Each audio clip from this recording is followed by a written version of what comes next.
Recording in progress. Good evening, Cerritos residents and members of our community. I would like to call to order the Monday, June 22, 2026, 7 p.m. City Council Successor Agency regular meeting. Tonight's meeting will be conducted in a hybrid format. Instructions for remote public participation are listed on tonight's meeting agenda. Invocation will be given by Pastor Rory Corrigan of Church in Cerritos, and the pledge will be led by the Women's Club of Cerritos Artesia. Please rise for the invocation and remain standing for the Pledge of Allegiance. Pastor Corrigan. Thank you. Let's pause for a moment of reflection. We give thanks for the opportunity to gather tonight to serve our community. Grant us wisdom to our members of this council as they consider the matters before them tonight. May their decisions be guided by integrity, fairness, and commitment to the common good. Help us to listen to one another with respect, even when we disagree, and inspire us to work together for the benefit of all our members and our community. May we remember those who are facing challenges and seek ways to strengthen the well-being, safety, and prosperity of our city. May our efforts today contribute to a more just, compassionate, and united community. Amen. Amen. Do we have anybody from the Women's Club here? Oh, thank you.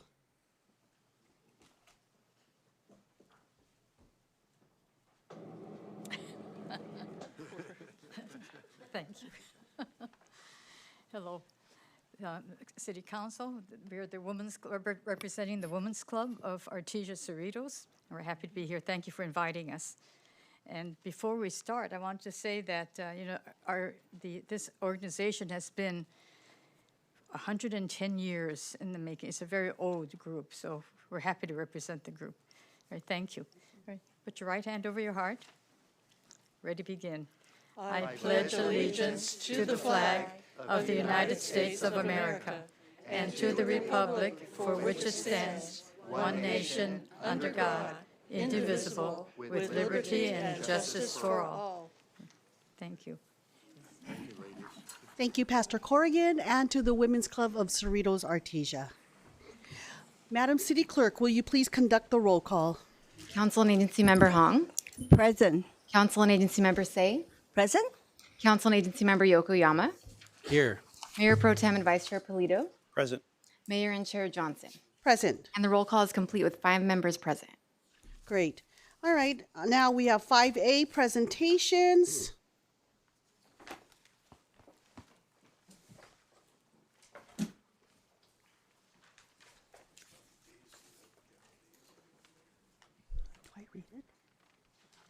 All right, so the City Council meeting has a presentation for this evening, which is the Business Spotlight. VM Pharmacy is an independently owned community pharmacy established in 2010 by Jignesh Mehta and Dipali Mehta.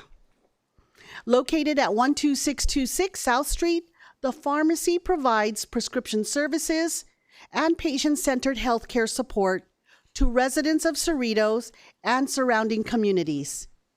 In addition to traditional prescription dispensing, VM Pharmacy offers immunizations, travel medications, and medication management support.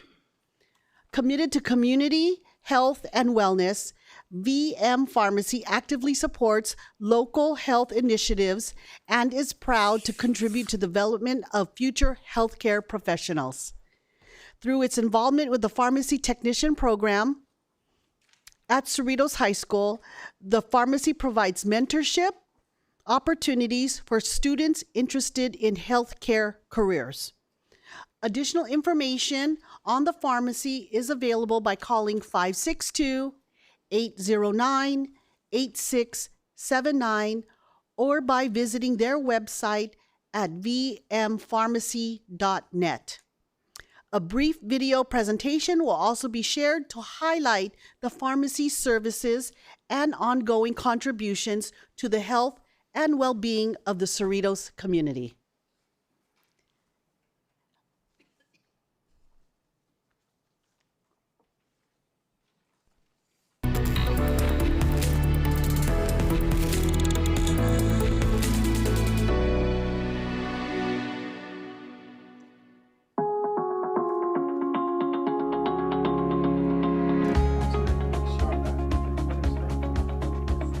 My name is Jignesh Mehta. I'm the pharmacist in charge at VM Pharmacy.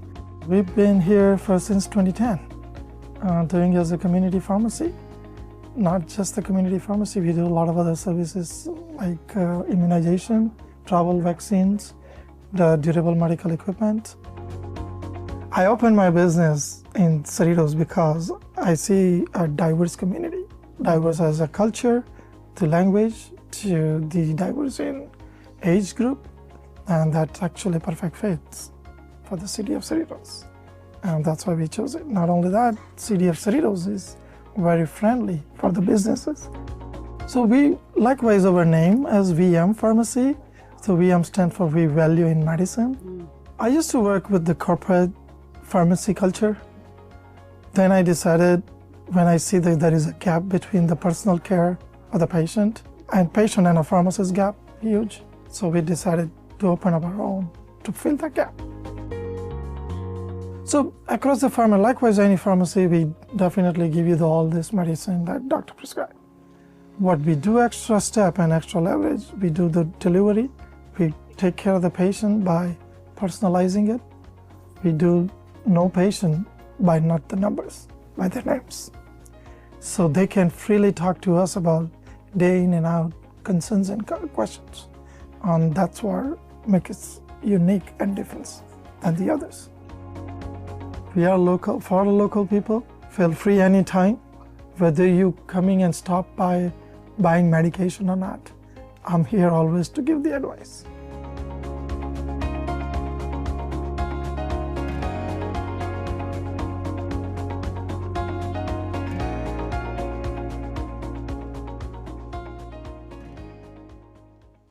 Thank you. Thank you. Let's now recognize Jignesh and Dipali Mehta from VM Pharmacy.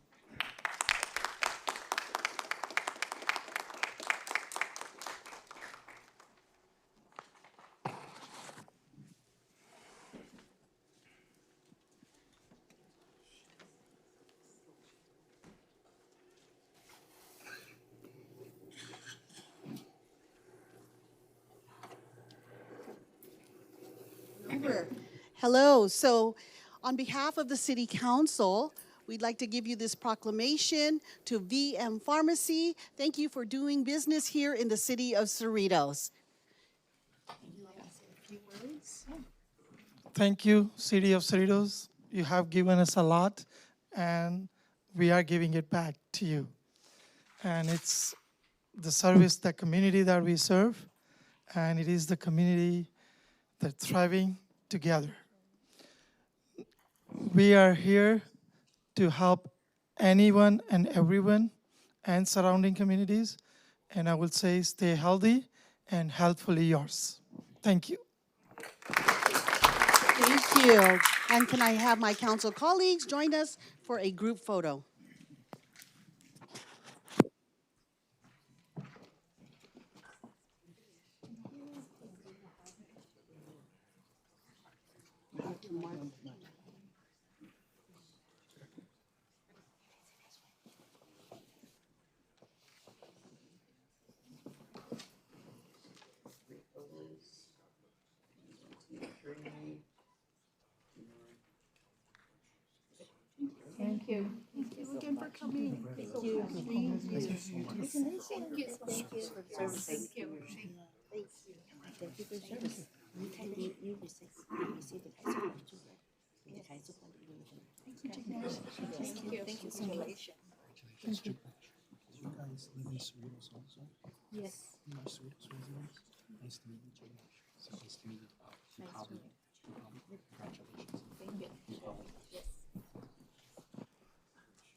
All right, the next item is 5B. City Manager, do we have a report on this item? Thank you, Madam Mayor, members of the City Council. For this item, I will defer to Cindy Nava, City Clerk. Thank you, Mr. Lopez. Good evening, Honorable Mayor and members of the City Council. It is my understanding there will be no nomination made this evening to fill the current vacancy on the Economic Development Commission. However, at this time, public comments should be received if any parties are requesting to speak on this item, which is on Cerritos Advisory Board appointments. I will note at this time, I do not see any remote participants requesting to speak. Do we have any speakers on item 5B? Item 5B on advisory board appointments. Come on, did you guys sign in? I did. For 5B? Okay, we have David Palman, actually, he signed first. David Palman?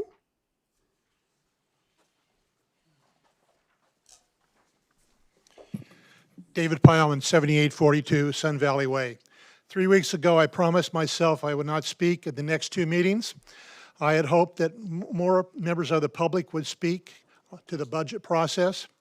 I was disappointed that no more in-person comments were made at the June 8th meeting. But there continue to be some increasingly interesting written public comments that come in. I have a pending inquiry to the city attorney, which I have transmitted regarding the commission appointment process. But that item I will address after the 1st of July. But tonight I notice that it appears you are going to take significant action in opposition to the commission process when you pass the budget. I have been here for many of the last meetings, and I was not aware you were contemplating reducing the television coverage of the Community Safety Committee. If this is a reaction to the comment by one of the committee members at their last meeting about revealing police actions within the city, I believe this issue warrants more debate. Additionally, I was prepared to suggest after the 1st of July that you move the Celebrations Committee meetings into the chamber.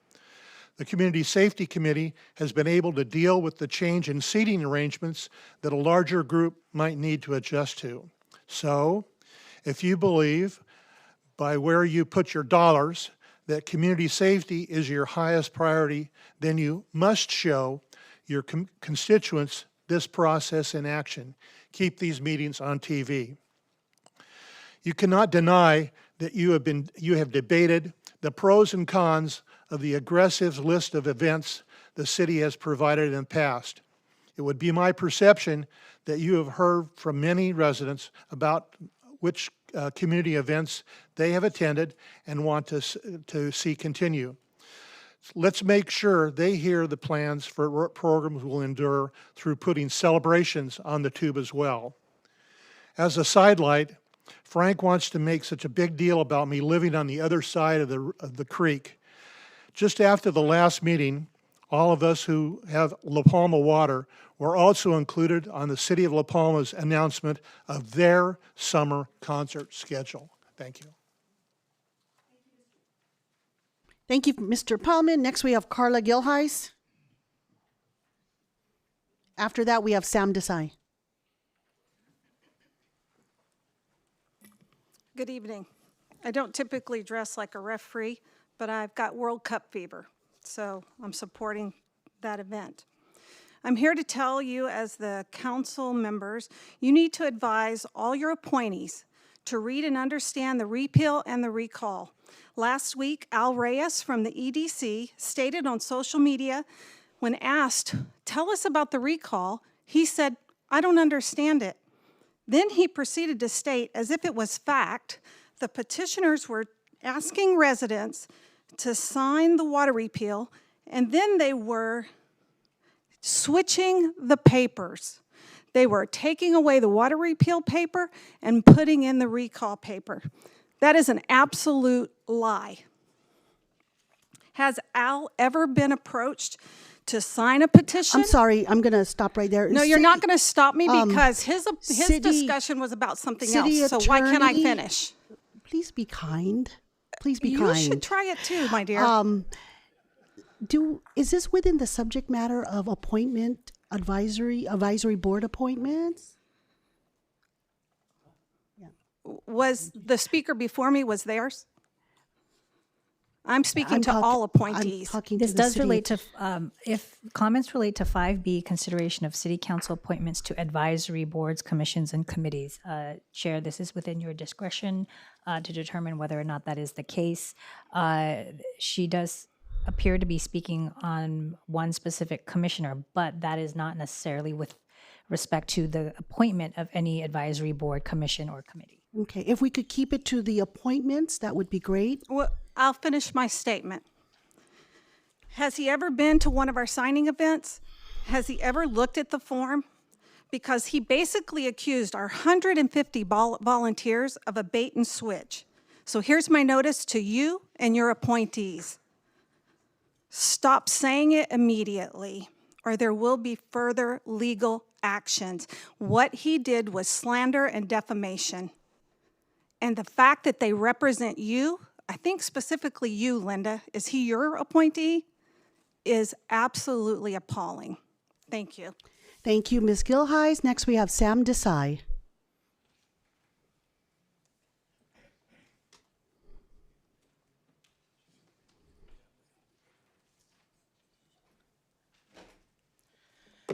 Good evening, Mayor, council members, friends, and everyone at home. Our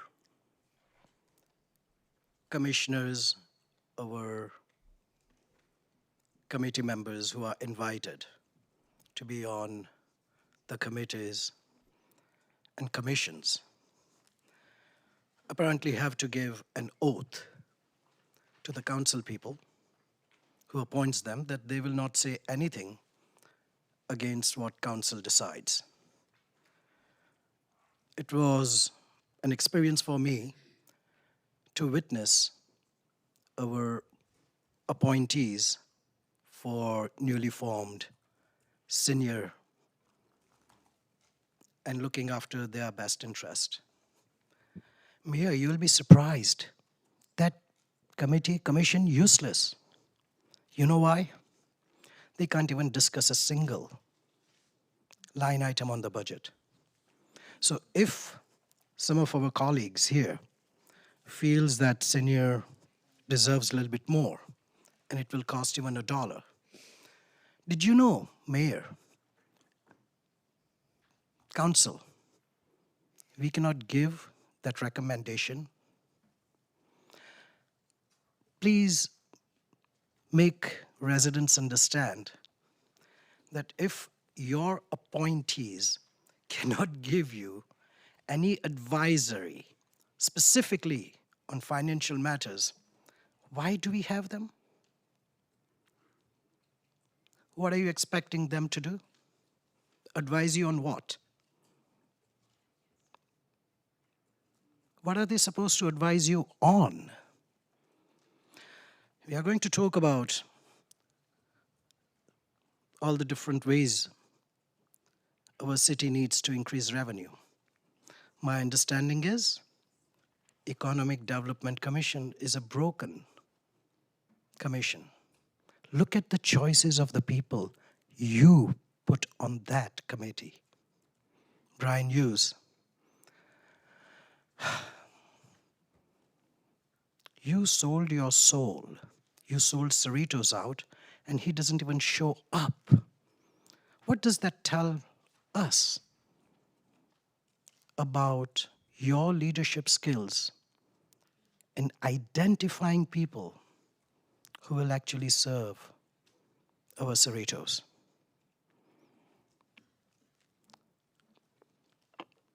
Why waste everyone's time?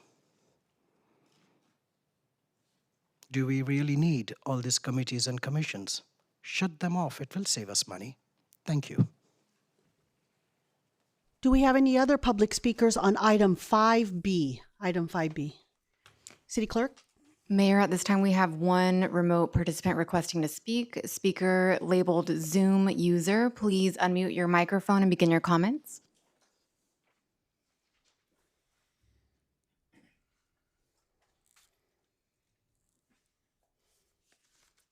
Speaker labeled Zoom user, please unmute your microphone and begin your comments.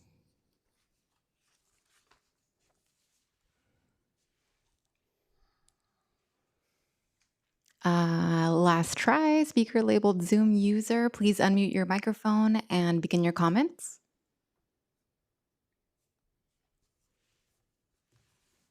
And Mayor, at this time, there are no others requesting to speak. Thank you. I will close public comments then for item 5B. All right, next item is 5C. City Manager, do we have a report on this item? Thank you, Madam Mayor. For item 5C, I will also defer to City Clerk Cindy Nava for a report. Thank you, Mr. Lopez. Honorable Mayor, members of the City Council, the item before you is the mayor's recommendations for appointments to internal ad hoc working groups and external boards, commissions, and committees, and for community member service during the 2026-27 mayoral term. In just a moment, the mayor will present her nominations, after which staff recommends the City Council receive public comment, then review, consider, and approve by majority action Mayor Johnson's nominations for service appointments, and direction to the city clerk to prepare and post an updated Fair Political Practices Commission Agency Report of Public Official Appointments, Form 806, if necessary, and city appointments brochure to the city's website, and to coordinate the dissemination of contact information to the respective external bodies and appointees. This concludes my report, and I'm available to answer any questions the council may have, and this would be the appropriate time for the mayor to present her nominations. Thank you, Cindy. On residential appointments to external boards, the Bellflower Unified School District Citizens Task Force Committee, I'd like to make a motion to reappoint Gerard Greenidge for the 26-27 academic year. Second. Thank you. Should we vote on this individually, City Clerk? That would be at your discretion. We can do it all in one, or? I'll do it individually. Okay. Yeah. If we can vote, please.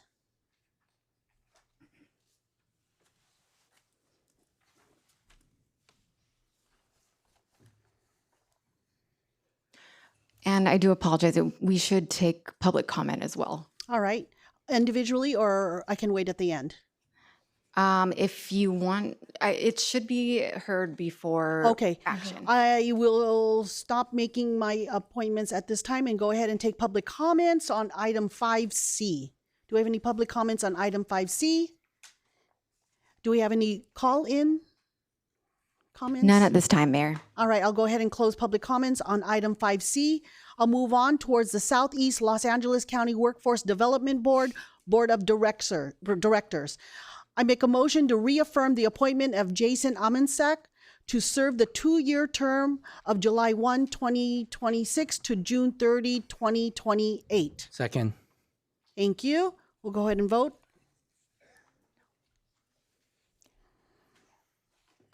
Motion passes 5-0. Thank you. I'd like to introduce a new member, Michael Morales. Michael Morales is a Southeast LA County healthcare executive and entrepreneur with 20 plus years building businesses and training the regional workforce. He is the founder of 555 Vitae, a Cerritos longevity clinic in 2026. Across his career, he has managed P&L responsibility from $3 million annually at DES to over $100 million at 360 Clinic and Diality.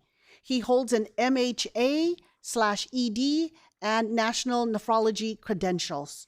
I'd like to make a motion to reaffirm the nomination made by the Filipino American Chamber of Commerce to appoint Michael Morales to the Celico Board to serve on the remainder of the unexpired term ending on June 30, 2027.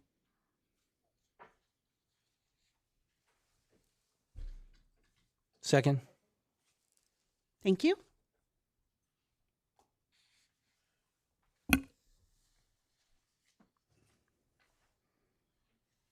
The motion passes 5-0. Congratulations, Michael. Thank you. We also have appointments on external boards, appointments of city council members. I'd like to make a change on the Southeast Water Coalition Joint Powers Authority Board of Directors. Last year, Councilmember Yokoyama was the vice chair on this board. This year, Cerritos is the lead agency, and therefore it would be appropriate to appoint him as the delegate on the committee where he will serve as the chairperson. Councilmember Yokoyama has consistently represented the city's vision, goals, policies, and strategic direction established by the City Council and the City of Cerritos. I make a motion to appoint Councilmember Frank Yokoyama as the delegate to the Southeast Water Coalition Joint Powers Authority Board of Directors. Thank you. We have a first and a second.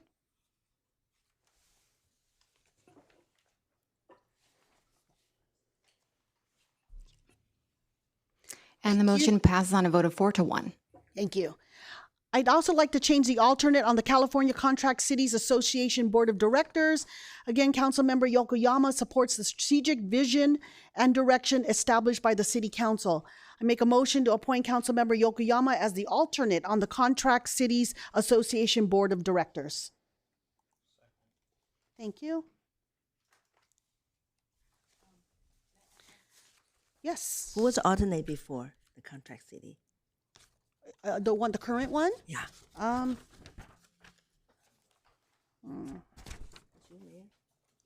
Okay. No, oh, I'm sorry. I'm the delegate, The delegate? and I think I did say alternate for Yes. Councilmember Yokoyama. So Yes. who's alternated before? Who's the alternate before? Let me see. Councilmember Hong. Councilmember Hong. Thank you. Thank you.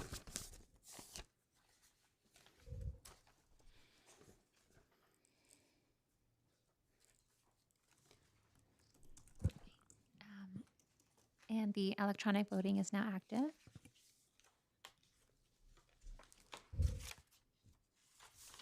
The motion passes 4-1. Thank you. All right. We are now on item 6, public comments. City Clerk, will you please provide additional information regarding the item 6 public comments? Thank you, Mayor. Agenda item 6, public comments should be limited to items on the consent calendar, closed session, and items not listed on the agenda, but that are within the subject matter jurisdiction of the legislative body. All public comment periods will be limited to 3 minutes per speaker. Prior to the meeting, the City Council received full text, unredacted copies of the 6 written comments submitted by the deadline for item 6, inclusive of 1 comment for item 7A. Requests for copies of written comments can be made to the Office of the City Clerk during regular business hours. The time is now 7:28 p.m. And if the 45-minute time allotment is needed, the public comment period will end at approximately 8:13 p.m. Also, if necessary, to allow remote participants an equal opportunity to speak at the halfway mark of the 45-minute time limit, I will inform the City Council it is the appropriate time to transition from in-person comments to the call of remote public speakers. Thank you. Thank you, Cindy. For our first speaker, we have Deborah Mason. After her, we have Saul Lozada. Deborah Mason.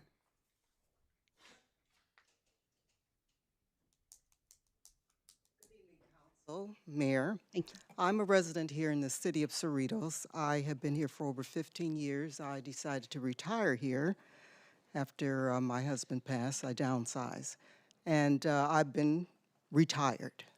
I did recently had to awaken when I received my water bill. I'm a single woman in a home on a fixed income. And I was surprised when I saw how much it increased. I saw a petition going around, so I decided to go and speak to someone in the city to find out in my neighborhood what was going on. And I was told that that was not the first increase. Now, there are many citizens in Cerritos that have families, and mine had gone up substantially. And I'm wondering what they're doing with the increase in gas and food, how they're going to handle this. It's not just about me. So I guess my question came up with, how did this happen? So I heard something I've been trying to find out, and I heard something about not checking a box, and I said, well, did I miss a box? How did this happen? Was there grand mismanagement in the city that something would happen to cause such a financial strain on the city that you would impose it on your citizens? How did this happen? Well, I think that we need options now. We need to find out ways to help the citizens cover this. I do not believe that 5 people should have made this decision. I think that you have citizens here that should have been given an option to vote, or you should have provided other options. Would outsourcing this have been a better way? I don't know. But my employment was with the Inspector General. I tried to take a look at your numbers, and I, wonder, have you analyzed these numbers? Have you had auditors to take a look at them? What is going on? This is quite a jump. I think that consideration should be given to other options. I do not think that this should be a final decision. I think that the citizens should be able to give a voice. Something should be done about this. It should not be something that you have decided and it's done. People need a voice. Think about it. Thank you, Ms. Mason.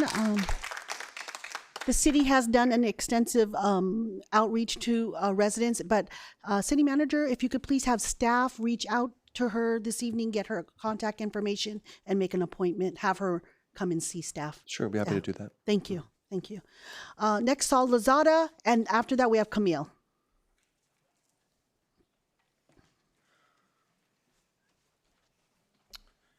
Council and Mayor,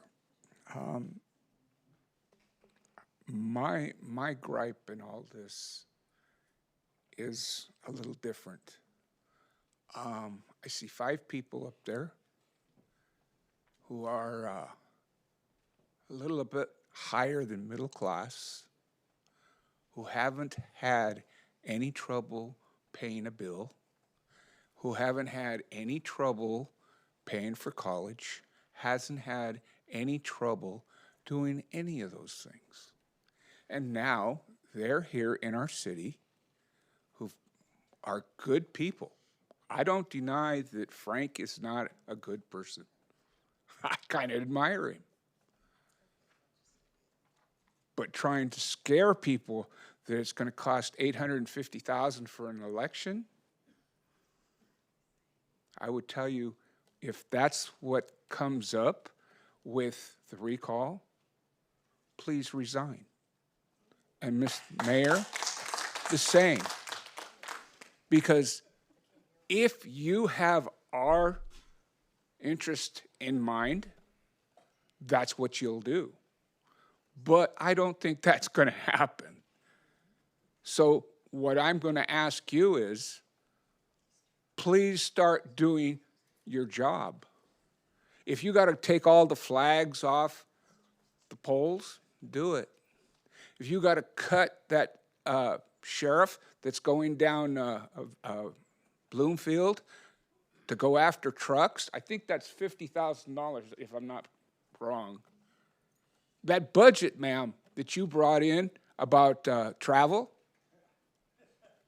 hey, I'm going to tell you, you hit a nerve. I give you a lot of credit for that. I'm not going to knock you down because you made something that made sense. Do I care for your way of thinking? No, but I'm willing to give you the credit. In the same instance, the rest of you are cowards, because if you were not cowards, you would make these decisions without too much trouble. If you want to cut the senior center, cut it. You cut the bus, fine. But you won't cut the performing arts. I bet you if you put all the senior centers and all the other, you would have the same amount of people per week. But you're willing to cut them, but you're not willing to cut the people that are coming to the performing arts. So whose side are you on? I hear you want to bring in a depot for a bus or something. I'm not sure what it is. In most ideas, I would say, as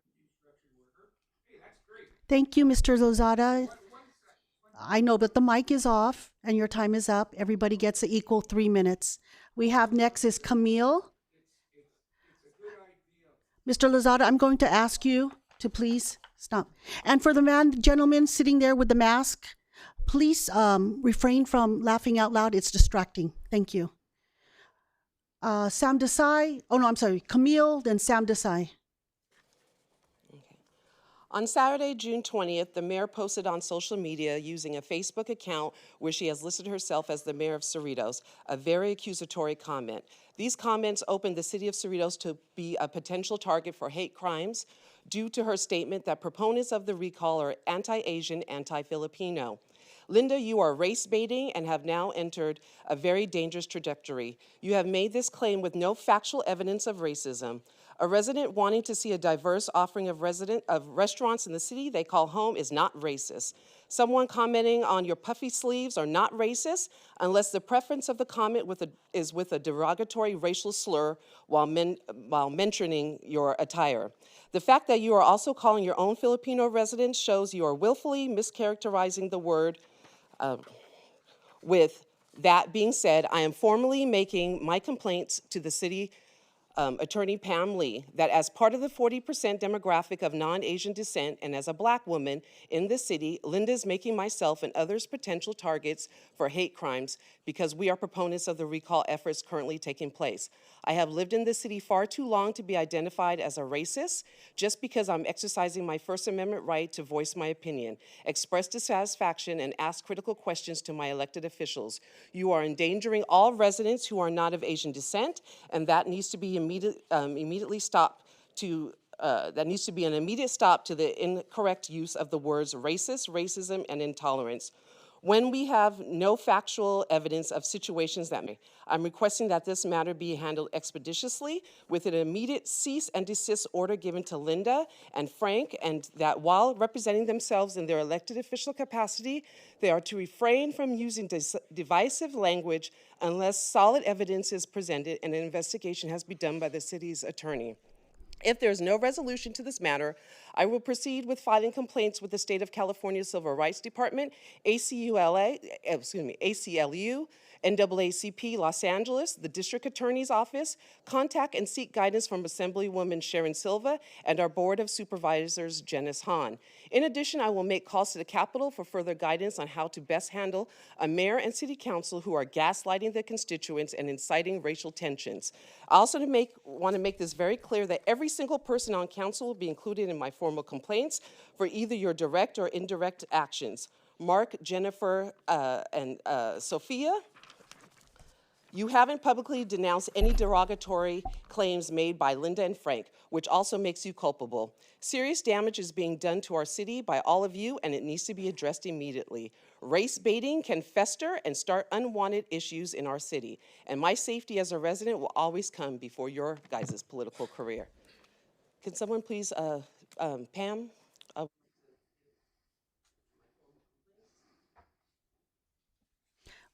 Next, we have Sam Desai, and then we have Norma.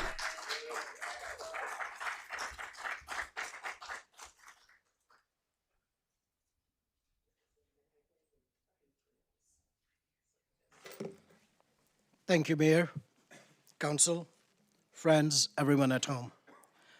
First of all, I want to thank you, Mayor Johnson, for finally identifying all the problems and deciding to address it. Frankly, we know that none of the previous council had courage to have this conversation openly. Mayor, anti-Asian residents, Frank, look at the faces of hateful people, ignorant people. Look at their faces. That's what you call them, right? Look at them again. These are ignorant people. Racists.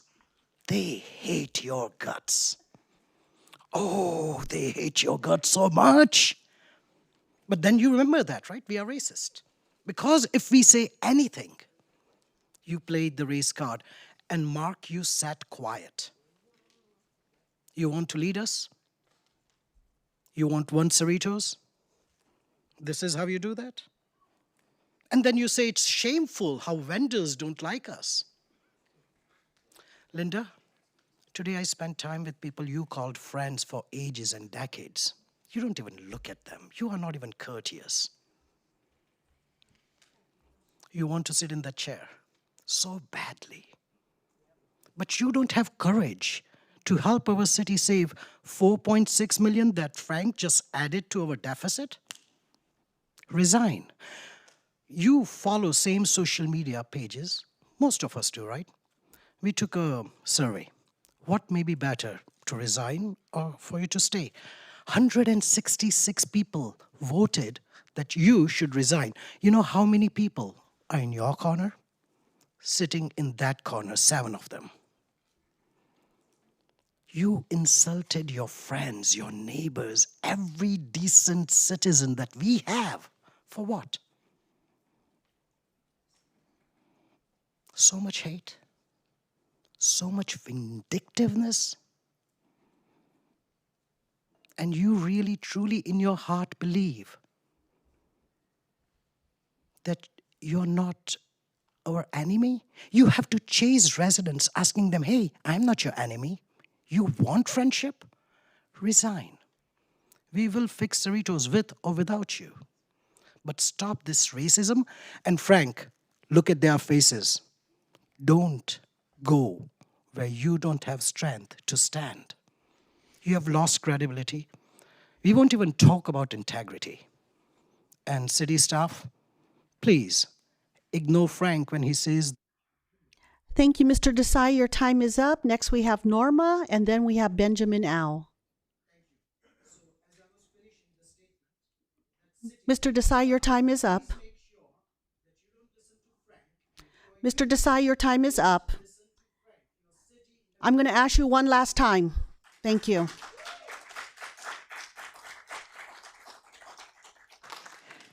Good evening, Mayor Johnson, council members and staff. My name is Norma Williamson, and I'm a 23-year Cerritos resident.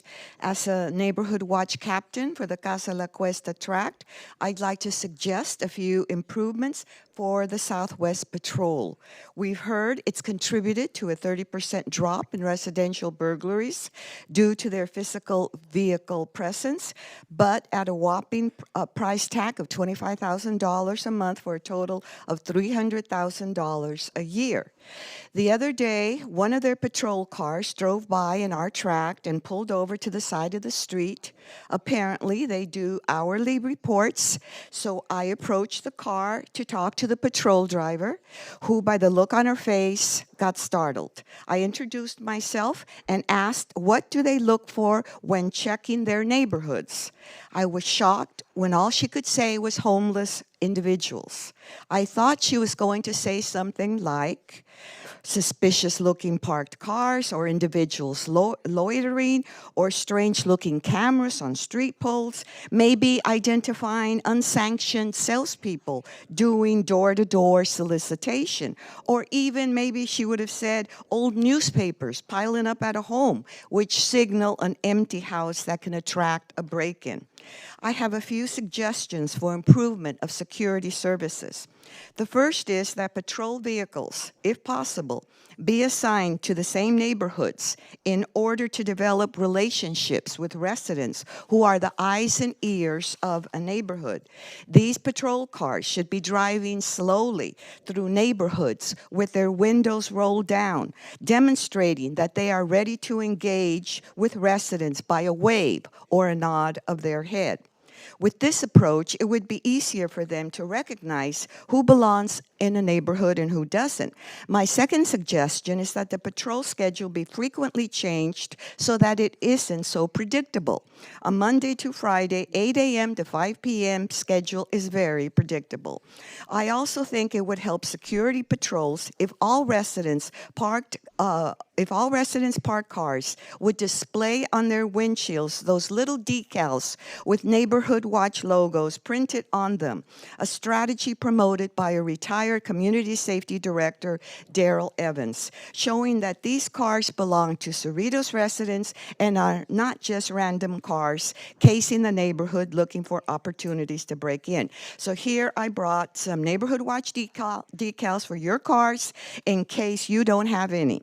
I also hope that patrol vehicles are inspecting our city's numerous business strip malls and shopping centers. Last but not least, I believe that there has to be more incentives to promote the wonderful volunteer on program and their great vacation watch service. Thank you, Norma.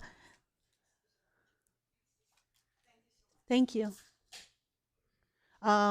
We have Benjamin Au and then Alan Babin.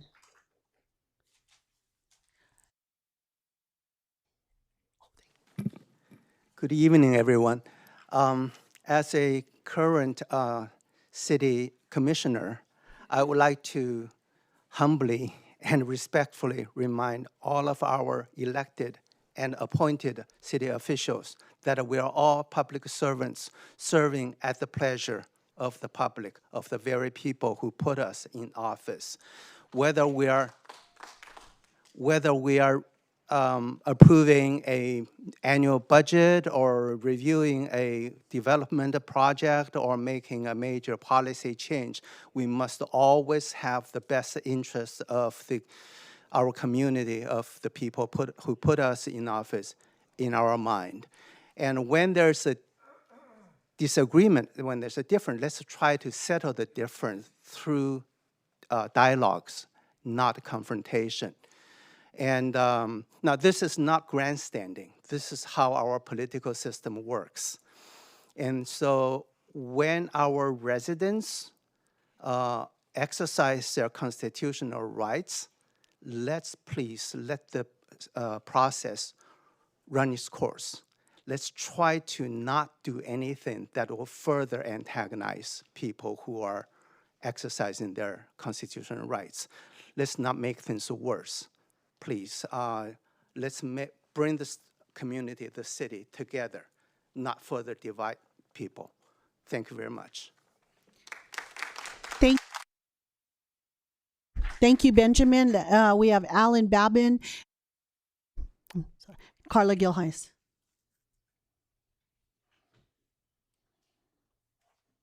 Good evening, Mayor and Council. My name is Alan Babin. I am a 35-year retired LA City fireman, and my understanding is that there is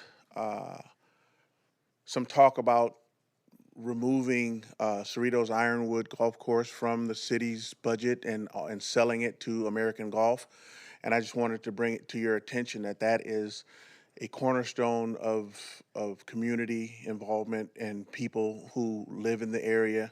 I've been playing golf there for almost 40 years now, and it would be a shame to have that be taken away from the city of Cerritos and given to an outside entity who has no ties to the community.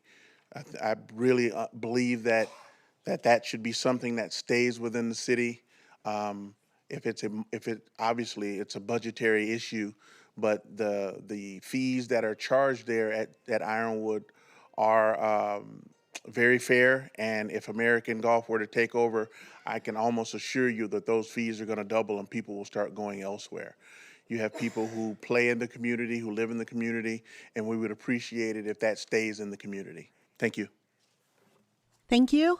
Next we have Carla, and then next we have Jason Holmes.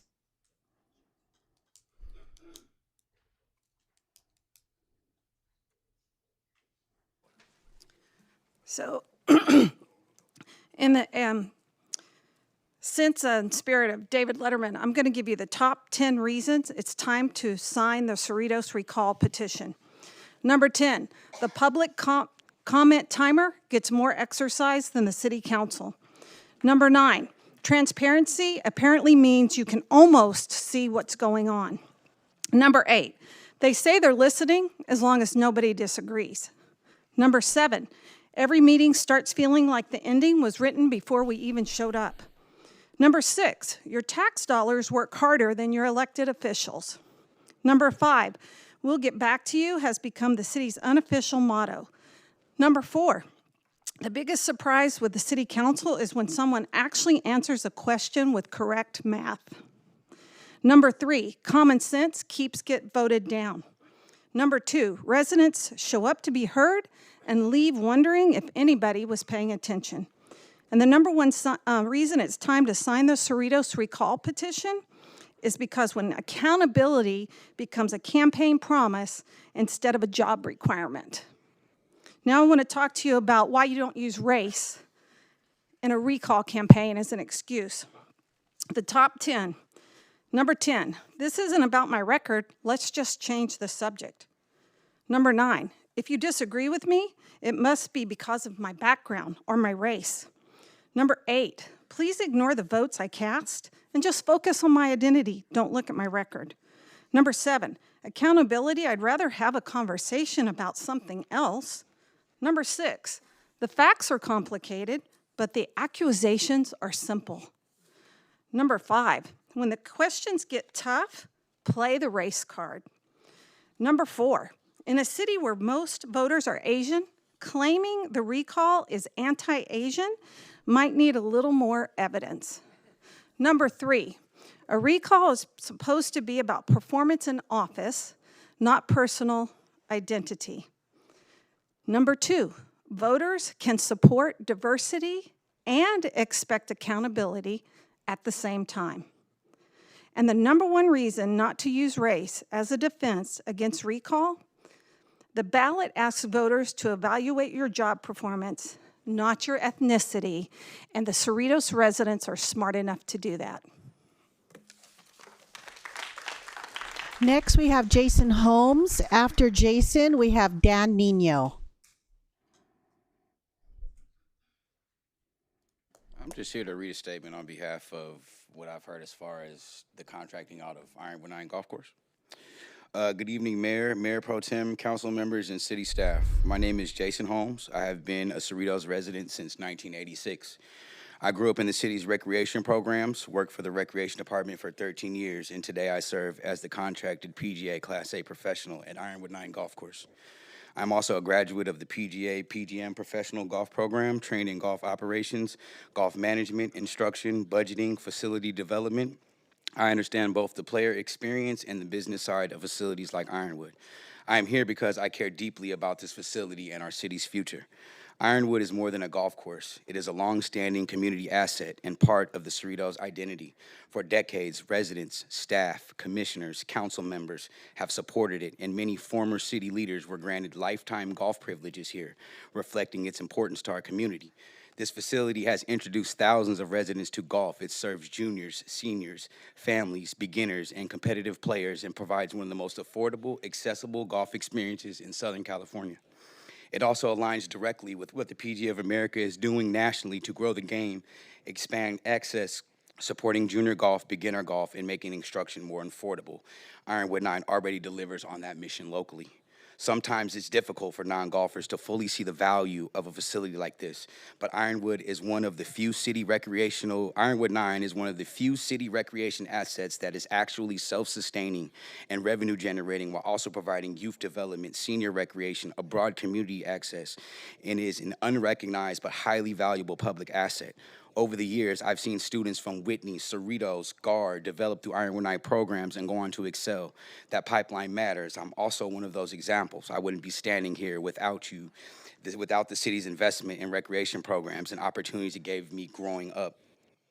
That is the real return on this facility, and it goes far beyond dollars. From a fiscal standpoint, cities often retain assets for community value even when there are no major revenue drivers. But here we are talking about a facility that already generates revenue and has a clear long-term upside. So the question is, why would we transfer or mortgage a long-term revenue-producing public asset for a relatively small upfront payment, when over time it could represent $10 to $20 million in value over a 10-year period? We are also seeing strong growth in golf. As a sport has grown for 8 consecutive years with more than 48 million participants, women, juniors, and diverse participation continue to expand, and Cerritos is well positioned to benefit from that growth. I understand the desire to increase revenue, but the question is not whether a private operator like American Golf can operate efficiently. The question is whether the city can achieve the same long-term value while keeping control of a public access. I believe we can. American Golf would likely focus on pricing, optimization, tee sheet, efficiency, instruction, and those opportunities already exist here for us. The difference is that under Thank you, Mr. Holmes.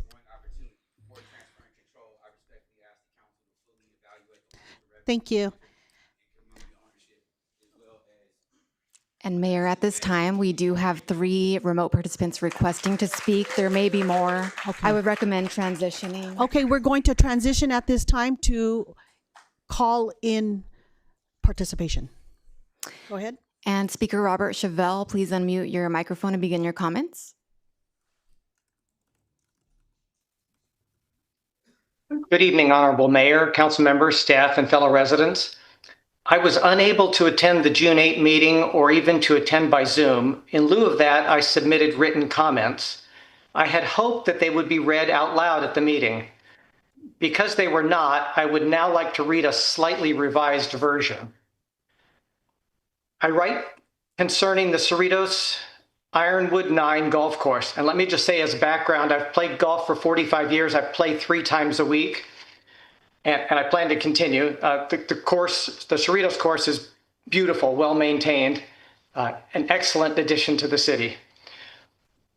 At the May 28 City Council meeting, the council voted to direct, quote, the city manager to provide a report for City Council review and consideration at a future publicly noticed meeting on the feasibility and potential impacts of outsourcing the operations and maintenance of the golf course to a private operator, close quote. I would like to commend the council for their action. I think we can all agree that, as a general rule, assets of the city should be used for the benefit of all residents of the city. They do not exist primarily to benefit the council, staff, or employees. With respect to the golf course, the city is losing more than $10 for every round of golf that is played. The city is essentially paying people $10 to play golf.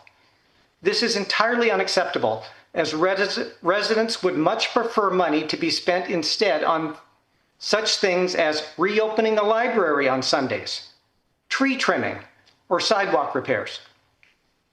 As noted, the above direction by the council is to consider, quote, the feasibility and potential impacts of outsourcing, close quote. In order to know the positive impact, an RFP, request for proposals, should be issued by the city manager. This would ultimately inform the city as to which private companies are willing to maintain and operate the golf course and how much they are willing to pay the city to do so.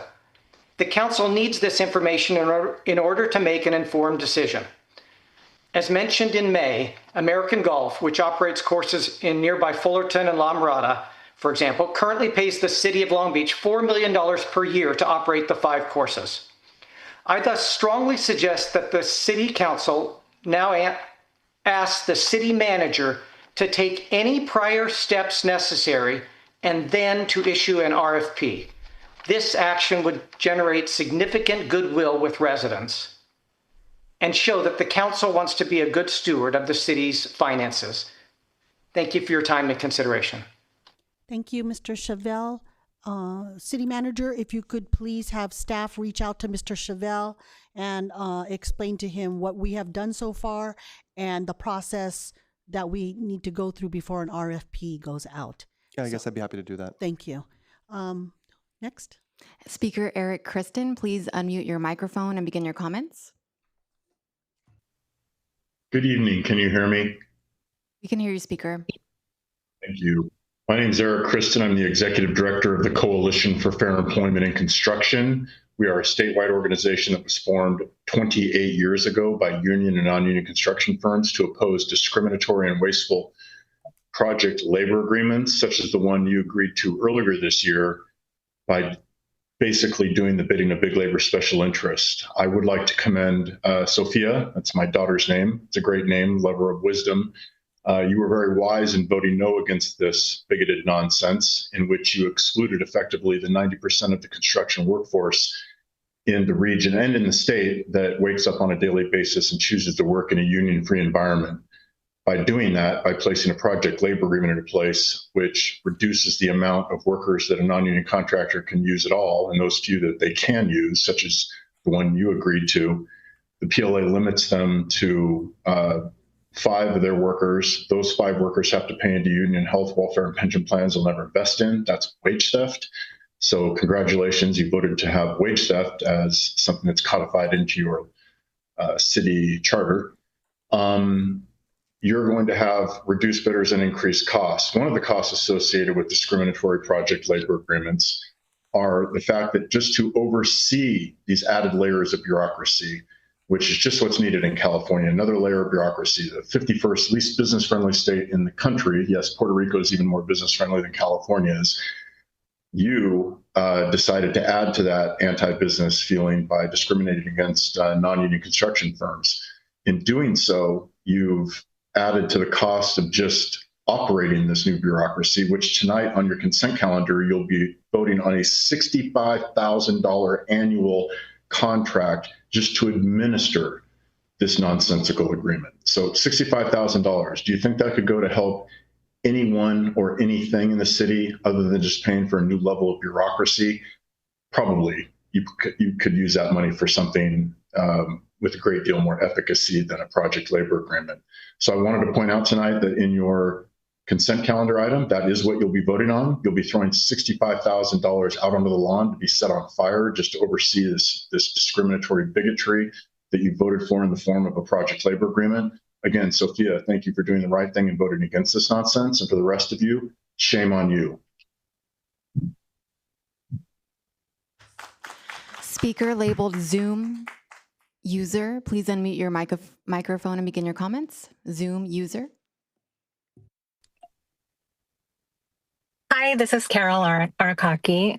I wanted to address dangerous road safety concerns on Artesia Boulevard, in particular from Marquardt to Bloomfield. I've been a longtime resident in the area and have school children that attend Stowers, and this particular area of Artesia Boulevard is 45 mile per hour speed limit, whereas a lot of the Cerritos main streets are 40. And I was surprised by this because there's been numerous accidents. I've been involved with one myself. A neighbor had her parents killed on this street, and it seems to be an intended speedway for people that are entering the freeway from, if they're heading west, they're trying to get on the 91, and then also the 5 heading east. So in particular during like rush hour in the morning, it's extremely dangerous to be driving on the roads. And I wanted to petition the city council to implement slowdown measures as other neighboring cities have done, utilizing Assembly Bill 43 to do this, because it's not only that. I have called the city regarding this with the semi trucks that are on the road as well.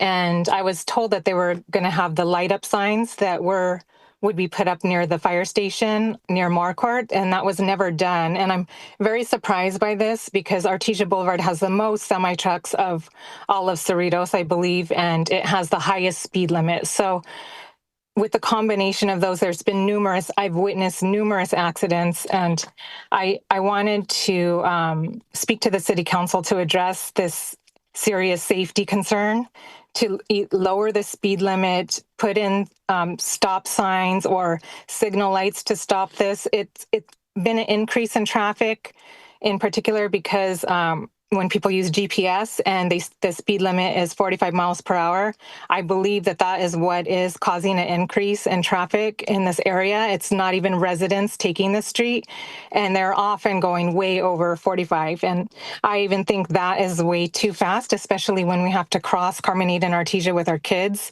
People are just rushing to get on the freeway.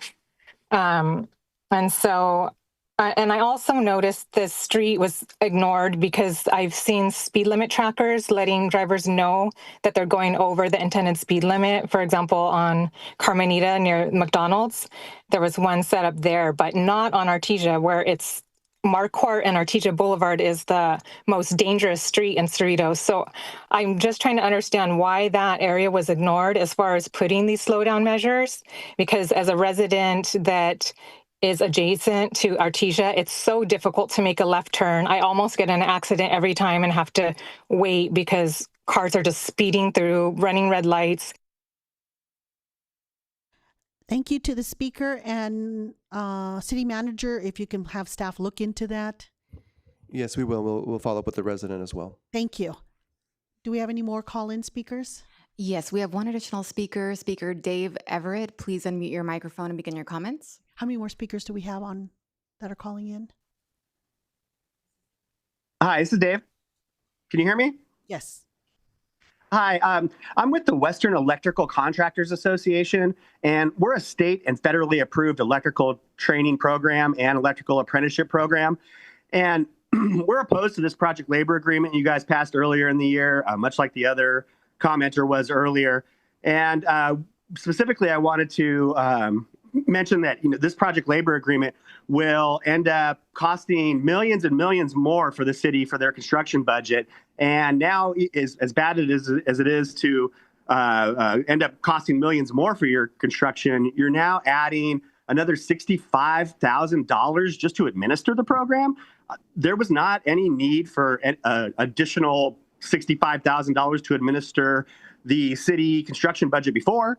And so now that you have this project labor agreement, which is essentially just a giveaway to your political donors and a monopoly on the city's construction, you're going to have millions of dollars more because you'll have millions of dollars in cost more because instead of getting 25 or 30 bids for a project, you're going to end up getting 4 or 5 bids for a project. And that's because 90% of your construction workforce is non-union. That's in California. Nationwide, it's about 85% non-union. And so you're considering cutting the senior center budget and the bus service budget and selling off the community golf course, but you have extra money to waste millions on this special interest deal for your political donors. And so now you want to even add insult to injury and add an extra $65,000 just to administer it.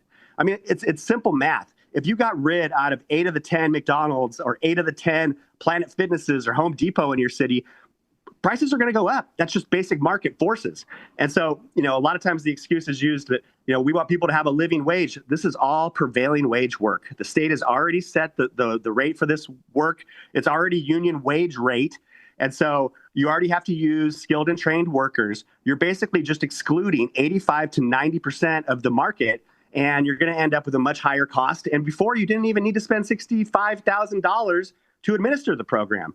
And for me, the worst thing about the project labor agreement is that it'll discriminate against 90% of the market, like I said, but it'll also discriminate against 98% of Black and Latino construction workers. So the idea that you're going to discriminate against 98% of Black and Latino construction workers in a city where you have a high population of both seems wildly discriminatory. And so it's not a pay issue. It's not a local hire issue. You're going to discriminate against 98% of Black and Hispanic construction companies. The president of the African American Chamber of Commerce said, Black and Hispanic construction companies are 98% union shops. Thus, a project labor agreement greatly limits the opportunities for Black and Hispanic government-mandated PL. Thank you. Any more? That concludes our remote participants requesting to speak. We do still have time for approximately 2 additional speakers. Yes, it looks like I have 3 here. I will go ahead and proceed to hear all 3. Next, we have Dan Nino, then Curtis Forsyth. Dan Nino.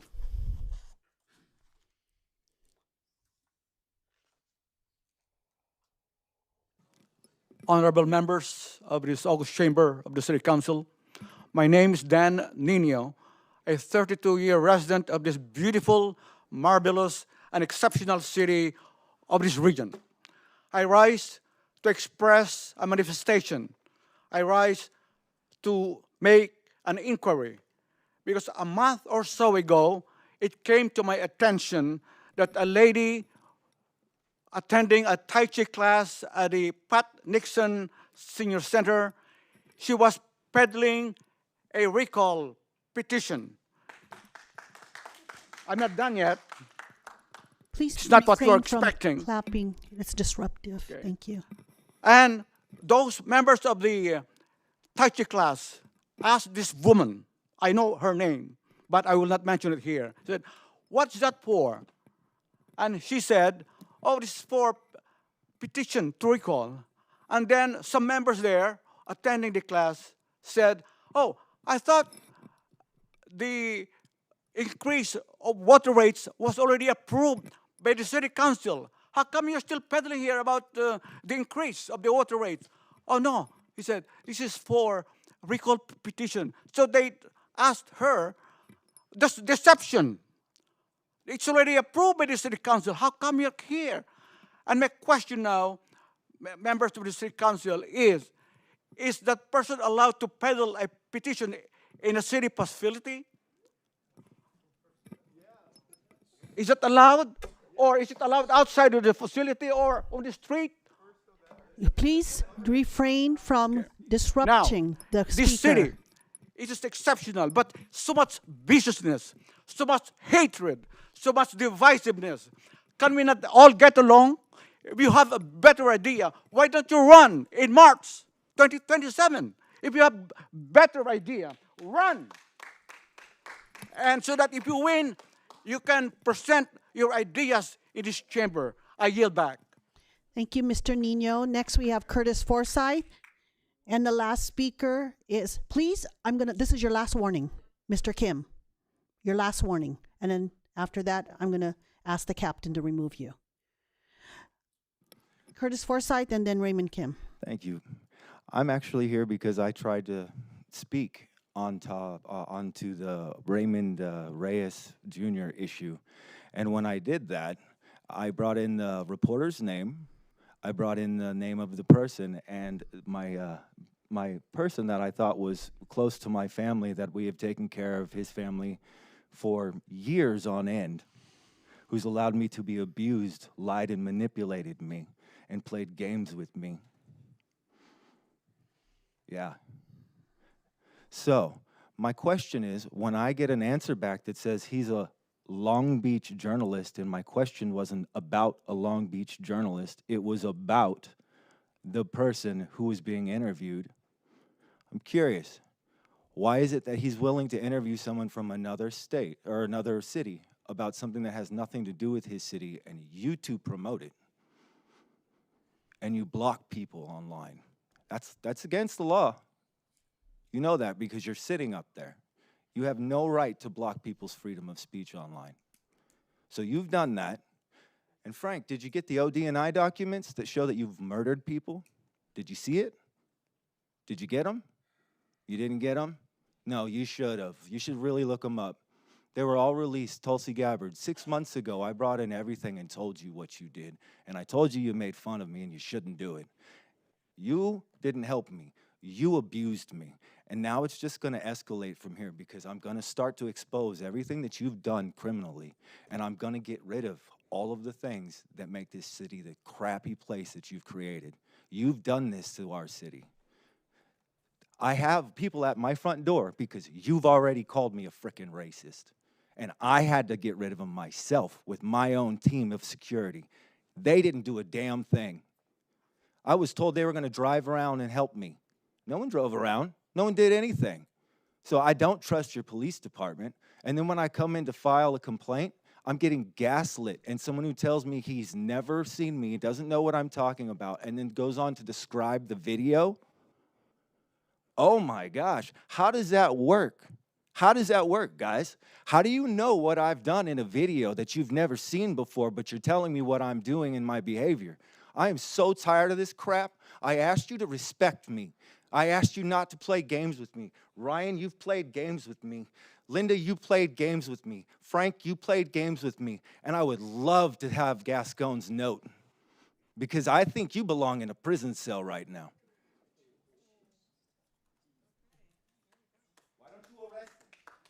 Next, we have the last speaker we have is Raymond Kim.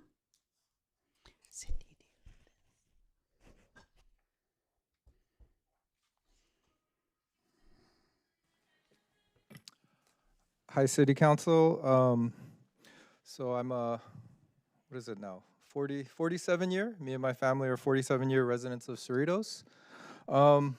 So I guess I want to take this time just to talk about the restriction of language for voting, which has traditionally been very, very, a way to be, racist in the voting process, especially in immigrant communities such as Cerritos. So just some history, the Immigration Act 1917, this was a language test that was designed to restrict Southern, Eastern Europeans, Asians, just like the Chinese Exclusion Act of 1882, which also was designed to restrict, the democratic, process for Chinese Americans. You also have the Nebraska-Simon Act of 1919, which prohibited foreign language, such as German, from being taught, ninth grade and below. At the same time, you had the Iowa Babel Proclamation, which also restricted German. So this was, targeted towards German immigrants, right, to restrict their voting. You also have the famous Native American boarding schools, which also was used to eliminate their language, forcibly through just kidnapping them from their homes. So this is why the recall and repeal proponents send their notices in multiple languages. Because just like the laws don't mandate that we send in English only, we wanted more participation from historically discriminated communities from the democratic process.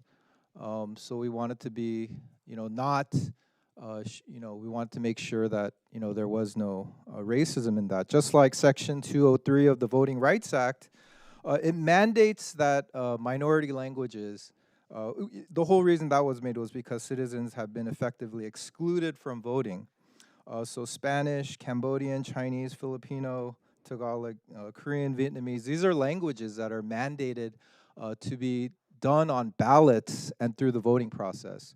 So we wanted to do the opposite of what you guys did for the Prop 218, where you were racist and ignored so many elderly immigrants that had no idea this is going on. You restricted their ballot participation, and that extreme racism is why this is happening. It's nothing personal. I had Linda's sign in my yard, so it's just. Thank you, Mr. Kim. Your time is up.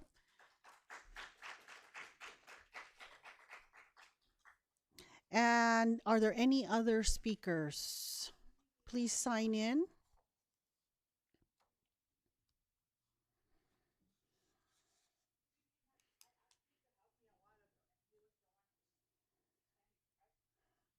If you'd like to speak, please come up and sign in afterwards.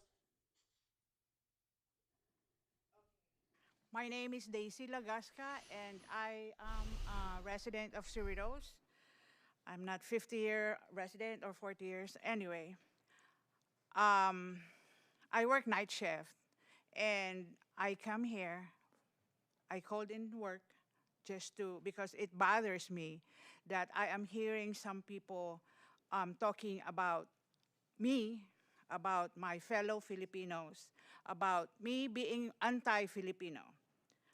To Linda Johnson and Frank Arroyo Yokoyama, please stop spreading rumors using anti-Filipino. You have to remember there are 3 Filipinos in the city council. Of course, a mayor always be a Filipino in your period, right? As one Filipino said, it's about time. Filipinos like you in the majority in the council and me are the highest number of Asian in Cerritos. And since there are residents who are disagreeing with you, you cry and call the residents anti-Filipino, Republican, haters, racist, so you can get sympathy of other people and from outside. Are you guys not embarrassed? You guys have no shame at all. I attended an event and somebody told me about it, that you guys are talking about crap, about Filipinos, about the Asian being anti-Filipino. Let me remind you, the one who served the recall form during your city council, isn't it a Filipino? So is he anti-Filipino? During an AAPI event, Frank told an attendee, "Get out, I don't want to see you in my event." Isn't it that's a Filipino who is attending that AAPI? Who is anti-racist? Who is anti-Filipino? Linda using her fame, her power to remove a Filipino in the organization. And is that anti-Filipino? Do you know how many Filipinos who are called residents volunteering in your recall, including your own daughter, Linda? We are Filipinos. Stop spreading that this is Republican versus Democrat. This is not. This is about Linda and Frank, who cannot handle criticisms. They are having tantrums and cry. This is about Linda and Frank fighting the residents, the same residents who voted them, supposedly to represent them. Personally, I can say, unfortunately, I supported. Thank you for your comments. The microphone is off and you are done.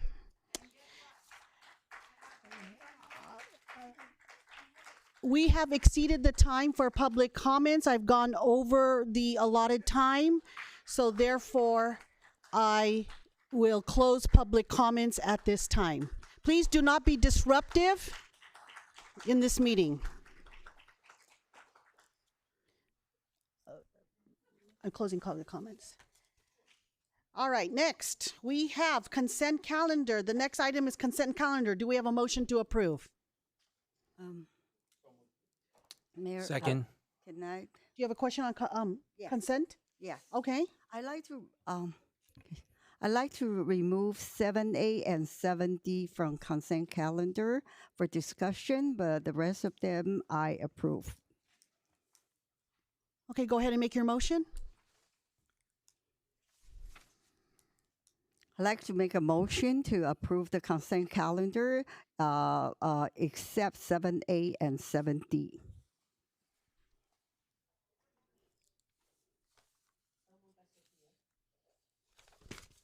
Is that a second, Sophia? Microphone. Your microphone. I apologize.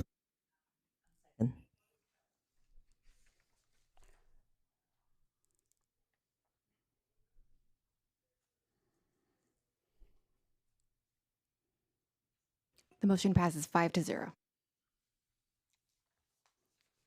Okay. Go ahead on the 7A.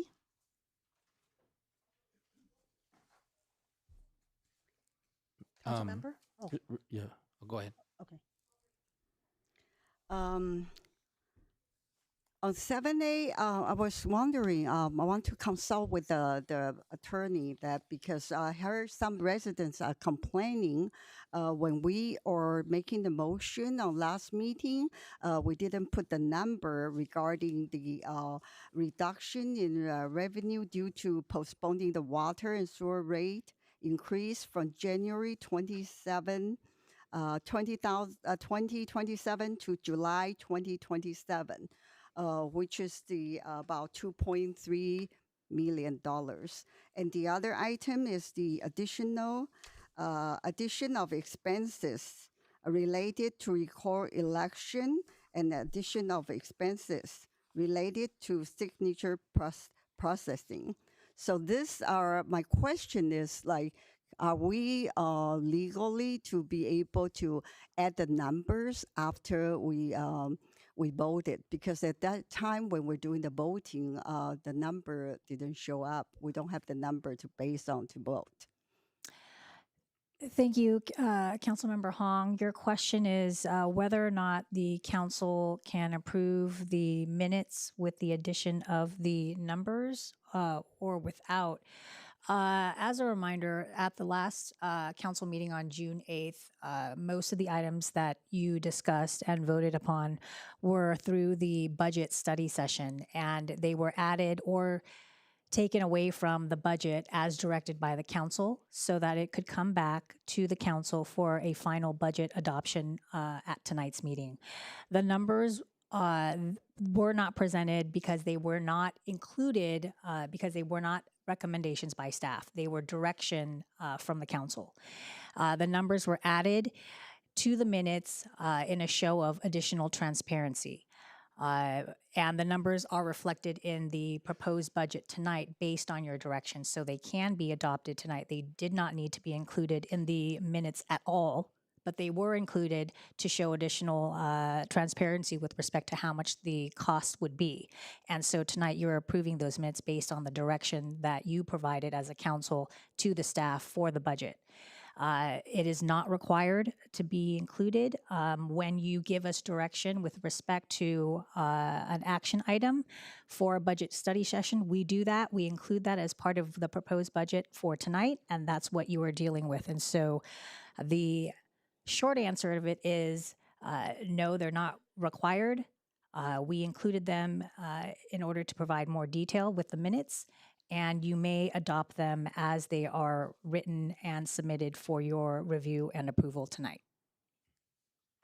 Thank you. The reason I'm asking it because there people are criticizing, say it makes it look like the council already debated and approved those exact figures, which we didn't debate on those figures because at that time, like the attorney was explaining, this was adding after we voted.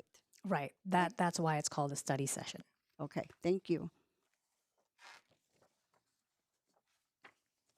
As also on 7D, I'd like to ask city manager, can you tell us more detail and explain the contract situation? Because I hear the voice, they were complaining, they're talking about the extra cost for the CWA contract. Sure. And before we discuss 7D, do you want to make a motion or take action on item 7A?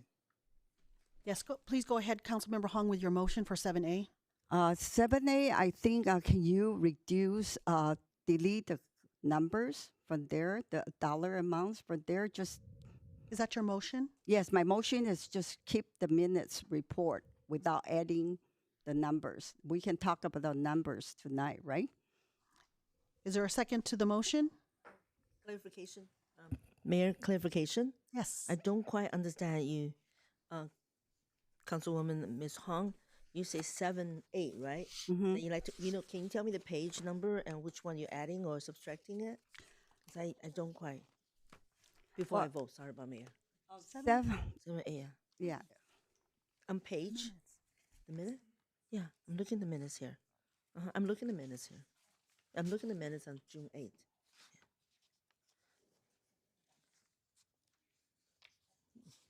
The pages.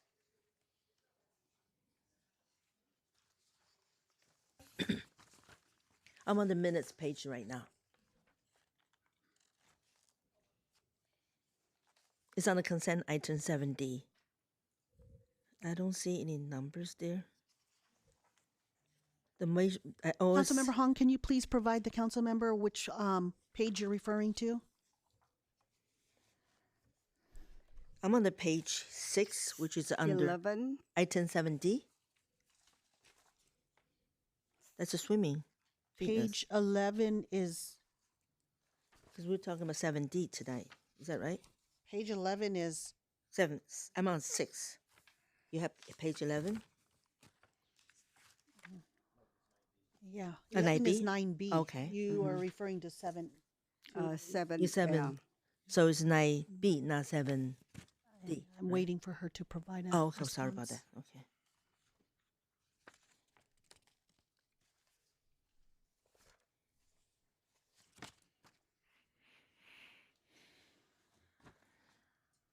I'm sorry. Oh, you didn't go away.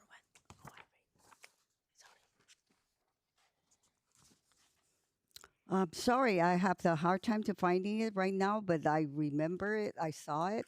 Let me double check, and I'll get back to you. Okay? If I may, I believe you may be referring to page 11 of the minutes. And in the packet that was revised, it has a cover memo.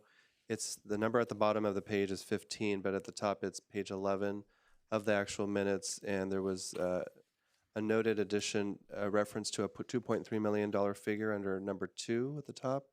So under item 9B, there was a motion. Item number 2 had a reference of a $2.3 million figure. Thank you. Can you restate your motion, please? Still, I'm on the new version one. Am I correct though, right? So on page 11, you said And so we're not talking about It's 7D? at the bottom of the page, it says 15. Can you show me that? Oh, okay. Okay, no wonder. Can you give me a few seconds?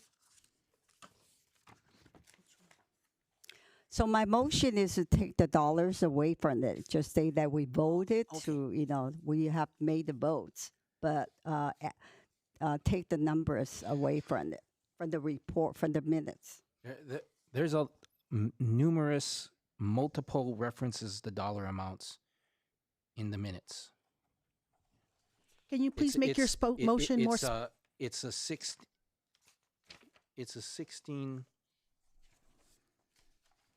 16-page document. So which dollar amounts are you talking about? If you could be more specific, that would be helpful.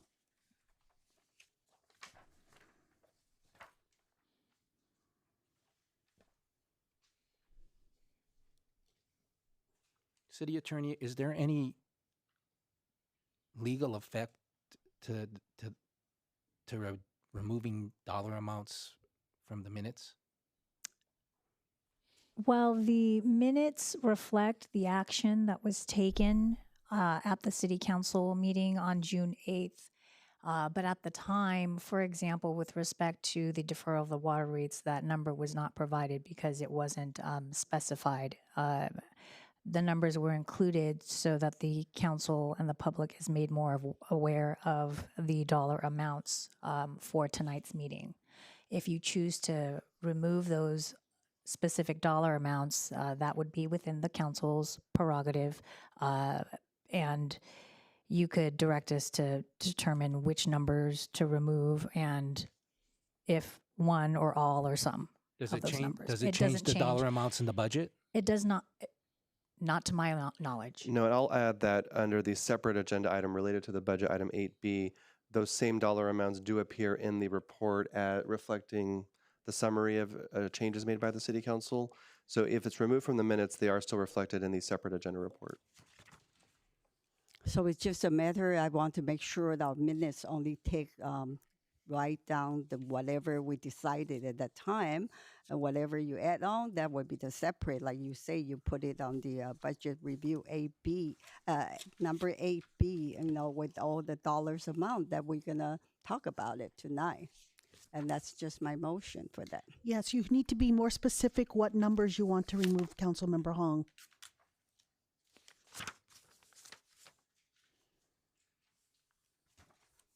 Well, I just got the revised one today, so I haven't had a time to go through every page right now. So can I do it later on, or? What was revised? 7A report, isn't This it? is We just got is this it. revised? Yeah, we have a revised one. Okay, I don't know. City Attorney, can you guide us through that? If she's not ready to vote, or I don't know. What does she want to do? If That's 15. I may add, if she's not ready and would like to look through it, my suggestion would be to defer the approval of 7A until a later time tonight, after she's been able to go through the minutes to determine which ones she wants adjusted, and we can move to 7D. Okay. Wait. This was provided to us on Thursday, right? This was not provided to us today. This was provided to us on Thursday, correct? Correct. Is that correct, City That's Clerk? correct. And what is the revised we're talking Jennifer, about? this was provided to us on Thursday. So why do you need more time when this was provided to us on Thursday? Let's look at page 15, 9B, number 2. On the revised one? Yes.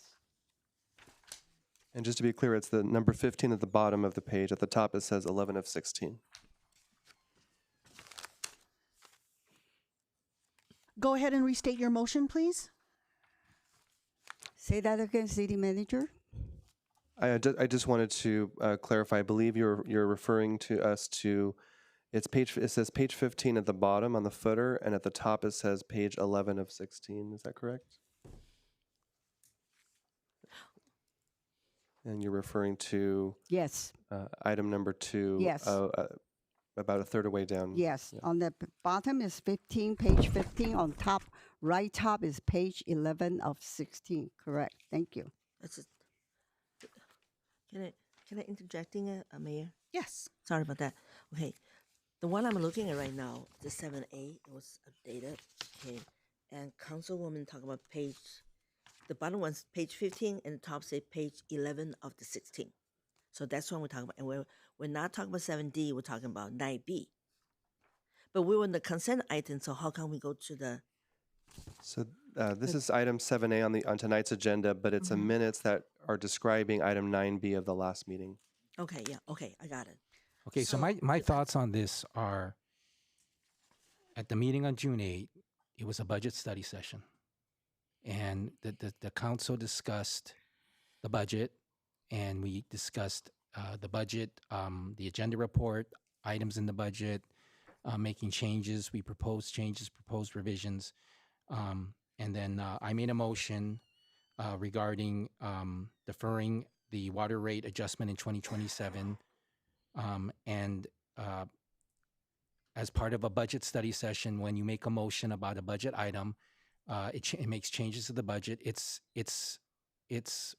That is the consequence of our motion. Our motion, when you change something in the budget, there's a change. There's a corresponding adjustment in the budget. That's what happened here, and we approved this unanimously. The 5 of us voted yes to defer the water and sewer rate adjustment according to the motion, and the minutes reflect what we all agreed to in a unanimous 5-0 vote to defer the water and sewer rate adjustment and to adjust the budget accordingly. And that's what this reflects transparently. And I don't understand why we want to hide this number from the public, why we want to pretend this number doesn't exist by deleting it from the minutes, even though this number was adjusted in the budget and it's in the agenda, the budget agenda item later tonight. So I'm ready to make a motion to approve item 7A. Can I have one question? Okay. Is it related to 7A? 7, yeah. And we have a first and a second on the I'd like to floor. talk as our attorney. When the person this is just kind of from my past experience. When you have 5 people all approved that agenda, unless you vote for no, then you can reconsider, right? If not, vote for no, I don't think you can reconsider here. Am I right? You understand what I'm saying here? No, you're wrong. This is a different meeting. This is a different meeting. No. It happened before. Yes. Councilmember say we're sticking to the item that Councilmember Hong pulled. It has nothing to do about reconsideration. There's a motion on the floor. There is a second to approve 7A. She's reconsidered her vote in the past, right? We're not talking about reconsideration. This is with respect to voting to approve the minutes. Okay. So I want to clarify here that the minutes, when they originally went out on page 11 with respect to item 9B 2 or 9B on the motion for the water and sewer rate adjustment, the second item was to adjust the fiscal year budget associated with the revenue accounts to decrease revenue accordingly. That was what was written. It was crossed out, and instead it included the dollar amount, a reduction of a certain amount for that fiscal year budget. So I understand that Councilmember Hong's motion is to keep what was originally included, which states to decrease revenue accordingly. And if I may add, additionally, there were 2 other separate dollar amounts added that were not discussed at the meeting, which includes the decreased 20% reduction of the CCPA funding allocations, a decrease from the 20% of $110,000. Additionally, there is another item related to the water and sewer, a reduction of $431,685 from the amount proposed in the preliminary budget. Thank you. We have a first on the floor and a second. Let's go ahead and vote.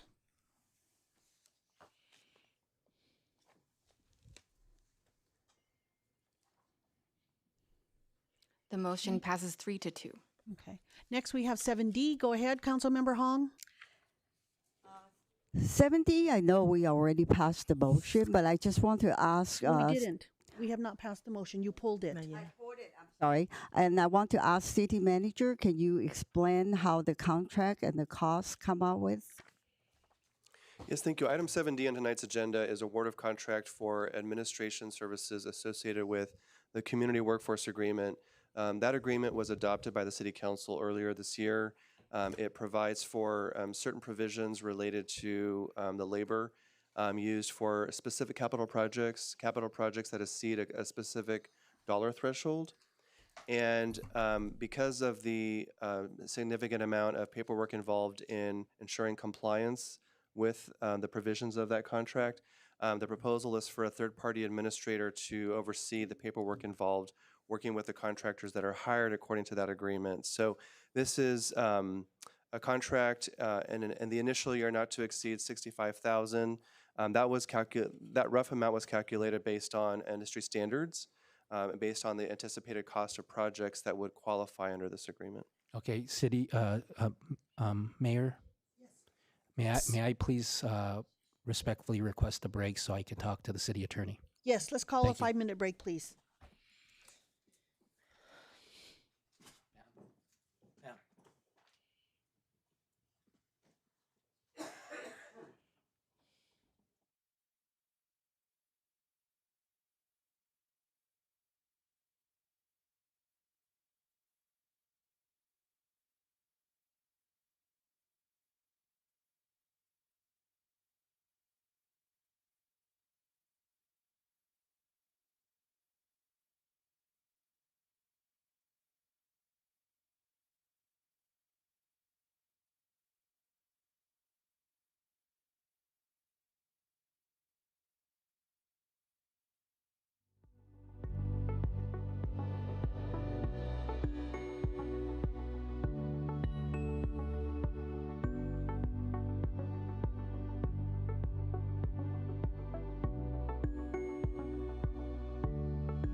Okay, and we're back. Councilmember Yokoyama, did you have any further questions? All right, No, Mayor. thank you. Councilmember Hong, are you ready to make a motion? Yes, 70, I like to pull out in further discussion because I don't know how You the already number. made that motion. You already made that motion. Yes, and that's my motion because I have a question about how you come up with the number $65,000. Is it all the fixed every year or? So 65,000 is an estimate based on industry standards, based on discussion with other cities. The 0.5% of the project cost is sort of a rule of thumb for costs associated with administration of a workforce agreement. The costs are will be paid for out of the associated capital project budget. So there's no request for additional dollars. It's simply the project cost will include not only paying the contractor, but also the administration associated with from this agreement. So it's 0.5% of it. The cost. That isn't our estimate, and it will be based on a project by project basis. But the rates associated that were provided by the contractor are included on page 2 of the report. So they would be billed hourly as needed at cost. Can I please have the audience not be talking? We can hear it up here and it's distracting us. Thank you. Are we still in the discussion time item? 7D. Yes. On 7D, yes. Can I say something, Mayor? Yes. I'm sorry, please, I'm sorry. We have a discussion here. It's hard to hear when there's talking from the audience. Thank you. Regarding agenda item 7D, I voted no, but the motion passed 4-1. As the council, my vote did not prevail, and I respect the decision of a majority. For tonight's item, I understand that contract authority is capped at $195,000, and 520 hours allocate based on the project needs. I have a question on that one. My question is, if the 550 hours are not sufficient to complete all of the work, what is the plan? Will additional hour require our council to approve? Simply stop once the authority hours and contract amount exhausted. Yes, thank you, Councilmember Tsay. As noted under recommendation on page 4, item number 2 is to award a contract, and then item number 3 is to authorize, if needed, a contract amendment up to a contingency of 15%. So if we exceed the 65,000, there is an opportunity to provide me the authority to go slightly above that. If, however, we go exceed that amount, then I would have to come back to the City Council for additional authorization. Thank you. Okay. Okay, do we have a motion? Yeah, I have a comment and a motion. So first of all, I just have to state I don't want there to be misinformation. So the vote was not 4-1 on this item back in March. That is incorrect. So I need to correct that misinformation. I make a motion to approve 7D. We have a first and a second. Let's vote.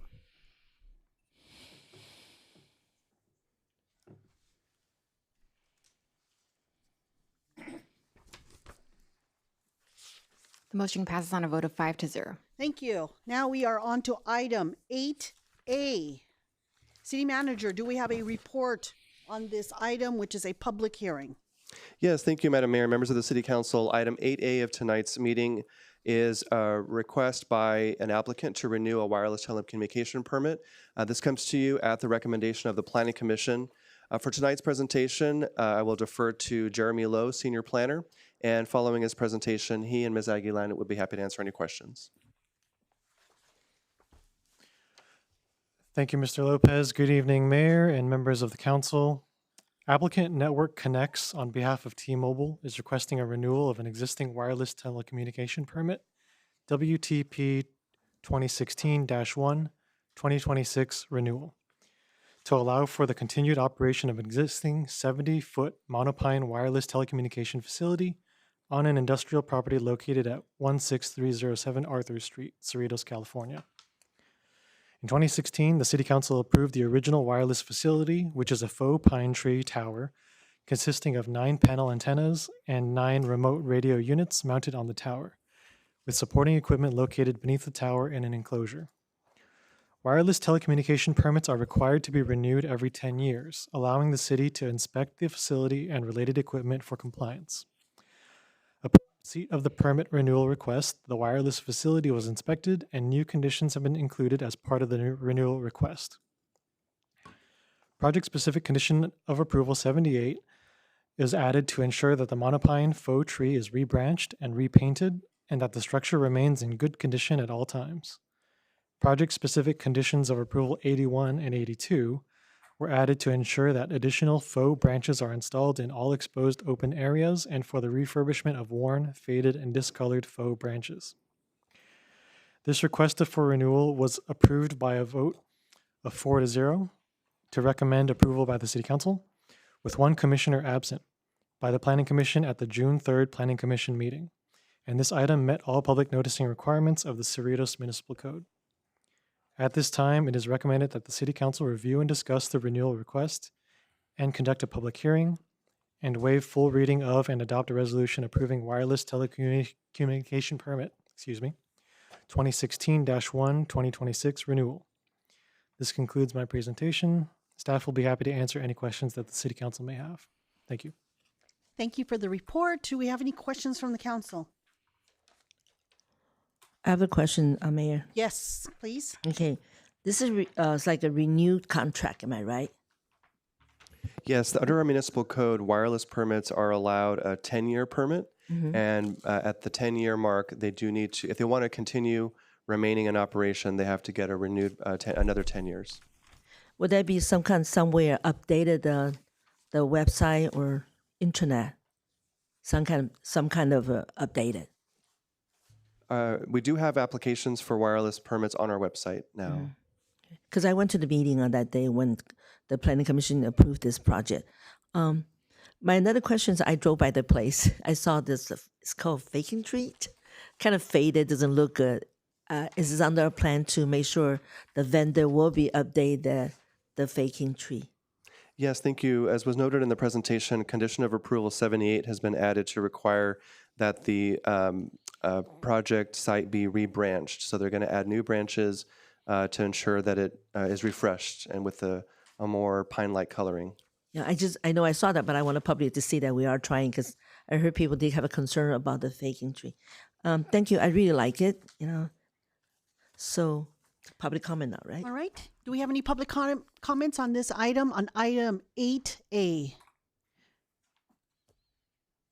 City Clerk, do we have any call-in speakers? We have none at this time. All right. Seeing that there are no speakers, I will close public comments. Do we have any comments from the council? Well, I would like to make motion. It's time to make motion after the comment. Any comments? No? Okay. Go ahead and make a motion. Okay, I would like to make a motion to approve the staff recommendation regarding the wireless telecommunication permit 2016-12026. Second. I'd like to point out that the staff did not recommend this. It's the Planning Commission that's making the recommendation. Thank you. So the motion should be that You please we're correct your approving- motion. Okay. We're approving the Planning Commission recommendation. I don't quite understand, Councilman Yokoyama. If you look at the staff report, the recommendation was made by Planning Commission, not by staff. Okay, so please read. I would like to make a motion to approve the Planning Commission regarding the wireless telecommunication permit 2016-12026. Second.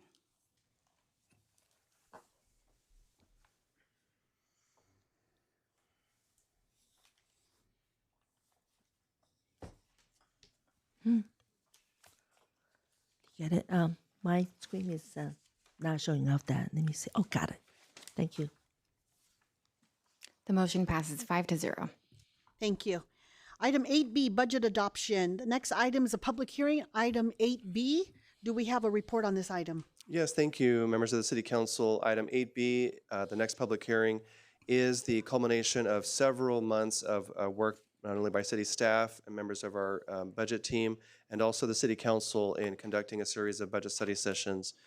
Today, we have presented to you a budget that reflects all of the amendments that were previously made by the City Council at prior meetings. And so with that, I'm going to defer to Administrative Services Director Drew Schneider to provide an overview and we'll then get City Council direction. Thank you very much, Mr. Lopez. Good evening, Honorable Mayor, members of City Council. Tonight, I am presenting the fiscal year 2026-27 final proposed budget. This budget reflects significant work by the City Council staff to address the city's long-term financial sustainability while striving to maintain the high level of service our residents expect. Following 3 budget study sessions, which include extensive City Council discussion, the final proposed budget before you tonight reflects the direction provided throughout the budget development process. Next slide, please. As highlighted in this slide, the preliminary budget's 10-year forecast demonstrated that without corrective action, the city would fully deplete its reserves in approximately 6 years. This projection underscored the need to identify sustainable revenue solutions and evaluate operational adjustments to address the city's structural budget challenges. Next slide, please. This next slide reflects the assumptions included in the final proposed budget and incorporates actions previously directed by the City Council during the budget study session process. These include the proposed water rate initiative, which assumes voter approval of returning water rates to 2025 levels for approximately 1 year before potentially implementing rates similar to those recommended in the 2026 study.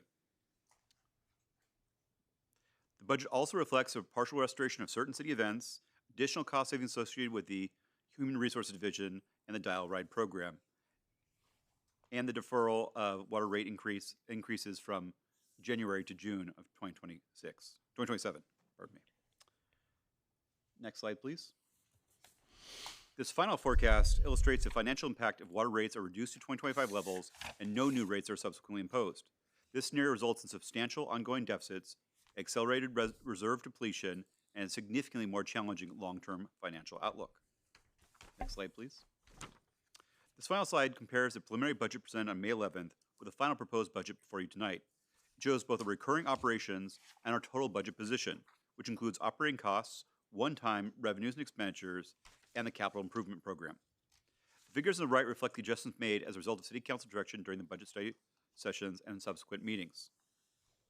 To address ongoing budget challenges, the proposed budget includes a number of operational reductions. Among the proposed 1-day per week facility closures are the golf course, the swim center, sports complex, and various community centers. The proposal also includes reducing evening hours to senior center and closure of City Hall, community safety, and the Public Works corporate yard every other Friday. These changes, along with several others, will be subject to the meet and confer process in compliance with the Myers-Milius-Brown Act. The budget also includes employee compensation adjustments required under existing labor agreements. In accordance with the Memorandum of Understanding with AFSCME, the budget includes the annual cost of living adjustment tied to the Consumer Price Index. Unrepresented employees, including members of the executive team, will receive the same adjustment. In compliance with Senate Bill 1436 regarding public disclosure of executive compensation, annual salaries for executive positions, including department directors, the city clerk, the assistant city manager, the deputy city manager, and the city manager range from $198,696 to $307,000 in total. While the final proposed budget meets the city's definition of a balanced budget, it continues to rely on reserves to fund a portion of city's operations. As demonstrated in the long-term forecast, additional action will be necessary to ensure fiscal sustainability. The city also faces future financial pressures, including a $7.5 million facility condition assessment implementation costs beginning in fiscal year 2027-28, and the eventual loss of redevelopment-related revenues beginning in fiscal year 2029-30. Staff will continue identifying operational efficiencies, expenditure reductions, and revenue opportunities to address these challenges and support the city's long-term financial health. Thank you very much for your time. City Manager Robert Lopez, our budget team, and the executive management team are all available to answer any questions that you may have. Thank you, Drew, for the report. And to David and Natalie as well. Do we have any questions from the council? Yes, Mayor. Yes, go ahead. This is under your long page, it's about 11 by 18, right? That's Exhibit 7.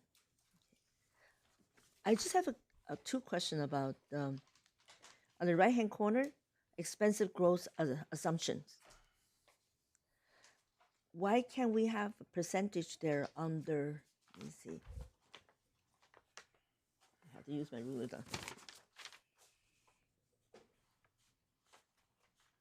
Why we have the so-called per actual estimate? Why can't we have percentage there? Because how do you get the number out from the bottom? Same thing to the your transfer to water and sewer fund. You also have a phase out of the subsidy. And the next one is no forecast increase. Those kind of information, when you present the table, the number there, then in general speaking, you have to give an actual number rather than per actual estimate. But there's no estimate telling me the percentage there. I'll begin by answering that most of those figures in the list of assumptions are increases, an annual increase of, for example, 3% per year for salaries, 8% per year for other benefits, et cetera. Other items are not like a straight line increase. They actually can depend year over year. So with that, I can defer to the team to elaborate on what those look like, but they're not straight line increase assumptions. They have variability. Good evening. Thank you very much for the question. To expand upon what Mr. Lopez mentioned, we get specific information from CalPERS in terms of our evaluation projection in relation to the UAL dollar figure, and we were able to incorporate the actual dollars associated with that valuation into this projection here, and rather than making a general assumption, which we've done in some of these other areas. Similarly, for the transfer to water and sewer funds, we have specific dollar amounts that were proposed as part of the water rate study that we were able to incorporate those actual figures that were projected out on each year, incorporate that into this financial analysis. Similarly, the electric fund, we're making an assumption here that it will remain stable while we undergo a separate ongoing study related to the future of the electric utility. So you, like our managers mentioned about like salary increase to 3%. How do you know we get, I mean, we're talking about projections, right? And then when the situation finance going on right now, everything starting expensive more and cost more, and what is so your projection is 3% for the employee raise? That is an assumption made based on recent history. What's currently in the employee memorandum of understanding on annual adjustments, it averages out to about 3%, but it is an assumption. So it's like a projected forward. Okay, got it. Thank you. If I could clarify, for example, with what City Manager Lopez said with salaries and wages of a 3% per year for the next 10-year forecast, I believe the Finance Department looked back for 10 years and did a historical average among the past 10 years and came up with that number. With respect to the CalPERS unfunded liability, there have been years for CalPERS where there were exceptionally good years for CalPERS, and there was an over funding so that there was no liability. But recently, because the market has underperformed CalPERS expectations, there has been increases in liability. And so that has fluctuated to such an effect that there's not an ability to project out a 10-year long-term summary of what the proposed unfunded liability increase will be because of those fluctuations. So that's why there's a difference between what you can project for the 10 years based on 10-year historical average versus those that can't be predicted because of the volatility of the market and liability issues. Okay, thank you. Any Makes other sense. questions? Oh, I'm sorry. That makes sense. Thank you. Sorry. You have any more? Yes. I'm Mayor? sorry. Are you done? I'm done, yes. Councilmember? Okay, go ahead. Yes, thank you, Mayor. If we can go back to the, I don't know, you have the combined financial program. I hope everybody has it with you. On page 235,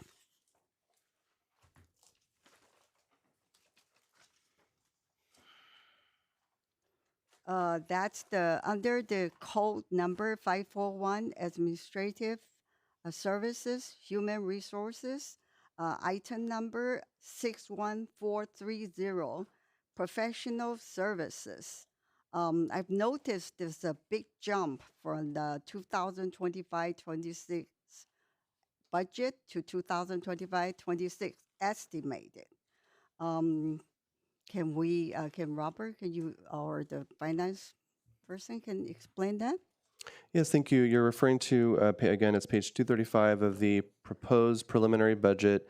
It's the cost center 541 human resources, specifically as it relates to professional services.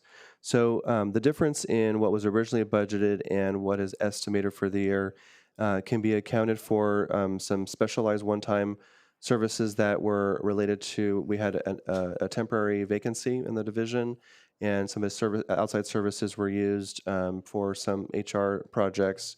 I can defer to Mr. Schneider, who oversees that division, to give some more specifics in that. Thank you very much, Mr. Lopez. Just to kind of expand upon some of the types of projects that were performed under this work, were a variety of compliance-related matters to comply with Family Medical Leave Act, to provide additional specifications in our job details related to essential duties, things like that that are necessary for us to comply with various federal and state mandates.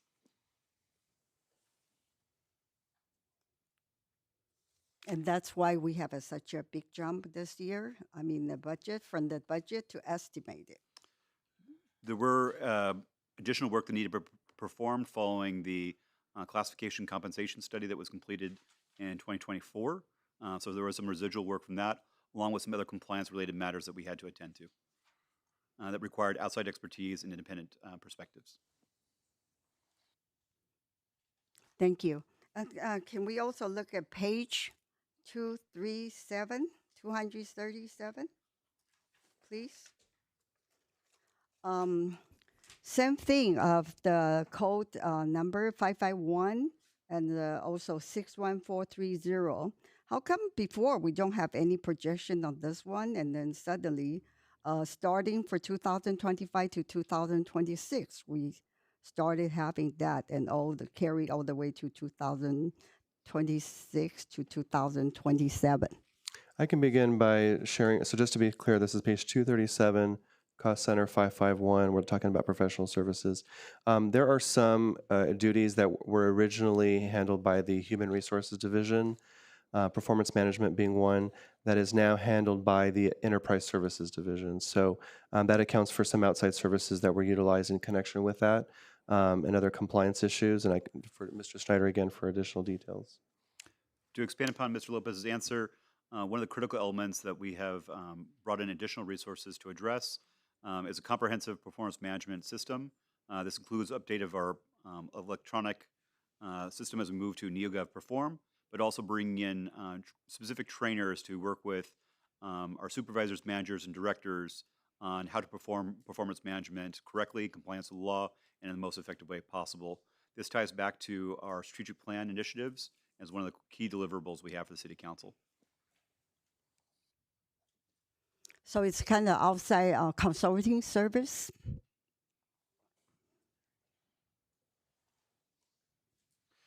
Yes, these are experts in the field that have more than 30 years of experience in performance management and human resources that we brought in to provide perspectives that we don't have within our existing team and structures, along with software systems that we're budgeted under the IT project line.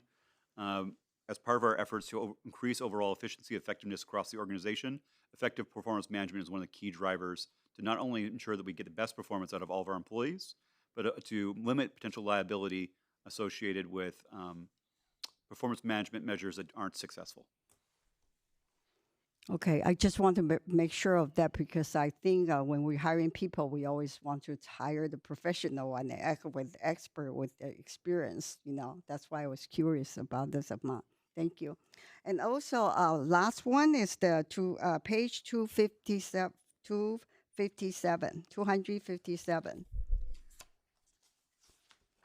That's about the theater, code number 631. I'm a little bit confused with the code number 61290 and 61430. It seems like, to me, it's a little bit overlapping of spending the money. I'll begin and I'll defer to Mr. Tilke, our theater executive director. But yeah, this cost center is specific to marketing at the theater. And there's the two separate line items. One is marketing expense. The second is professional services. I can ask Mr. Tilke to elaborate on the difference. Thank you, Mr. Lopez. Thank you for the question. The marketing expense line item is related to our direct advertising buys, including our traditional campaigns, digital campaigns, online advertising. Traditional would be something like billboards that you see on the freeway or radio advertisements. Also physical assets, banners on the building and so forth. The professional services line, the $300,000 line, that is your city council approved contract with Bauer Entertainment Marketing. That is the marketing contractor that facilitates roughly 85% or so of CCPA's marketing endeavors. That contract provides the city with a team of about 8 to 10 qualified professionals that are specialists in entertainment marketing. Thank you. So we do have our professional marketing person, but we also need the outside marketing service because some of the advertisement we couldn't make it ourselves. Like, I don't get it. So if we have people, we have our team, why can't we use our own experts instead trying to have to spend so much money to having outside service to do to me is a little bit duplicate work. Yeah, thank you for the question. The professional services contract with Bauer, as I mentioned, provides you with about 8 to 10 professionals in the entertainment industry, marketing industry. They have specialized knowledge and expertise to help us augment our ticket sales and market exposure. We do have a communications team on site, obviously with the general city efforts that is in part of admin services, which is Drew's area. That team is more responsible for your local marketing and communications efforts. This team is specifically dedicated to their expertise in marketing, entertainment, advertising. And then just to re-clarify on the marketing expense, that's actually purchasing advertising itself. So putting the Cerritos name and a show, for example, on a freeway billboard is not free. Every show has a marketing budget, an advertising budget. Those dollars go to actually purchase advertising assets and commercials and things of that nature to get information in front of likely and prospective ticket buyers to help us sell that inventory. So it's really a two-sided coin, if you will. It's the professional services side. Those 8 to 10 people, they do market research, they do advertising design, they consult on marketing strategy for the theater. So for example, if they identify a show that needs additional marketing support and design to help sell more tickets, they shift their efforts around where other shows may not need as much. So we work with them. And to your point, we do have one communications manager specialist from admin services who helps us coordinate that effort with the contractor. It's not a 100% full-time effort, but it's the majority of that person's time. But the heavy lifting is done by your contractor. If I may, Councilmember Hong, contracting with Bauer Entertainment was approved by the previous council with council members Barrows, Vo, Solanki, Yokoyama, and myself, as they felt that it was necessary to have a third-party market because it goes beyond the scope of our own communications department. Oh, thank you for the explanation. Yes, for that, I understand that, but I'm trying to say it looks like, why are we having the item number 61290? That's why I want to have an answer so we know what kind of money, what expenditure we have, what costs us so much to operate our theater. Thank you. Do we have any other questions? One more question, Mayor. Sorry Yes. about that. This is one of the again proposal budget. I kind of concerned. I think I talked to manager and thank you for explaining to me regarding the expenditures. I remember the last time we discussed about some of the program that we cut it off, which is we're talking about the concert at nighttime on Tuesday or Thursday, and we also have night out, family night out in the park. It's not including here the expenditure. Can you explain to the public why it's not there?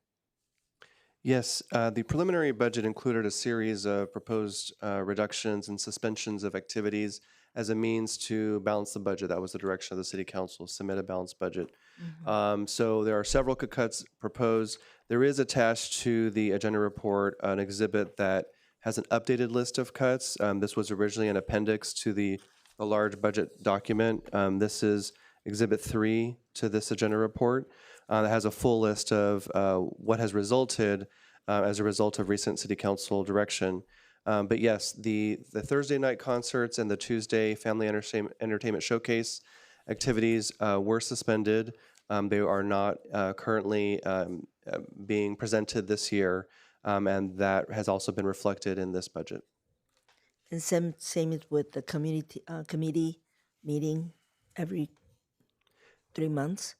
So yes, there it was a Mention the meeting, recommendation yeah. by the internal ad hoc working group, the finance, budget and finance working group of the City Council to move most commission and committee meetings to a quarterly schedule. The one exception is the Planning Commission, and to no longer televise the Safety Committee meeting.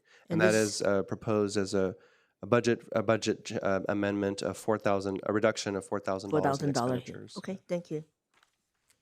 Any other questions? No, thank you, Mayor. Councilmember Yokoyama? Thank you, Mayor.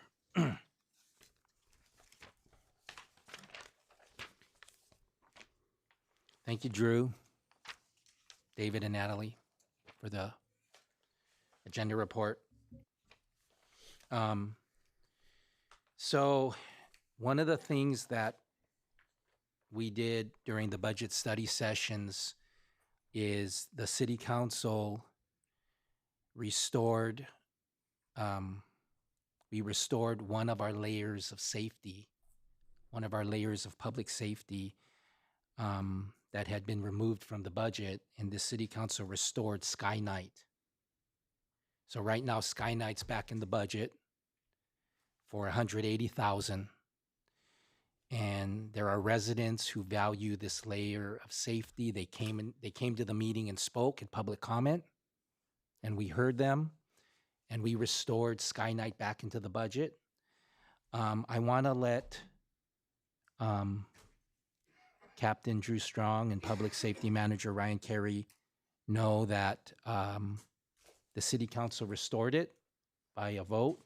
It's in the budget. It's going to cost the city $180,000.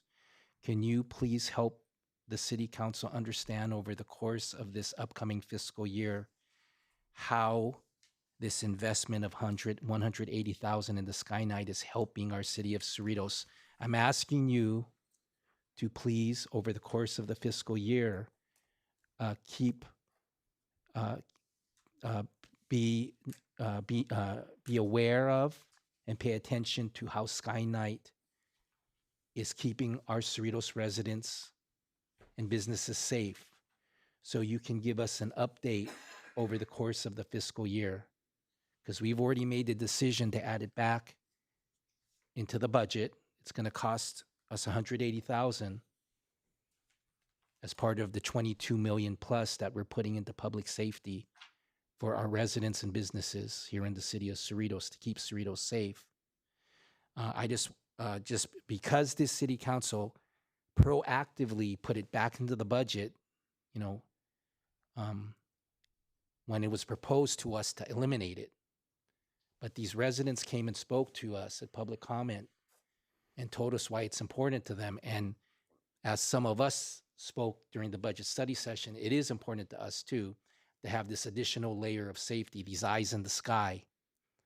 Sky Night are the eyes in the sky that keeps the deputies on the ground safe, keeps the residents on the ground safe, keeps the businesses on the ground safe. So please, I look forward to the two of you giving us updates over the course of the fiscal year, 26-27 fiscal year, on how Sky Night is providing an additional layer of safety to our city. Okay?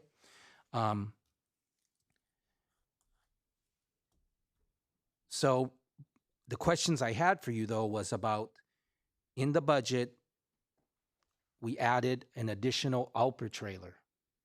The City Council, this City Council that's prioritizing safety more than any City Council before it, we want another Alper trailer.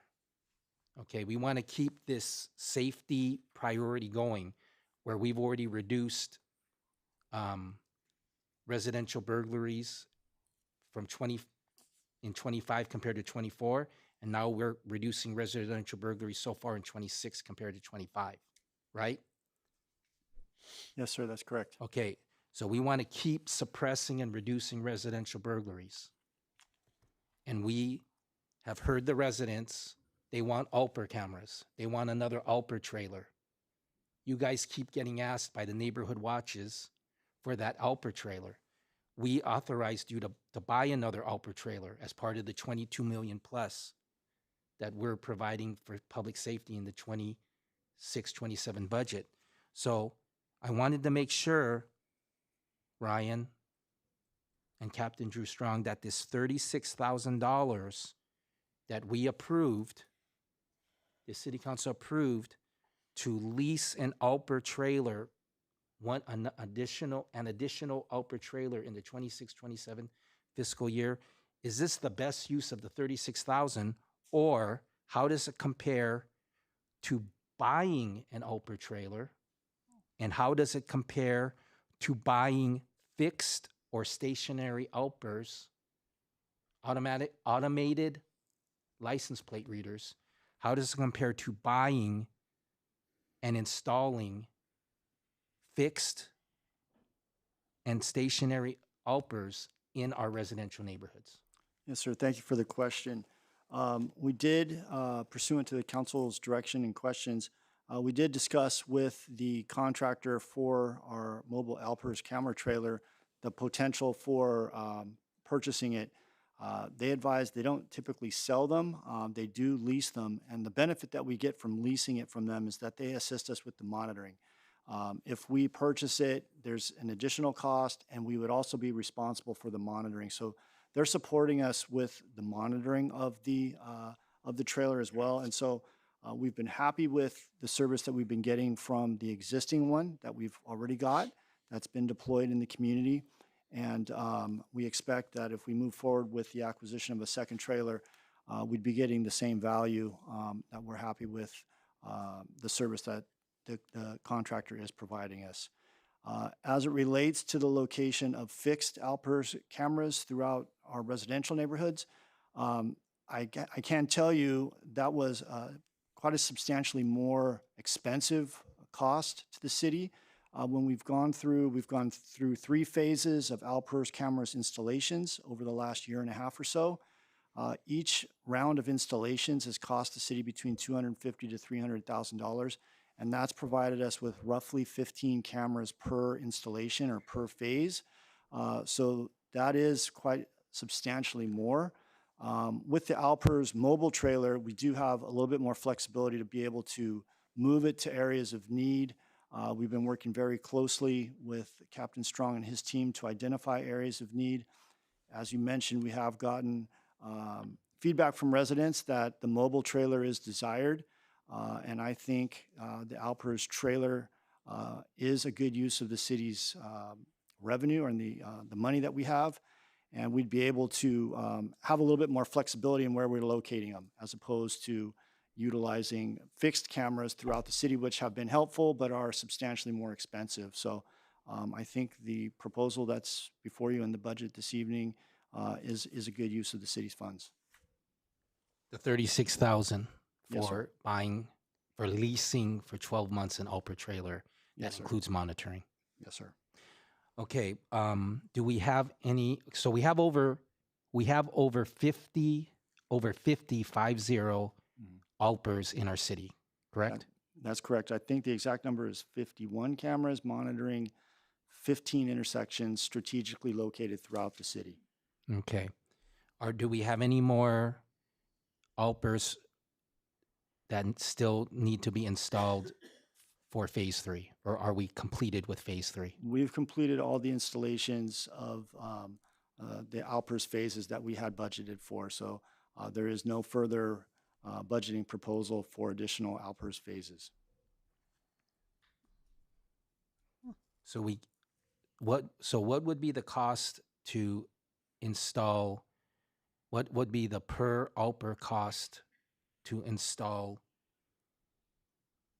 fixed Alpers based on our experience in installing the 51 Alpers in our city of Cerritos? Yes, sir. Just generally off the top of my head, it's been about 15 cameras per installation, roughly $300,000 per installation phase. I think Captain Strong may have some additional information on that if you'd like. Thank you, sir. Regarding your question, were you asking about the location of the cameras strategically? Is that what you're referring to, sir? Well, no. And I know you've been involved in the strategic positioning and location of the 51 ALPers to reduce and suppress crime in our city.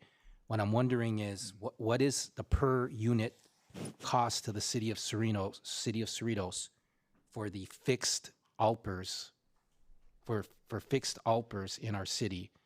What I heard Ryan say right now was, in a phase, it was about 15 ALPers for $300,000. Right, that breaks So that's down to about 20,000. That's 20,000 per ALPer. Yep. That's 20,000 per ALPer.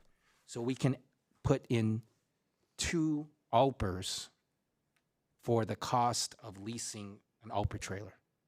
About. Yes, sir. And I think we need to consider that, council colleagues, for the future. We need to consider adding more ALPers in our city because, like, for example, I'd like to add one to the intersection of Lucas and Bloomfield. Okay? I'd like to add one to the intersection of Lucas and Bloomfield. Okay. I'd like to add one maybe to some of those intersections of the residential streets in 166th, west of Bloomfield, east of Bloomfield.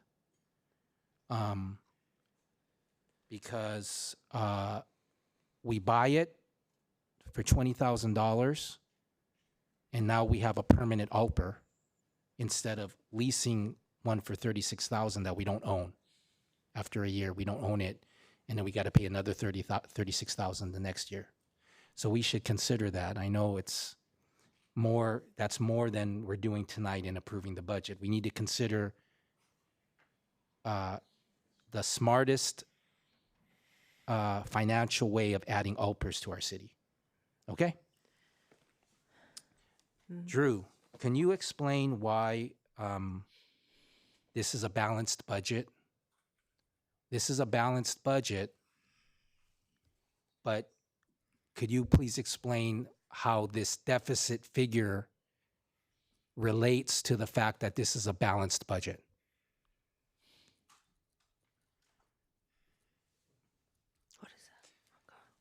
Yes, sir. So I'm going to ask the team to go ahead and. I'm going to ask the team to go ahead and bring up an additional slide that covers, we can bring back from the May 11th meeting.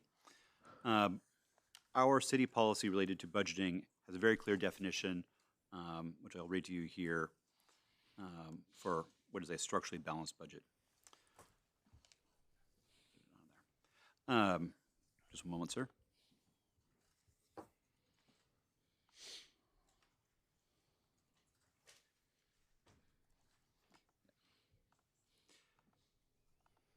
A balanced budget exists when ongoing revenues are equal to or exceed ongoing expenditures, thereby avoiding the need for the city to utilize one-time funds to offset the difference. In more plain language, we look at, if you could go back to the slide with the two. Natalie, are you looking for it? Okay, go ahead and look for it. Let me ask you another quick question while she's looking for it. So I'm looking at this list of changes from the preliminary budget exhibit 1 to the final proposed budget on the revised agenda report. And on the page number 13 at the bottom. Okay, page number 13 at the bottom. Okay, Drew. Looking at the second to last change in expenditures. Reduction in operating hours of the Cerritos Senior Center, and then it's a positive dollar amount of $7,000. Could you tell me, please, confirm for me, please, why reducing the operating hours of the Cerritos Senior Center results in an increase of $7,000? I'll begin by noting that initially what was recommended in the preliminary budget was a one-day closure of the senior center. And it was the recommendation of the Budget and Finance Internal Ad Hoc Working Group in lieu of closing a full one-day closure, rather to look at keep the senior center open all weekdays, but instead reduce the evening hours. So what was originally a larger savings has now been reduced by $7,000. So what is the total dollar amount of the savings that are going to be in this budget that's being proposed to us tonight? Because this attachment to the agenda report makes it look to somebody who's looking at this document for the first time. It's showing that a reduction in the operating hours of the Cerritos Senior Center results in an addition to expenditures. So And as the city manager explained, we changed, this city council made the decision to not close the senior center one day. We instead, based on what we heard, the feedback we got from the patrons to the senior center, they want all 5 days. They'd rather us eliminate the evening hours, which were a recent addition in the last few years. So it shouldn't be a positive number. There is a net negative number. That's correct. And on page 16 of the agenda report, there is a revised exhibit of the cuts, basically service suspensions that are reflected in this updated budget. And so on page 16, in the top section labeled facility closures, the second bullet has to do with the senior center. It does show a net reduction of $61,000. The original preliminary budget, that figure was $68,000, but now it is $61,000 reduction. So that $7,000 difference is reflected with this net negative result. Thank you. So I'm glad that we were able to explain this, because we kept most of that reduction, and the senior center is going to stay open the 5 days a week. We did not eliminate a day as proposed in the original budget. That's correct. Okay. For a net reduction of 61,000 instead of 68,000. Correct. Okay, thank you. So Drew and Natalie, so we have a balanced budget before us tonight, and could you let us present what you were going to present about that, and how that relates to slide 5? Because, you are telling us that there is a deficit in one of the boxes, but you also, as you said in your report, this is a balanced budget. That is correct, sir. So if you look at bring your attention to kind of the set of columns on the right here. When we look at recurring operations, our total recurring revenue, so that's money we receive year over year. We anticipate to continue receiving in the future. That number exceeds our year-over-year expenses. Column to the far right, which says total budget position, reflects a variety of one-time expenses, including the election expenses that we discussed at our last meeting, in addition to significant capital improvement projects, which in theory are one-time expenditures. We don't build a new city hall every day. We don't have to replace an HVAC system every year. These are one-time expenses that the city incurs, and then they're durable goods, so we are able to enjoy those goods for many years to come. Similarly, there's certain recurring revenue or one-time revenues.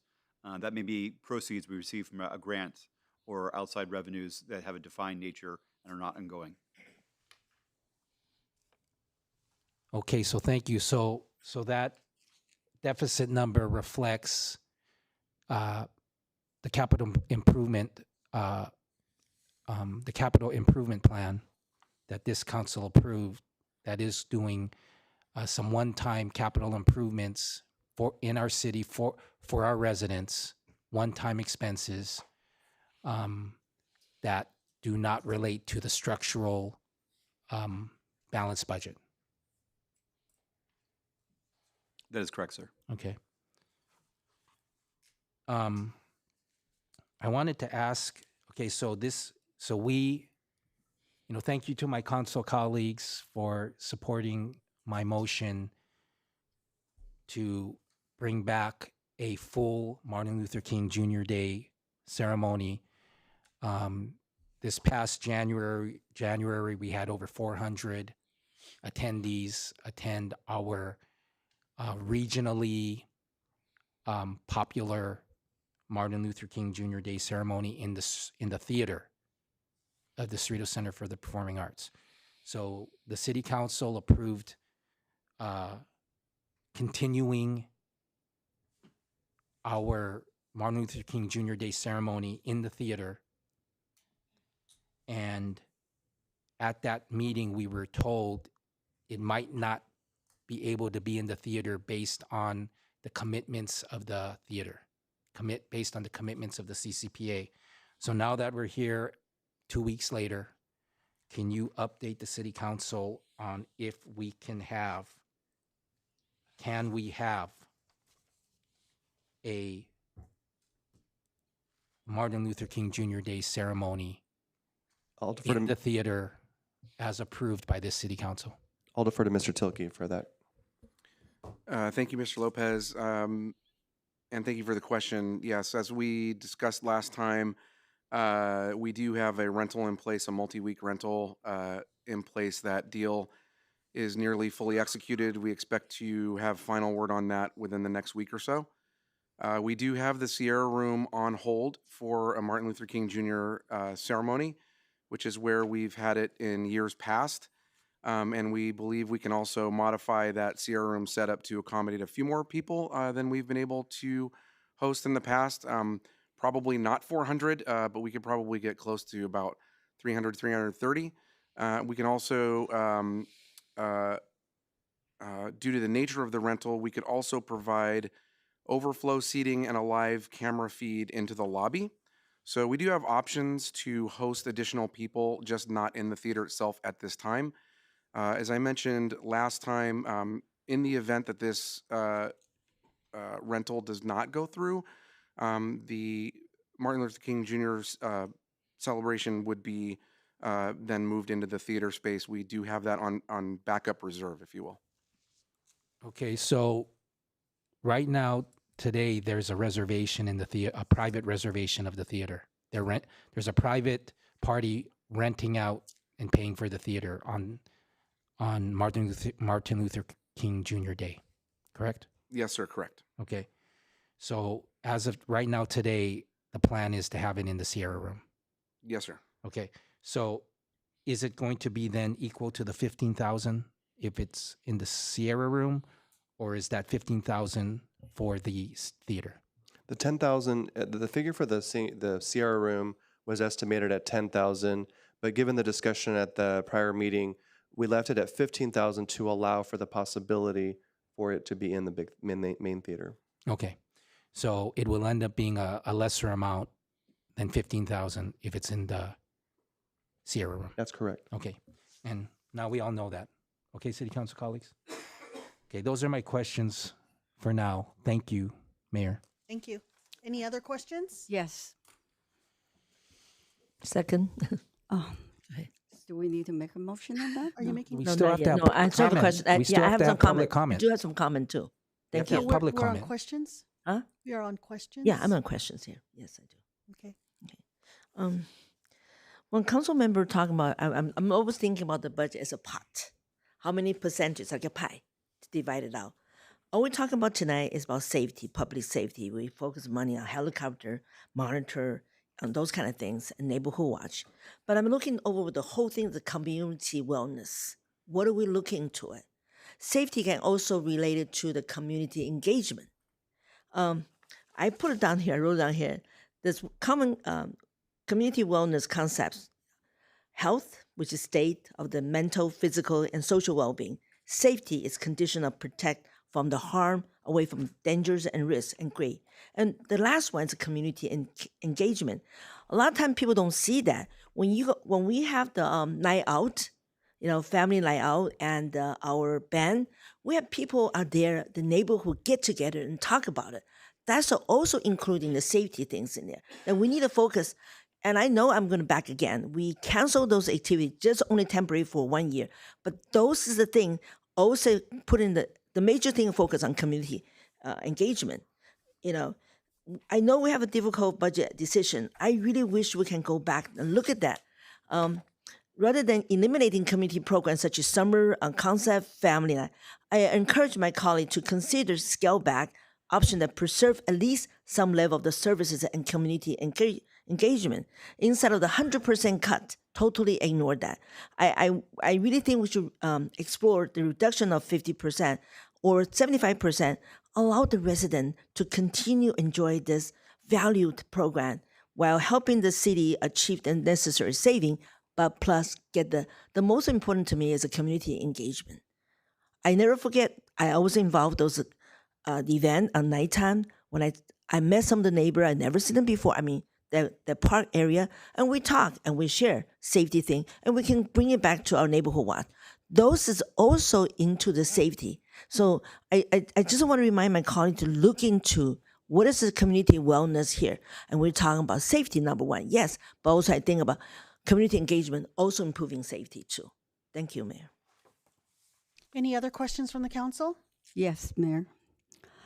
I do have some questions. First one, I'd like to ask Ryan or Drew Captain can tell us the importance of the Skynight helicopter patrol service. I know it's a big dollars, and a lot of people are having asking me, and that's why I'm bringing out this question. What's the effect that really help you and help to secure our safety? Because I know when you look at from this up, you know, it's really more clear, and you can give collaborate with the police car. It's very cool. I went on the trip that. Thank you for the mayor recommending me to go have a helicopter ride, and which I do understand the value. But I want to know the money that we spend. Do we have the result of efficiency, or what's you two's best advice?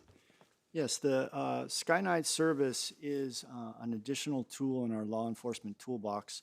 As you know, we split the service with the city of Lakewood.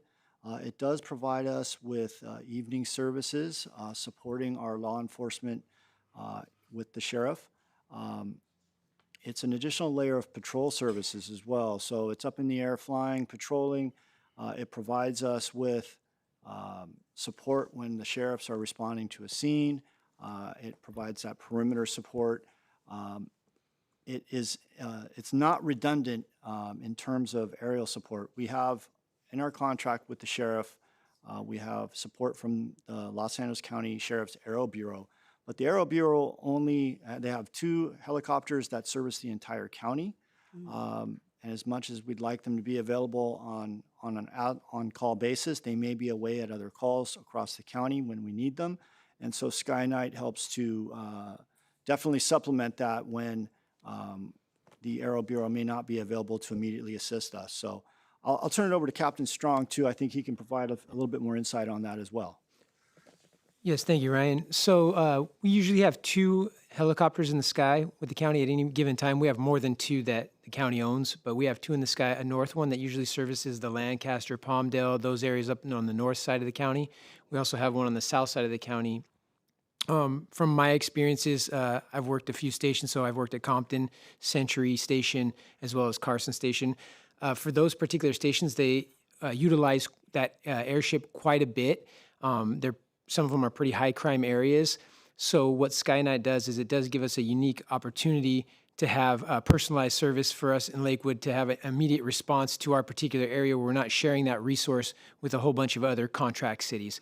So we do provide aero service. They will respond here if we need them. However, it's more of a personalized service to Lakewood and Cerritos. Yes, Councilmember Hong, I reported a couple of meetings ago, just recently, that the benefits of Skynight, and one of them was that there was an incident on Bloomfield and Delamo where the suspect ran into Kanabe Park, and Skynight was first on the scene and was able to locate the individual, and subsequently patrol officers were on scene. So there were many benefits I highlighted in that meeting about a couple of months ago. Yes, thank you. I just want to make sure and to ensure all the residents understand why I voted yes on this expense. First of all, quick response is very important because we really, from Lakewood, Long Beach Airport to here, it was like 1 minute or less, you know. And secondly, because our city has so many freeway access. So if a lot of people, all the crime, if you look at it, when they go to our city, they want to rob the stores, our retails, they will also always pick on somewhere close to the freeway because once they get this, they achieve what they want to get, they can take off real quick. And for police cars, sometimes we cannot have quick response to chase them down, but the helicopter can do it. And no matter how far they drive all the way, the helicopter can chase them down and get those crime people. You know, that's what I think. That's the benefits that we are getting. I want to mention about that. Thank you. And secondly, I want to make some statements regarding the budget. Why I mentioned about that before is because the recall expenses was not mentioned during the last meeting. And after I see the recall expenses, I'm going to be voting no on including recall election costs in the fiscal year 2026 to 2027 budget. I voted no last time.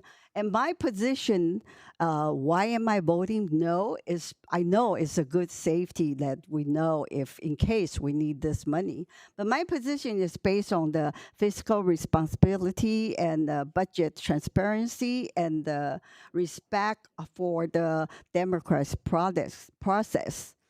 First, there's currently no certainty that a recall election will really occur. I mean, we don't know. We still don't know the result. And the number of valid signature has not been determined. And no election has been called. And the timing and actual costs remain unknown. So including a significant expense for, this event is not, in my personal view, it's not a prudent budgeting practice at this moment. And that's why, because the total amount is a lot too. And secondly, our city is already facing the budget challenges. So every dollar that we budget should be tied to known need, a defined project or anticipated service. Settling aside funds for an election that may happen or may not happen could unnecessarily increase projected expenditure and contribute to concerns about the city's financial conditions. And by budgeting for a recall before one has even qualified, some residents may perceive that city is assuming that recall will occur or using the potential cost to discourage participation in the process. Whether or not that is the intent, I believe it is important for the city to remain neutral. And that's why for this one, I am not going to vote it to put this in our budget because that the increase for the budget deficit is very high. Are there any other questions from council? Yeah, Mayor, I'm so sorry. Well, I have a question for Yes. Councilmember Hong. Okay. So thank you for explaining your position on that. So do you have you explained that for the recall, you're going to take the position to treat it as a $0 in the budget. Do you have that same position for the initiative? Actually, I have the same thought about that one, the same thing, because I think if if it happens, then we have to amend our budget. And before that, we have to discuss how we're going to handle this, you know. But right now, if we put it on the budgeting, the budget deficit is just so high. As as a, as what we are elected for. I remember I always tell my when I'm doing my campaign, I always promise like we're trying to maintain the budget, balanced. We're not trying to increase any cost. So I'm just trying to say, why put this in the budget right now? Why don't we wait until what happened? And if in case that happened, then all the council can sit down and talk about how we're going to do it, or we need to amend the budget. We can add it on into our budget. If unfortunately, or fortunately, whatever it happens, we just have to face it, but not at this moment. I don't want to put it in the budget. Okay, thank you for explaining your position, Councilmember Hong. Mayor, can I Yes. ask some question for clarification? First, I did vote for no on the last time, because I feel this is an uncertain amount, and now appears potential expenditure. And I really appreciate the city staff efforts and council member to be. I call this. I can see the other side who want to have put in the potential budget in there, because I can see it be transparency. Because if you don't put in here, then when it come by later, oh, we need more money. We need money for this. People start to say, wait, this is what you don't want the money for this. And now all of a sudden you want this money for it. Thing can happen. So that's how I see the difference. I voted, and I respect my council member made that choice, because I can see their side, the point of view is transparent by including the possible costs in the budget projections. That's how I see it. But I also see other thing, because we're all talking about cut. What I feel bad about it, because I really, as a resident here, what's my position here? I should always go to the other side to think about the resident, what the resident needs. Besides, we put as a potential cut. And I know usually when it really happen, you're going to take from general fund, right? Your revenue, your reserve money. That's how we withdraw from there to support recall. Am I right? If the recall comes. Ultimately, if it goes beyond what's currently available in terms of revenue, yes, it would. Added expenses later on the year would come from the general fund reserve. Yeah, I can see my colleague really put in here, so will be more transparent to say, hey, we're going to put the budget there. This is going to be needed too. So I see the both. I see my side. I also see the other side too. But I still, I am so sorry. I still think about something we need to look for the resident needs, such as the program I mentioned before. Besides, we talk about cut, because the number looks so terrible now. It really very negative. I can see that. From the beginning, we're trying to cut, and now other things can happen, recall can happen, and we have to make a decision. Either we nominate the people or appoint the people, or we have to put in the budget to run the elections. Those kind of things, I see now we probably need to look into it, what potential cost to our city and how we're going to prevent. But I don't want to cut too much our residents' needs. 100% cut everything, that's not right. That's my comment on this one. Do we have any other questions? All right, I just wanted to point out on our combined financial program on page 377, I just want the residents to note on page 377 are items that are deferred and not included in the budget. So although we made some cuts, there are other programs, infrastructure maintenance, public safety, that are not included. So certainly we do have a list of things that need to get done in this city, such as addition of 1 full-time contract patrol officer, purchase of 15 additional ALPR cameras. I just want residents to be aware of page 377, and if staff could come up with a total, add up all these numbers and get back to me later after, before we close out this item. I'm gonna go now to public comments. Do we have any comments? Speakers are not showing up on my list. All right, for speakers, we have Catherine Pascual, followed by Raymond Kim.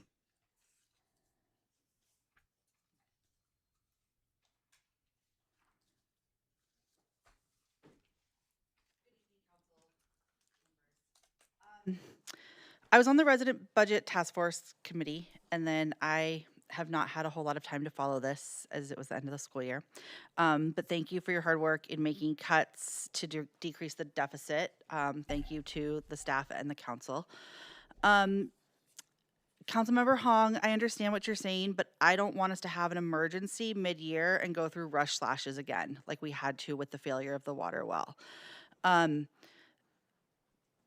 people are saying, do you want to save the cost, just resign already? So there's people saying we can save the costs, but I think it's the best thing to do is to have the money available and not need it, like have it available in the budget and then not need it, rather than having some like mid-year crisis where you're trying to slash things and make emergency cuts to cover the cost of this election. It's not like we can't foresee it happening at all. We know it's a possibility. And so I think it's best to budget for possibilities and then to not need it and to have less of a deficit. I am worried about the Magnolia Power Plant and how much that's costing us and if that's a good thing long term. I heard you guys talking about it a little bit earlier. I'm also worried about weekend trash pickups being Sundays only. And I hope it's in the mornings. One day, my sons were with some classmates. We were at Frontier Park, and there had been something earlier in the day. It was a weekday, and the trash cans were pretty full. And then we met there with some classmates, and the trash cans continued to fill up, and it was a very windy day. And next thing we knew, there was trash blowing all over the place.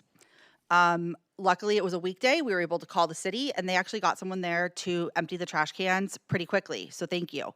But I'm just worried about what is a Saturday going to look like when there's multiple groups of people using the parks and they're not being emptied and it's a windy day. I also was very much upset because there was a city employee who came into the office at Frontier Park and like yelled at and scolded some of the kids because they thought the kids had just thrown trash everywhere, when in fact the wind had thrown trash everywhere. So that was not a positive interaction with city staff, and I just worry that more of that negativity will happen if we don't pick up trash every day.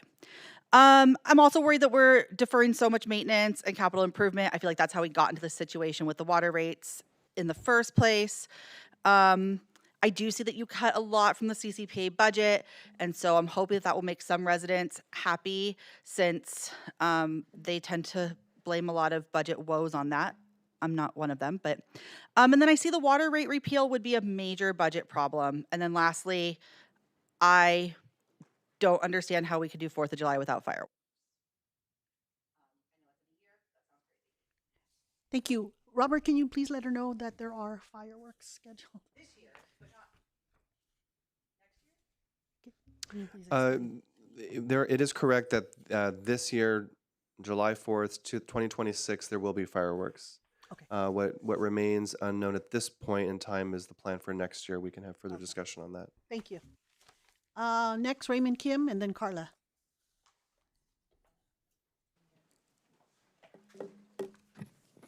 Hi, City Council. I have 2 items that are really, really important that I can't emphasize how important this is. Well, first of all, I think from the finance perspective, in the city, there's nobody with experience outside of finance. I worked on Wall Street. I was an investment banker at JP Morgan. I'm a professor of finance. I do academic research. I mean, Councilman Hong will definitely know how cutthroat the field of business and finance is, and Councilwoman Sophia definitely knows how serious academic research gets. So I say this very, very seriously.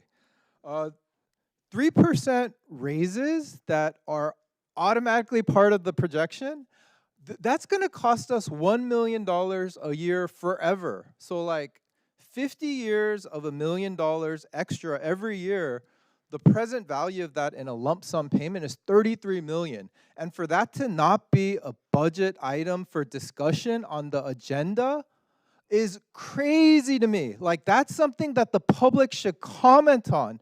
Like, I understand, council is surrounded by hundreds of employees, so it might be like kind of difficult to say. So let us say it. Let the residents say it. Put it on the agenda so that we can talk about whether we want this 3% raise that's going to be $1 million every year. 33. And here's another thing that the HR, when we talk about HR costs, or overhead. Okay, so the water fund on page 71 of the budget has 5 million projected overhead. The sewer fund has 1.2 million. The overhead for the reclaimed water fund is $500,000. So this is 7.4 million of overhead. And you know, it's not broken down, but when we look at past budgets, you know, what could that 7.4 million be? There's a clue when you look at the water bill line items. 742,000 from human resources.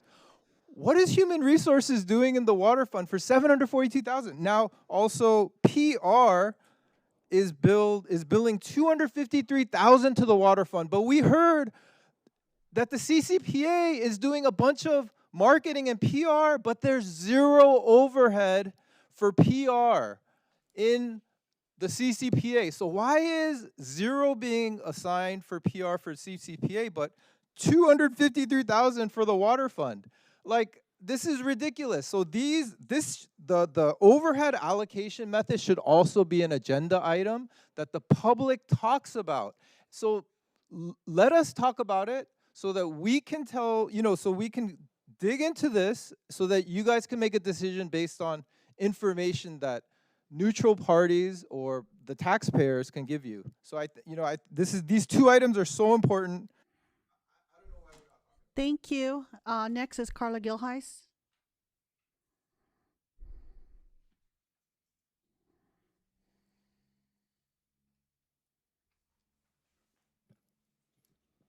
So there was a slide showed tonight that said if the water repeal happens and there would be no new rate, the rates would go back to the zero amount they were before January 26th.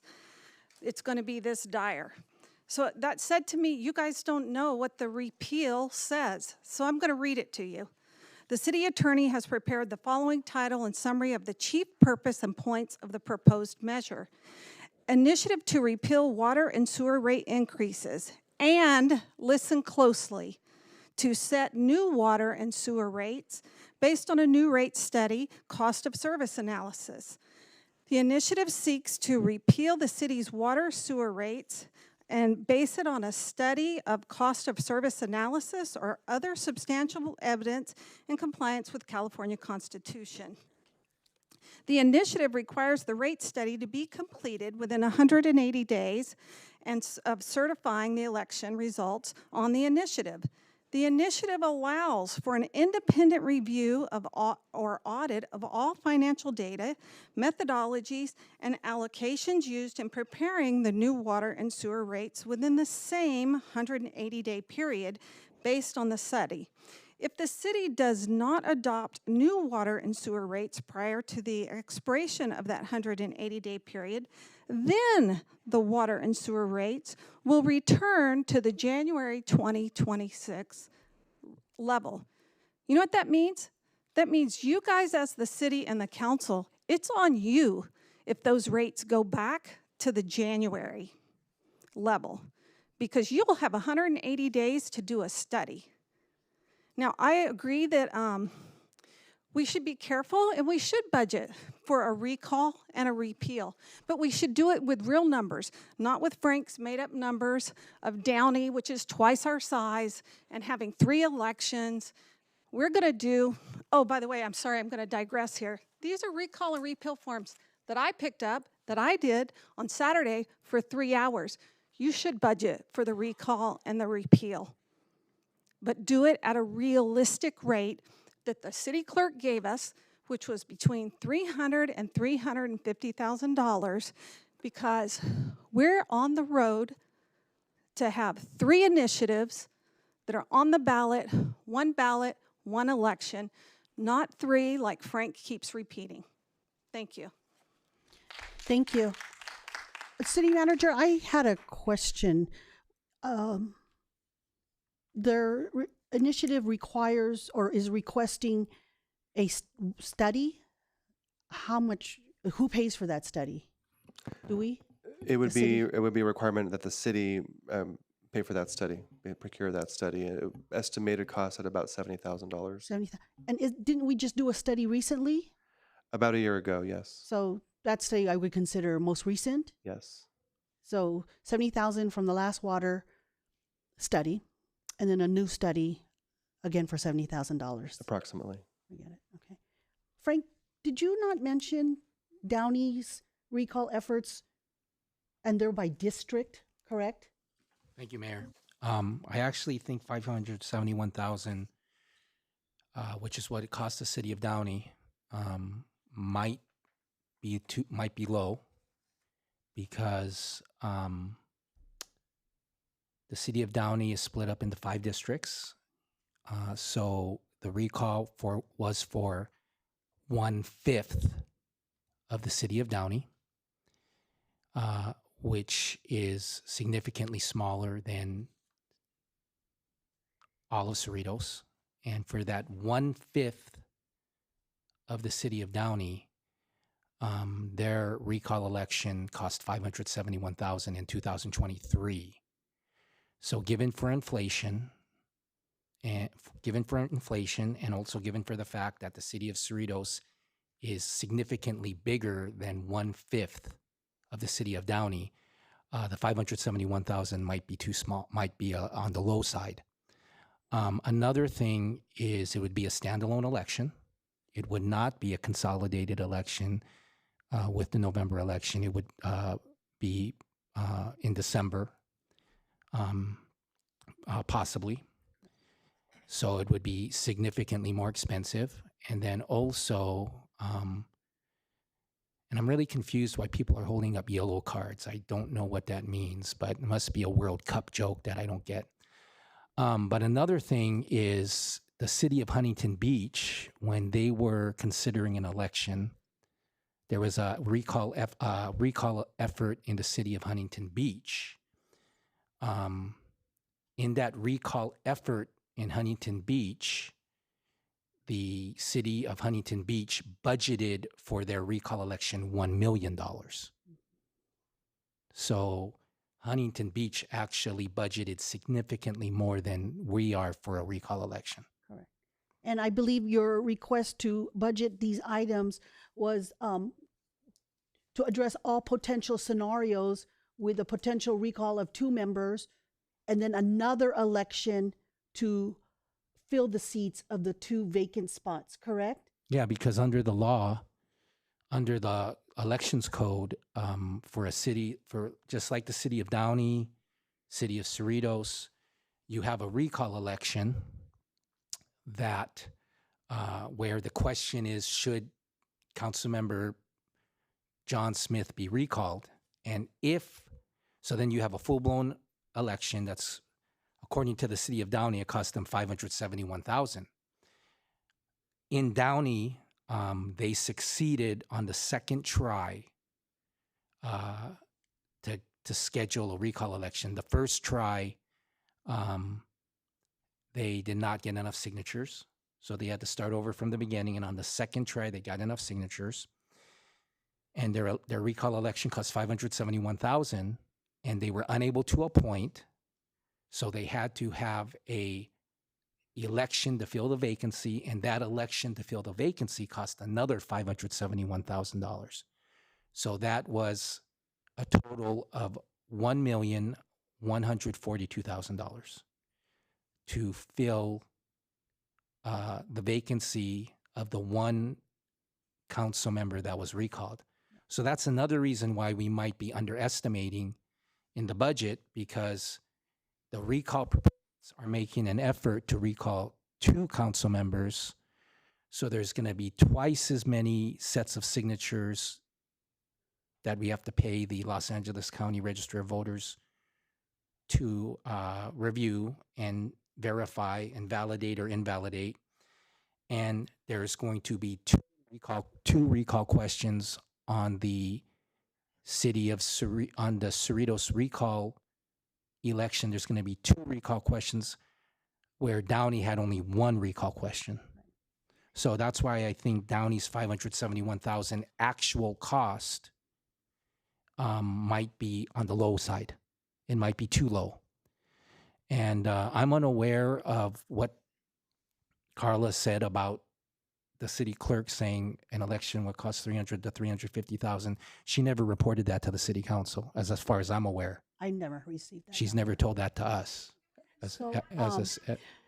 I'm going to ask you. I'm going to ask you to not blurt out. The city clerk never reported to us that That's your last warning.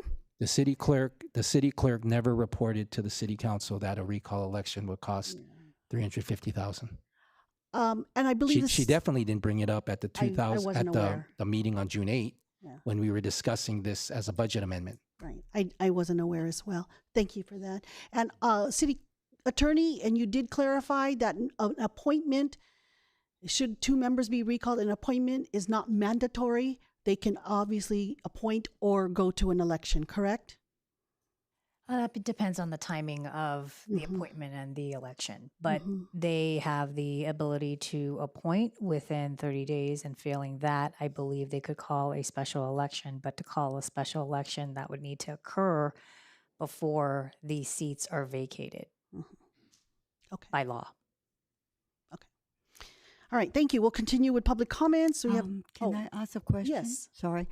So my question is, so where did $1.7 million come out from? From the city clerk or from the consumption from our council member, Frank Yokoyama? How did this $1.7 million come out with? How did you come up with this number? I think Councilmember Yokoyama just. Right. mentioned it. So it's from his experience, and he What's recommended. been stated in reports of Downey So is elections. so the city clerk agree with that? Thank you for your question, Councilmember Hong. At this time, for me to provide a professional estimate, there are very many questions still hanging, and I would not wish to give very specific information at this time. As stated, this could result potentially in 5 different elections. It could. Yeah. So thinking of it that way, we could have to spend that much money if that's how we think of it. And in Downey, population is about 110,000 divided by 5. So that district alone that held the recall is about 20,000 people, and that's not even voters. 22,000. That's That's just population. less than half of the city of Cerritos. Yeah. So And that's not even voters. So That's their just- so their recall election in 2023, which was less than half of the city of Cerritos, was 571,000. Our recall election is going to be more than double that. and given that it would probably be a special election, vendors would have to be secured, probably a last minute notice, and we all know when you get things at a last minute notice, the price goes up. So, okay, I'm going to. Yeah, they're going to be fighting for all the vendors that are servicing the November election. Correct. All right, we have another public comment. Daisy Legasca.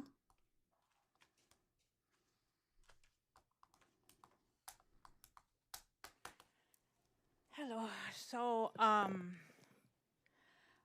am here to comment about all this, thank you, Sophia, for thinking about the residents.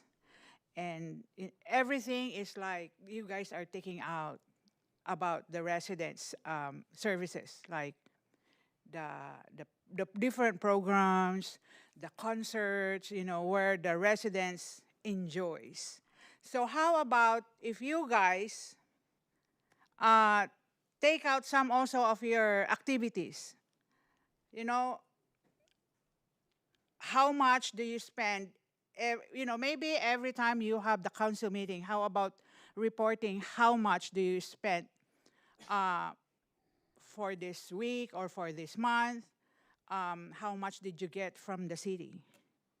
Report what you got, how much you spend. And then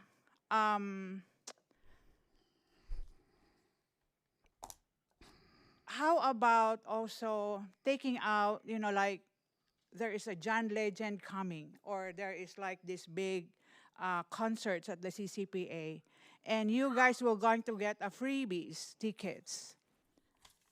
How about selling those tickets to the, to the real people who can pay, not you guys were going to take it for free. And we're talking about the tickets that's not are in the 5th floor on the second floor. It's on the front row.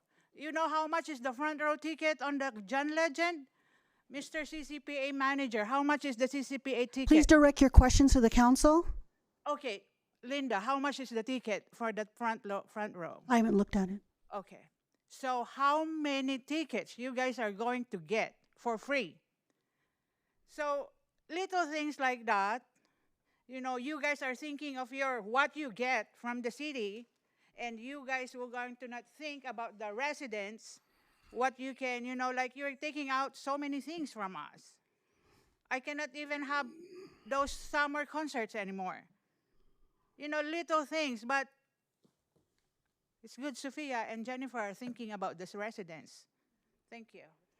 Thank you for your public comment. I don't know about my council colleagues, but I don't have any expenditures when I go to these activities where I'm representing the city. I pay for my own gas. I am going to warn you one more time. She already had one warning. This is your last warning. Yes, I'm talking to you. Camille. So I don't know of any expenditures. We pay for our own tickets to events. We pay for our own gas. So I don't know what she's talking about. Do any of my council colleagues are spending money to go to activities that represent the city? I didn't think so. And I do believe in our policy for CCPA when it is the opening night, that council, which was approved by previous council, not this council, by previous council, that the council would, as in a capacity of representing the city, would receive 2 free tickets to the opening night only. That means all the other shows that I attend, I pay out of my own pocket. Just want to make that clear. Do we have any call-in speakers? There are no remote participants requesting to speak at this time, Mayor. Okay. And I will, we believe you. We believe you. All right. I'll bring it back to council for council comments. Madam Mayor, I would like to answer a question that was asked previously. Yes. The question was, in the budget, in the original preliminary budget, there's an appendix that lists items that were not included in the preliminary budget. These are items that were planned or hoped for, but have not been included because of insufficient funds. This is Appendix H on the preliminary book that's on page 377. The total amount of those items is approximately $3.5 million. So $3.5 million that we're not able to fund on projects, programming for this fiscal year. Mayor, if I may, I would like to let you know that we do have one speaker on Zoom requesting to speak and who raised their hand literally just after Thank the you. closure. We'll go ahead. Speaker Leah Nass, please unmute your microphone and begin your comments. Hello, Madam Mayor and esteemed council. I really want everybody to understand that if the elections are split into multiple elections, that would be the council's doing. The council has the option to consolidate all of these initiatives into one election to be the most cost effective. And if they opt not to do that for whatever political strategy or other purpose, it still is up to them whether or not they are doing the best for Cerritos and allowing the residents, their constituents, to exercise their democratic rights and make a decision on whether or not they want to repeal and replace the water and sewer rate increases or recall 2 of the council members. To have this conjecture about inflated costs, which honestly appears as though right now the city is not being neutral because they are not correcting the council members who are going at length on the dais on these cost issues and it appears that they are campaigning on the dais. It's not an acceptable way to administer the level of democracy that Cerritos residents deserve. Are you done? Okay, I think that speaker is done. And Mayor, if I may announce for the record, the written comments yes, received. please. Thank you. Prior to the meeting, the City Council received full text unredacted copies of the 3 written comments submitted by the deadline for item 8B.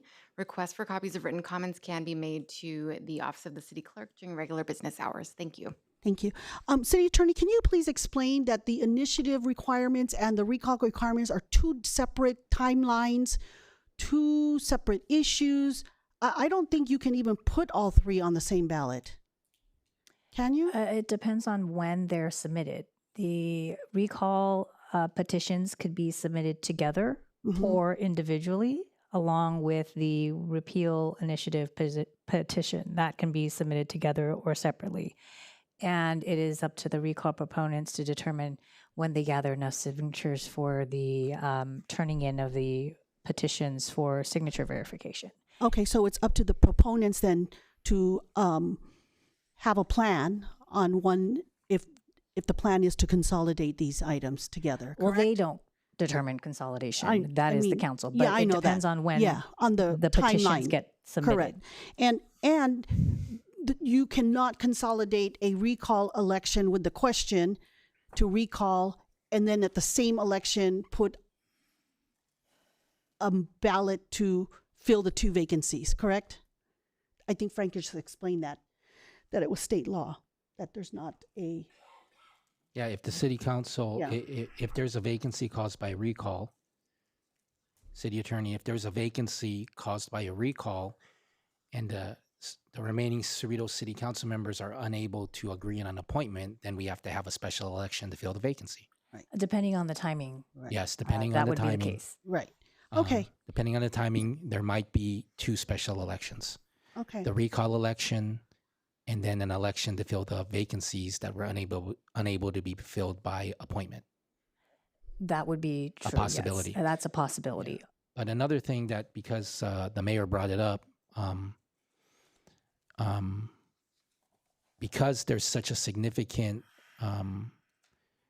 difference in the signature requirements for the initiative, which is 865 signatures, is required for the initiative petition.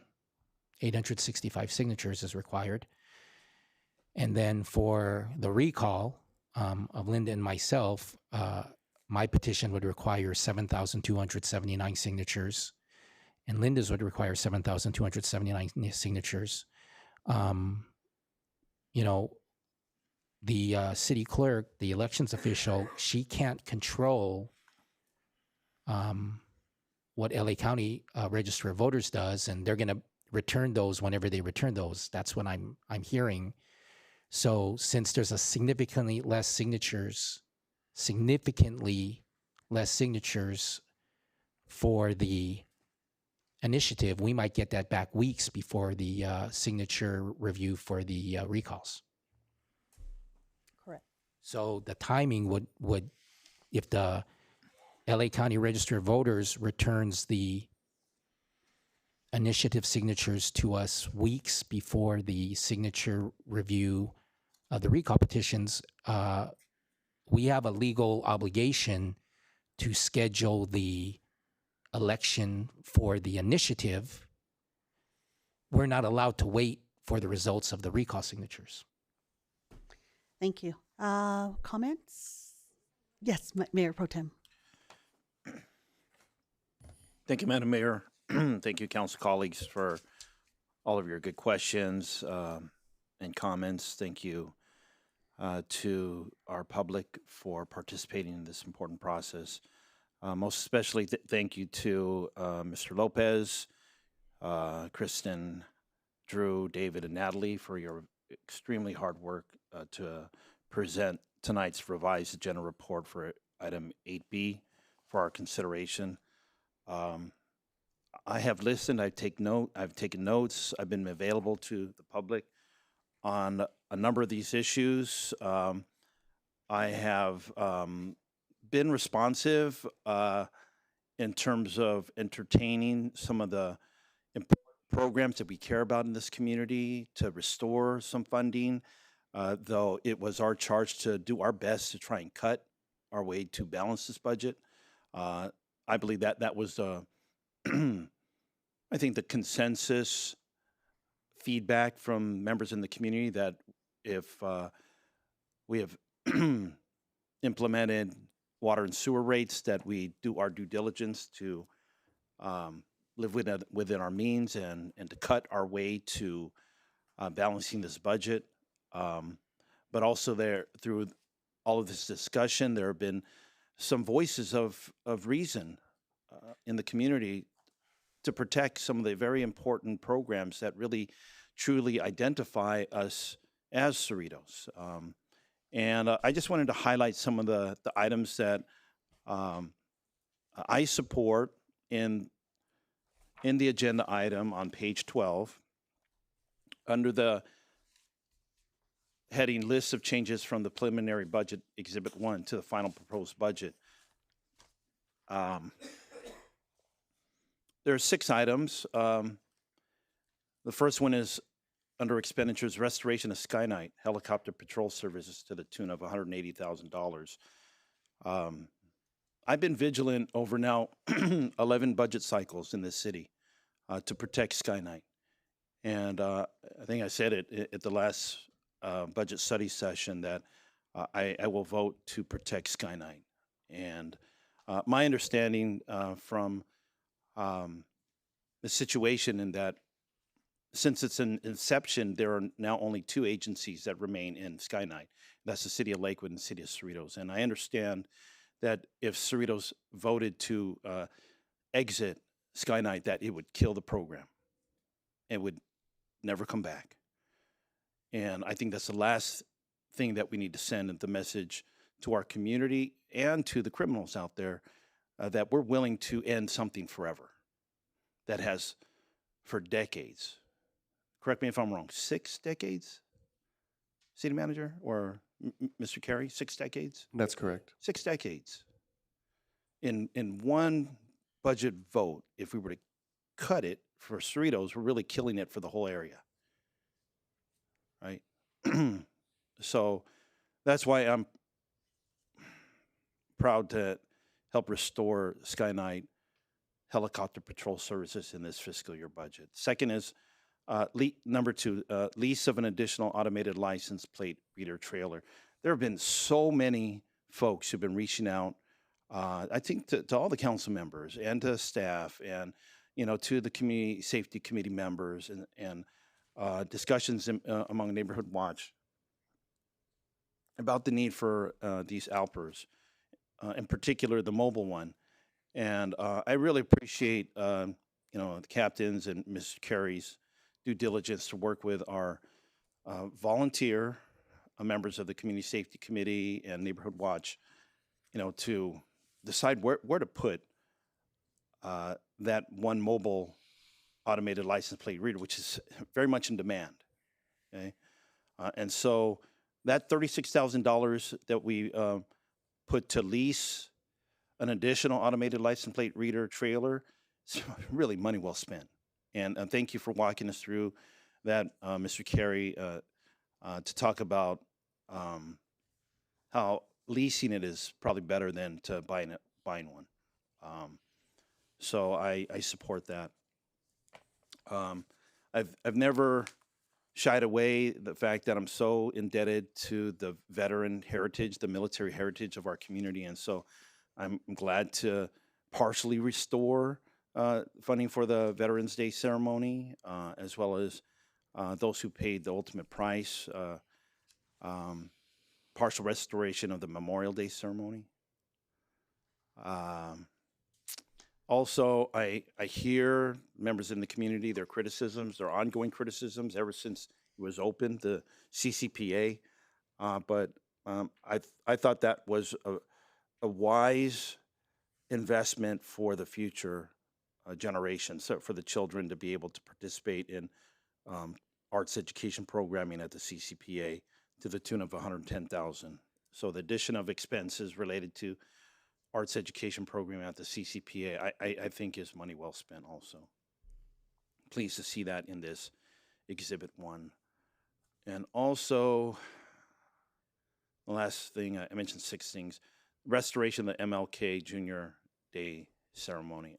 I just want to reiterate that it took a long effort on the part of residents in the community to fight to even establish and to recognize Dr. Martin Luther King Jr. Day here in the city of Cerritos. And it's not a surprise to me that we are one of the only cities proudly in this region to celebrate that on his birthday, a national holiday. I'm glad that we've restored the funding so that we could continue that. I understand it's a little unfortunate to hear that the theater itself is potentially unavailable, and I know that Mr. Tilke will keep us posted on when that is finalized. I do have a question, though. I know that the cities that do celebrate MLK Day don't necessarily limit it to just the Monday, but would it be possible if we consider Sunday or Saturday or Friday? I'm not sure if all of those dates are taken in the contract that's being negotiated. If that's the case, then I understand, and I like, the Plan B. Sierra room, that's a great room. I appreciate the staff trying to configure it so that we can maximize the number of people. Also, this was news tonight that there's a possibility to have overflow into the grand lobby, which is a gorgeous space in itself. Perhaps we flip it and we have it primarily in the lobby. I'm not quite sure the capacity, but that can even, I would imagine, afford for a more standing room, and perhaps even up it on a second. I'm not quite sure what floor that is that you could look down. Is it the 3rd floor or? Yes, sir, 3rd floor. Yeah, if you look up in that grand lobby, it's just gorgeous and stunning. I mean, it's even been memorialized in movies, right? So maybe we flip it, have it in the grand lobby, and overflow it, for viewing on monitors in this here room. It's just a thought. But again, I just want to say thank you for staff thinking creatively, given the certain constraints that we're under. So all those 6 items I just wanted to highlight, that's to the tune of $343,000 put back into the budget because of our residents really expressing, with their heart about what they believe is important. And no doubt there are other things that they've communicated, but at least these are the ones that I, in good conscience, can support. To be reasonable while we're trying to make the hardest decisions possible, so that we could do right by our community. So with all that, I'm grateful for what has been presented to us, and I stand in support once there's a motion in place. Thank you. Mayor, I have a question to the attorney. I can see how both sides, which is our position here right now, water rate for the infrastructure, and I can see I am attending a lot of conference meeting. One of the things they mentioned about eventually, if you keep going like that, you have to pay the water. We have well 4 was on the way fixing it, and we might have a well number 1 had problem too. I was told before. So I'm thinking we butt head on each other's. Our position is really to save water to provide the resident, and we've been subsidizing the money for the water usage. And I believe, and I think the resident too believe, the water rate should increase. Is the matter of the amount. Now, I have a question about this. This is a question to the lawyer, the attorney. Before the reappeal measure is approved by our voters, can city engage with the resident, provide information, and consider any alternatives? And this is the thing I want to consult with you. But I know we did a possible approach already to the residents, community meeting and workshop to hear resident concern. We heard it. And then the revised rate and structure and phasing and the increase more gradually. And that's the things can we look into it? Because I can see people are against it, and I can also see my colleague as elected official, and I can see what happened before. I don't blame the people in the past. I'm looking what can we do today. How can we work with the residents? We have a program ready for low income assistance program, but then we also try different prioritizing capital project. We done this, but we cut into the bone. I mean, I'm looking as a medical person, no muscle and just bone there. How could you move around? Your body is stiff. There's no way you can do so many things around. So this is before the repeal successfully. Is there any other thing we can do in here?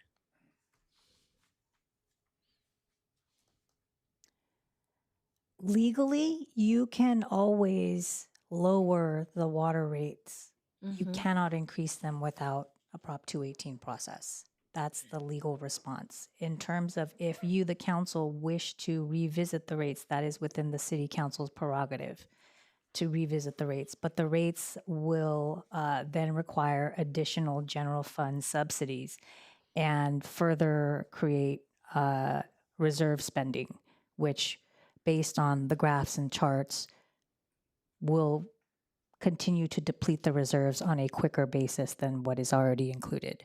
And I believe that's why the staff provided with the council 3 different scenarios related to the current water rates.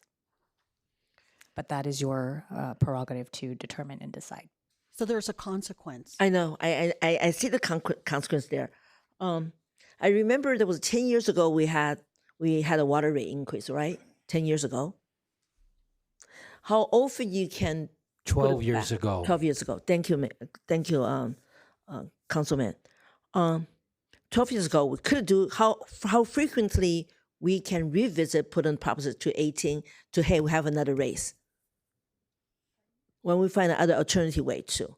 You can set Prop 218 hearings as often as you need, provided that you comply with the law of requiring 45 days minimum for the increase, as well as providing a water rate study to back up the proposed increases.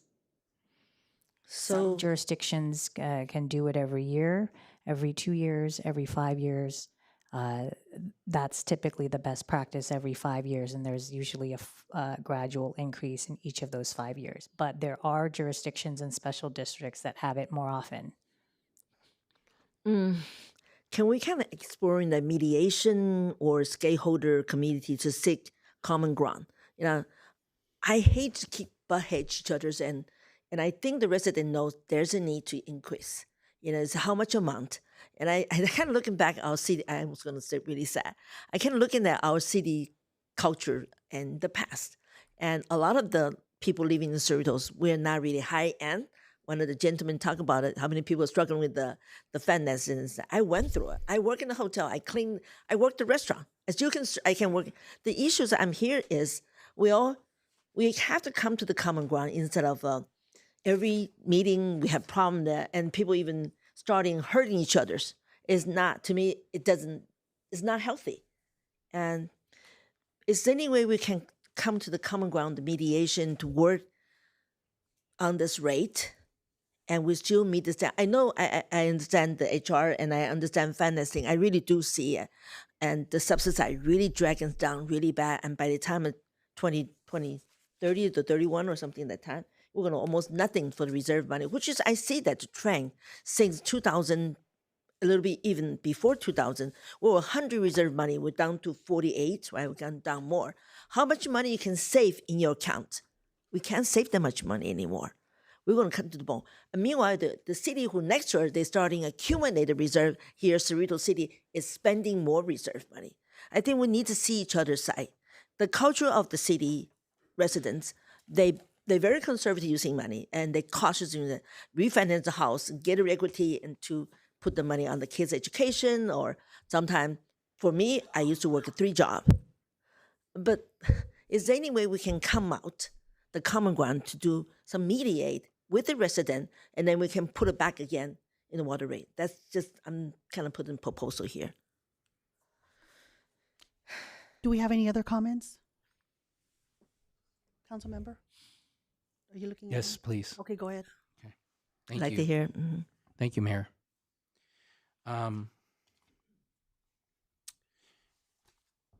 Does this budget before us tonight include National Night Out?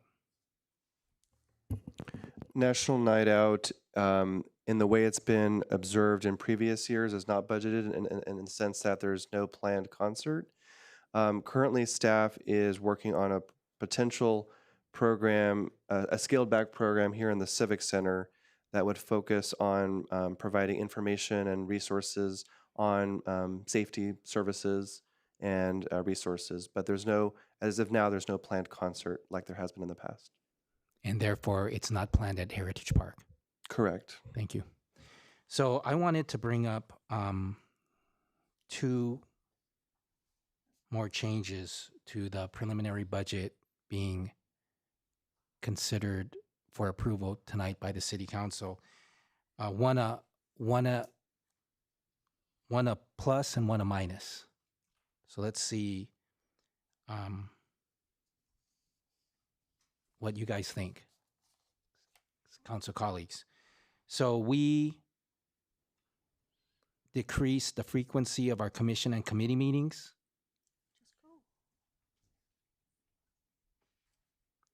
We decreased the frequency of our commission and committee meetings to save money. And we're expecting our commissioners, committee members to do more work during the remaining meetings. So I propose the same thing for the City Council. For the remainder of this calendar year, to have us have monthly meetings, July through October, and remove the meetings that are on the second Monday of the month, and keep the meetings that are on the fourth Monday of the month for the months of July through October,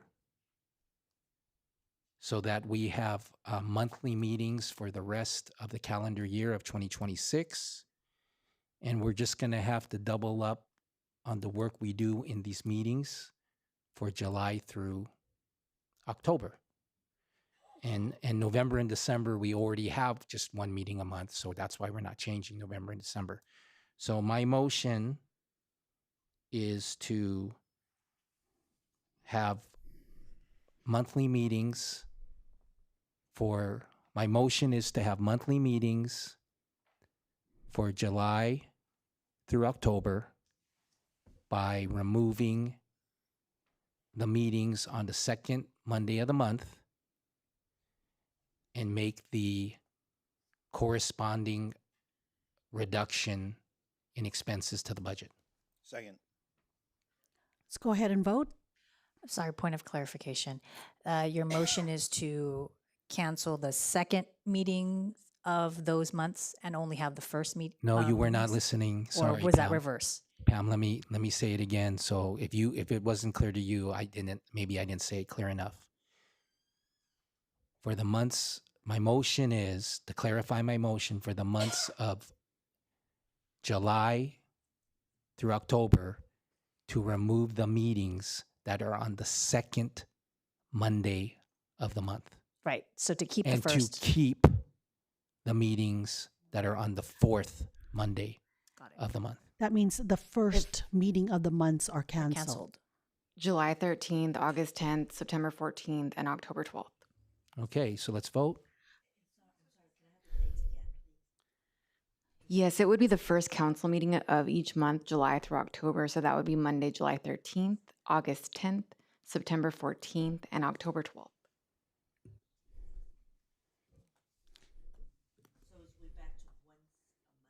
Not back, we're going to. Before we vote, can I ask, is that going to save us a lot of money or budgeting? What's the purpose? There would be a budget savings with regard to hourly staff and contract personnel who are here support of the meeting, as well as staff support in advance of a meeting. We don't have a dollar amount that we can give you right now, but there would be modest savings. And document preparation as well. Okay, but I would like to add on, if we need to, we have to add on special meeting. If we feel we're in need, we have to call for a special meeting. That's in the policy already, that the mayor If we can don't always have call for a enough. special meeting. Okay. Well, and yeah, thank you, Mayor. Actually, under the charter and the municipal code, the mayor or the council members, there's provisions for us to call special meetings as needed.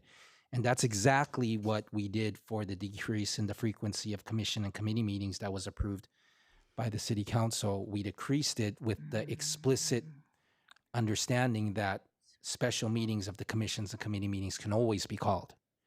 So this motion, my motion to go to one meeting a month for July through October, of course, as has always been the case in the city of Cerritos and the Cerritos City Council, we always are able to add meetings as needed. Thank you. We have a first and a second. I have one more question.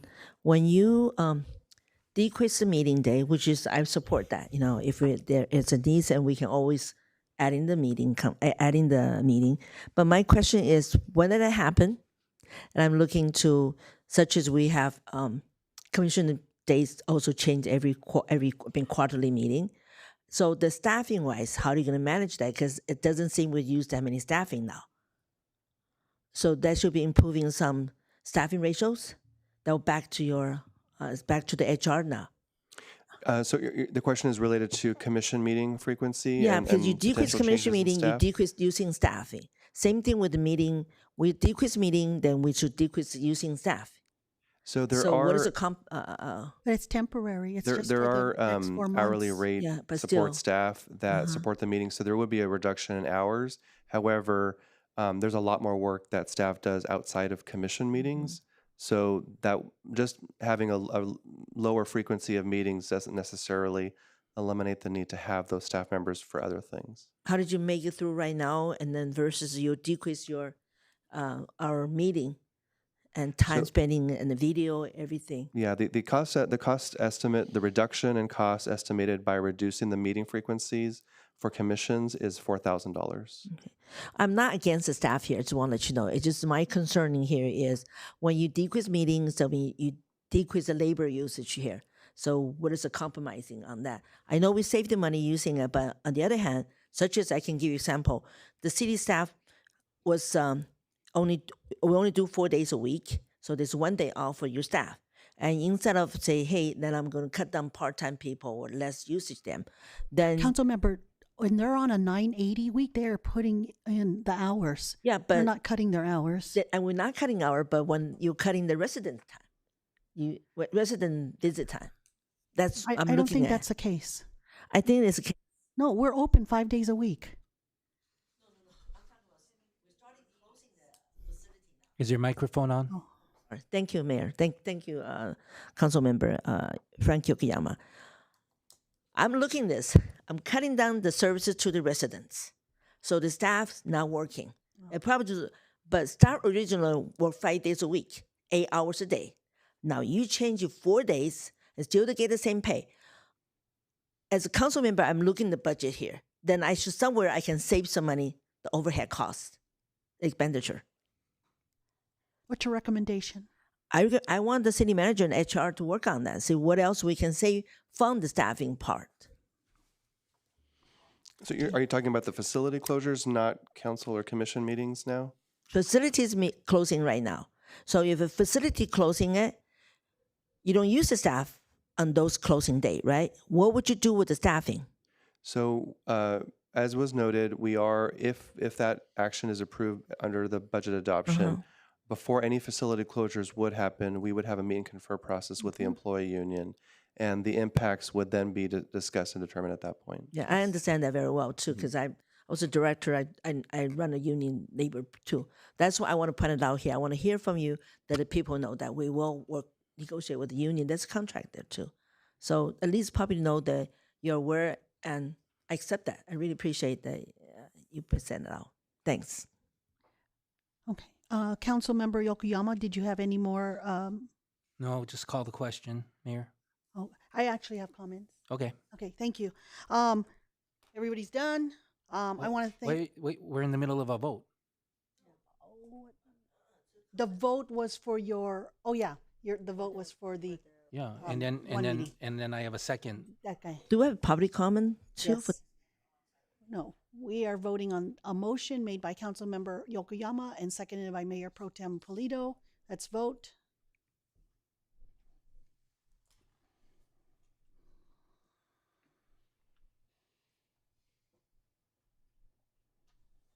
The motion passes 4-1. Thank you. I'm sorry. Now, Councilmember Yokoyama. So thank you.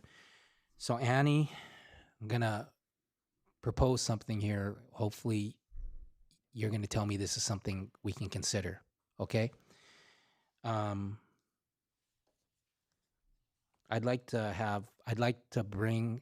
We just saved a little bit more money, a modest amount, in the words of the city manager. In the words of the city manager, we just saved a modest amount. I'd like to have a national night out and concert in the park. It's traditionally in August. That would give you about 7 weeks. If I made a motion to have our traditional national night out and concert in the park, in Heritage Park, do you have enough time to get a top-notch act for the concert in the park 7 weeks from now?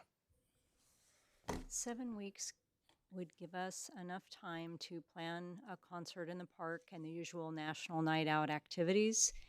As to the actual performer, that is to be determined, but there's a lot of great talent in Southern California, and we could certainly approach some of the more popular performers that we had planned to present this summer. I make a motion to add to our 26-27 budget a national night out and concert in the park. Second. And question, what's the budget for that? How much is going to cost? So I will note, just based on previous experience with staff time, not only during the event, but as far as setting up audio, lighting, all equipment, et cetera, it would be an expenditure of approximately $9,000 for the event. Money well spent to honor our sheriff deputies on a national night out. Mayor, I like to reconsider my previous vote, the vote that I against for the budget approval. I'm so glad the council. You know, I'm sorry, Councilmember Hong. I mean, Sophia, say, let's finish this discussion. Okay. Thank you. Okay, let's so vote. we have a vote. We have a motion. We have a second. Let's go ahead and vote.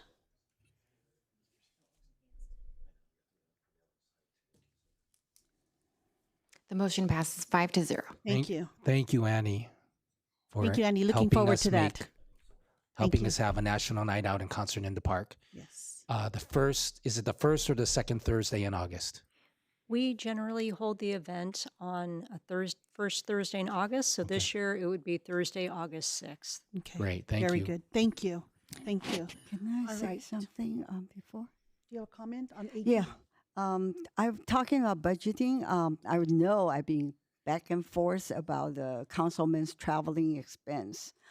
But if we're going to cut back, maybe I wouldn't mind to cut back 50% of the councilman's traveling expense. I know I voted yes to keep it as 50,000, but if we want to cut back, I'm okay to cut it back. I like to make a motion to cut back the council members' traveling expense 50% down, so from 50,000 to 25,000. City Attorney, is that going to be considered as a vote of reconsideration? And that would have to be Yeah. made by the prevailing party, the prevailing member? What you did was at the study session, you made that vote. This is the budget adoption. I think you can reconsider that. So it has to be a motion of reconsideration? Motions for the- reconsideration are only occur on the day of. This is voting on the final budget adoption. If you choose to change your mind on the budget adoption for an individual line item, that is appropriate. Okay. Go ahead, Councilmember Hong. Yes, I'd like to make a motion to cut back the all the council's traveling budget from $50,000 to $25,000. That would be 50% cut as well. Motion fails due to a lack of a second.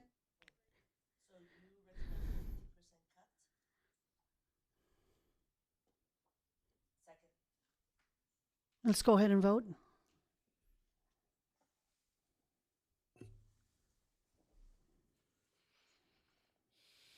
The motion fails on a vote of 3 to 2. Okay, if there are no other comments, I like to make my comments. Are we done? All right. Mayor, I need this is clarification with our attorney.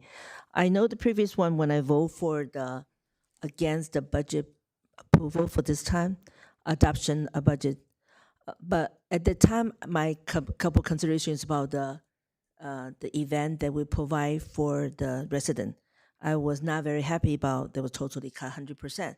So all I'm the way sorry, along, Council Member Say, can you please be Maybe specific? reconsider my vote. No, what? I what? don't know if I can do I'm that. sorry. Let me ask. What exactly are you asking on an item or event or program? What are you asking to reconsider? My vote on the budget adoption. When today? We just voted. We didn't vote on a budget adoption yet. Oh, No, this is a specific line item. Yeah. this was the item for the cutting the conference. We just voted on that. You voted no. You want to change your vote? May I provide a wait, clarification on the clarification, motions? right. The first motion and approval by the city council was to cancel the first council meeting of the month from July through October. Oh, okay. And that is what you voted no on. Got it, Recon. No. I vote for yes. Oh, actually, I went to the bathroom. I come back. I went If a little long. you So would, the first one is for the change to monthly meeting for city council meeting, right? a member of the prevailing side of the motion would need to make a motion to reconsider that item. I move to for- reconsider Thank you. to allow for her to Thank you. vote because she's on the dissenting side, so she can't make that motion. Yeah, that's That is correct. Do we have a second? Motion fails due to lack of a second. All right. You I'm- should have voted for. You should have made the second, Sophia. How come you? Why didn't you? I thought I said I cannot. Yeah, you have to. You have to. You can be the. You could have been the second. You should have seconded it. I misunderstood getting there. Thank you, though. We follow the same rules as school board. Yeah. All right. Going to make my comments. Thank you to staff, everybody that's here late in the evening. We have a difficult year ahead of us, and this council is faced with difficult decisions. We have a balanced budget, although it's not something that we want to continue by sustaining it with revenue reserves.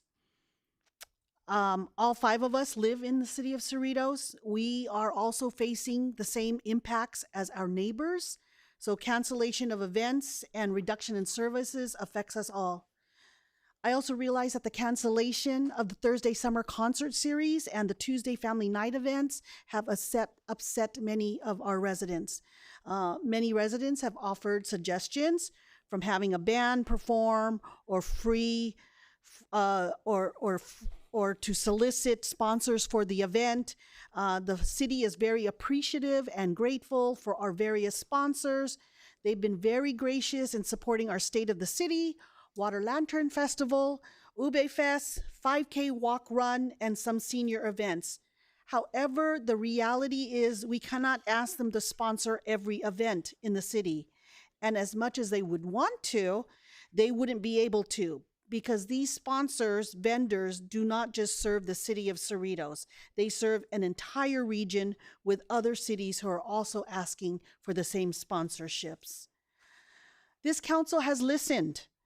Residents want answers on how to reduce expenditures, and we have acted on it.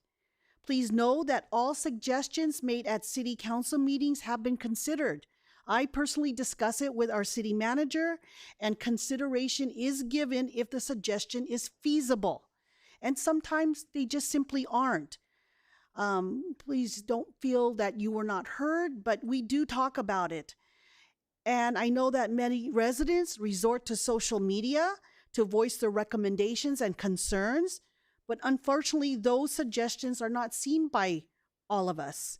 I know I don't look at certain Facebook pages, so obviously I don't know what residents are saying. So if you have a suggestion or a concern, please call or meet with us.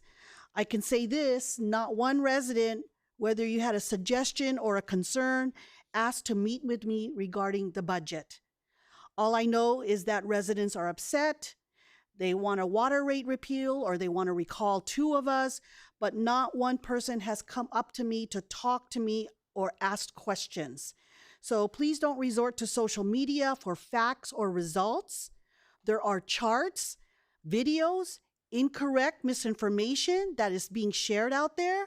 And the best way to get your concerns addressed is to meet with me or with staff or any one of us.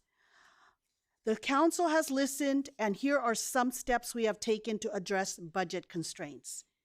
So let me start with this. Residents do not want to raise revenues through a sales tax that could bring in $19 million. So therefore, let me be clear, there is no sales tax measure on a ballot.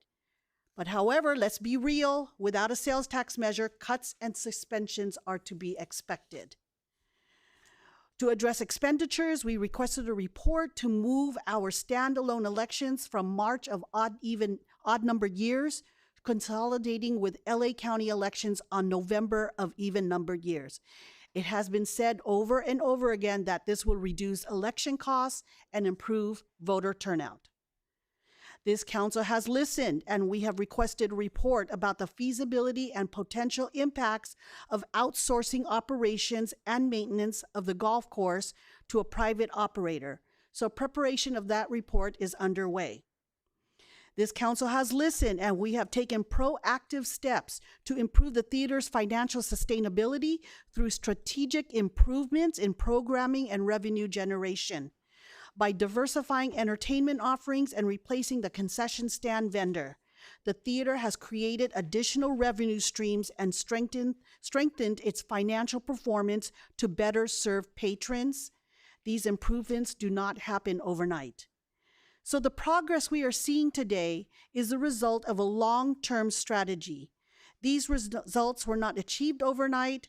It has taken a few years to get to this point, which is a typical time frame for a theater to build attendance and enhance programming and realize the benefits of operational and revenue generating improvements.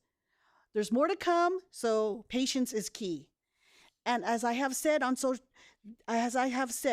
social media is stating that the delta on the CCPA is $6 million. It is not $6 million. In the 25-26 budget, the delta was 2.6 million, and for the 26-27 budget, the delta is 2.7 million. Again, it is not $6 million. And as has been said by our staff, the theater was built as an economic driver for the city, and that is exactly what it has been doing by providing rentals, TOT, and sales tax revenue from restaurants and businesses. So speaking of deltas, here are some facts on the delta on our community centers. Community safety, $22.2 million. We are fully funding and not looking to cut anything. Folks may say, why not hire more deputies? LASD has a staffing shortage. We couldn't even hire if we wanted to. The library delta is $5.7 million, and that's even when we close 1 day a week.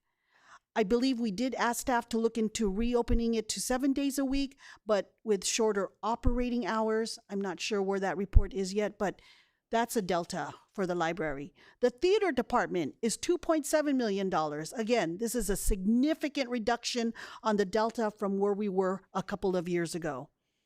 The senior center is a $1.3 million delta. And instead of closing 1 day a week, we are going to look at reducing operational hours and opening 7 days a week. However, this council continues to support our senior neighbors.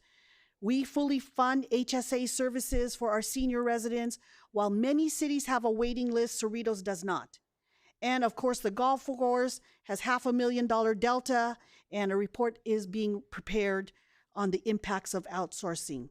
So these are the deltas. What you're hearing on social media is incorrect. I've talked to my council colleagues in the region. They watch our meetings. They have experienced budget constraints as well, and they too have had to make difficult decisions to cut services, cut programming, and they've cut events. Some cities have even furloughed or laid off staff. Cerritos residents expect a higher level of service. Cutting staff would impact the level of services that residents expect. And I know that is something that our residents do not want. Unfortunately, we've had to reduce or suspend our community grants. I want to thank and appreciate all the community service organizations that have been given grant funding in the past and have provided services to our community. But just like many municipalities and agencies in the region, Cerritos is also facing budget constraints. We hope that this will be temporary, and I'm hopeful that we can reinstate these requests for the next fiscal year. So I want to thank our residents and our neighbors for being engaged in the budget process. Although we are facing a different budget from what we have had in the past, it certainly is not the first time we've had budget constraints. This is a balanced budget because we have the reserves to fill the gap. However, using our reserves is not sustainable. Cerritos is not the only city facing budget constraints. Many municipalities are in a similar situation, and many of them just recently in the June 2026 election passed a sales tax measure to bring in the revenue they needed. So if not a sales tax measure, then we need to have a discussion at some point on a potential parcel tax, a TOT tax increase, or some other form of revenue, or maybe it's not even a tax, but we do need to look at some revenue stream if we want to continue providing the same level of service to our residents and to reinstate all the programming and events that we are possibly looking to cut this fiscal year. So if my colleagues are ready, I am happy to entertain a motion on item 8B. Make a motion to approve the staff recommendation as amended by the changes that were previously approved by this city council during this agenda item discussion. Second. Okay, we have a first and a second. Let's go ahead and vote.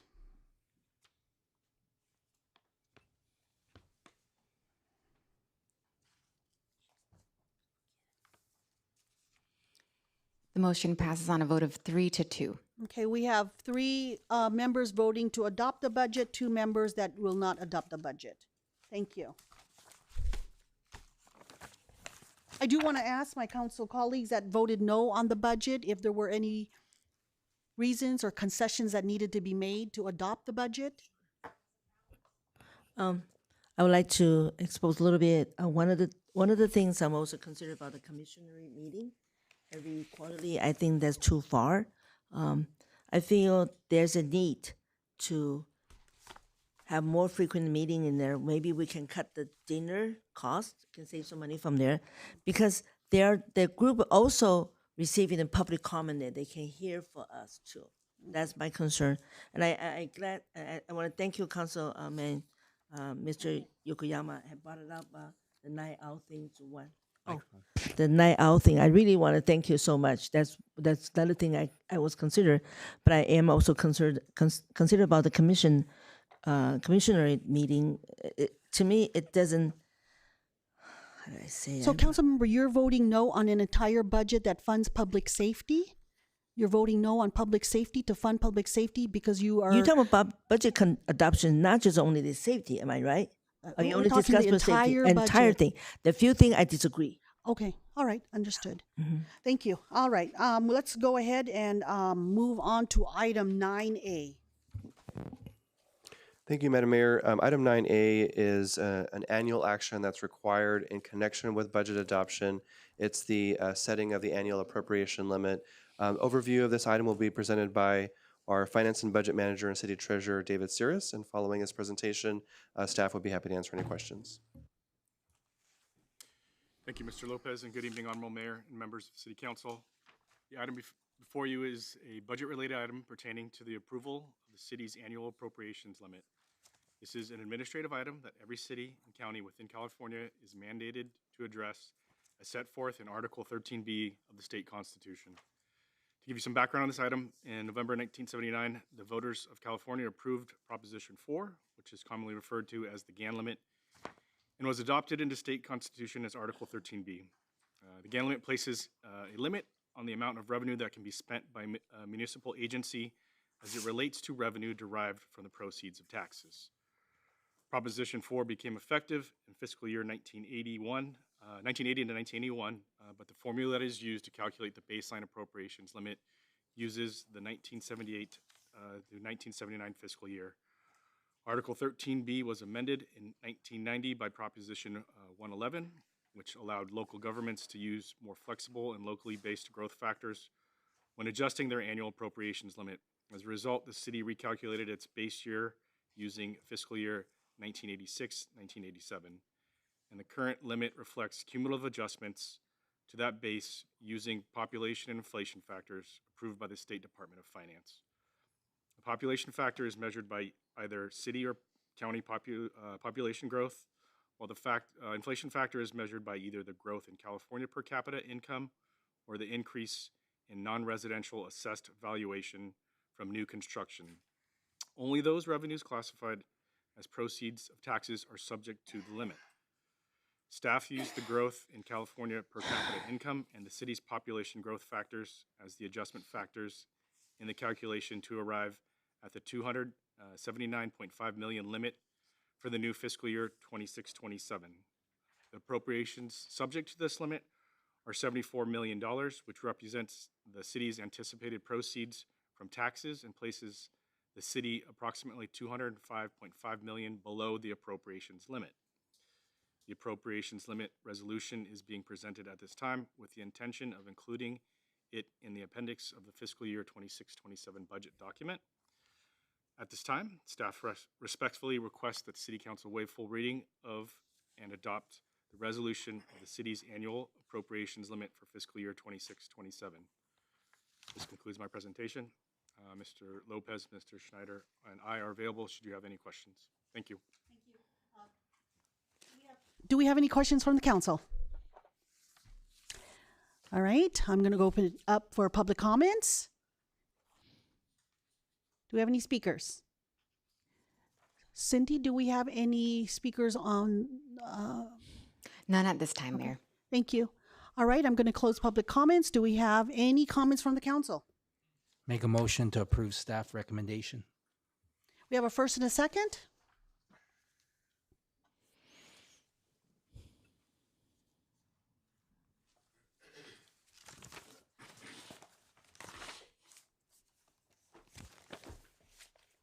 The motion passes on a vote of 5-0. Thank you. All right, item number 10, legislative items. City Manager, do we have any legislative items? No, not this evening, Madam Mayor. Thank you. How about 11A, City Manager?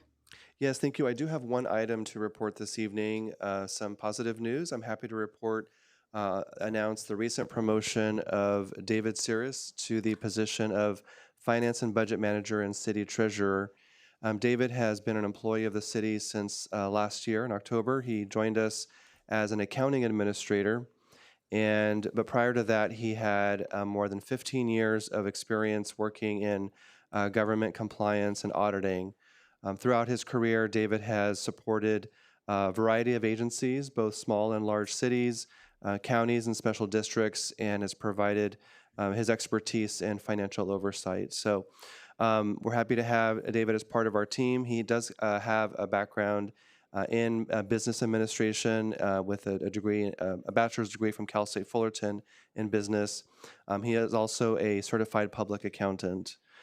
So we're excited that David is now in this role, leading the finance and budget division. And with that, I will turn the floor over to David to say a few words. Thank you, Robert. Yes, I'm very excited to continue this opportunity to serve the city. I also wanted to thank the finance division staff as well for the hard work they do, and without them, it wouldn't be possible to provide the city the services that it deserves and requires. Thank you. Welcome, David, to the team.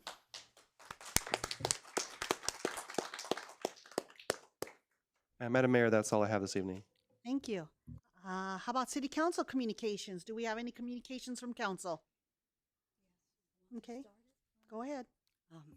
Yeah, I have a brief report. On June 20th, I attended the Chinese American Senior Association's Mid-Autumn Festival event. And from there, I seen a lot of all the good friends, and they're very happy with all this event because they still continue our celebration of our traditional Chinese festival event. So I'm happy to join that. And after that, I went to join the first CEB car wash by the mall. And I'm always very supportive to our first CEB event. Lastly, and I was doing June 21st, sadly, but I went to the memorial service in memory of our former mayor and councilman, Barry Rabbits, and at Sheraton Hotel, in the memory of what he has done for the city and everything. That's my report. Thank you. Anybody Yes. else? Yes, Mayor. Thank you, Mayor. On June 12th, I attended the retirement celebration for council member and former Mayor Steve Croft, and thank him for his many years of service to our community. I have known him since 2007. I mean, for the Lakewood. I apologize for that. On June 14th, the Optimist reorganization event, I was pleasantly surprised and honored to receive a beautiful pin recognizing my service to the club. June 16th, I attended joint meeting of the Rotary Clubs of Cerritos and Atisha at the Garlic and Chives. Our city manager, Mr. Lopez, was the keynote speaker and provided updates on current projects and concerns. Thank you, Mr. Lopez. I believe you were attending you probably had attending more than that meeting, and because I was heard from other people than anyone else in the past manager people. But I want to thank you so much, and your presentation was very well received and appreciated by the members. On June 18th, attended Lee meeting at our library. It was a very short time because I was have the meeting at my school, so I went a little late there. But I do meet with my community and with my other commissioner too. On June 20, it was very busy for me. The morning I went to attending the first CEB. But one thing that really bothers me, I was kind. I tried to be kind, trying to supporting it. I think I do want to. I wish they still here. As a council member, I think some of the area people probably don't see how we spending, such as donated money to many events that we attend. For CEB, we travel to other area. We don't write out our gasoline reimbursement. It's a service to me. It's a duty for me. So I attended the meeting at our library, and then the morning first CEB, and then Chinese senior event, and then at the same time I was invited by one of the school board member to attending the 34th anniversary annual installation banquet for St. Gable Taiwanese Line Club in the city of Rosemead. And which is that Sunday, I also attending the Barry Rabbit, which is our former mayor and council member, his celebration of his life. And I had an opportunity, spoke with his daughter, and I want to thank her the father's service to our city. Now I'm teaching semesters over. My teaching semester is over. I have a little more time during the next 2 months. So looking forward participating in more community events.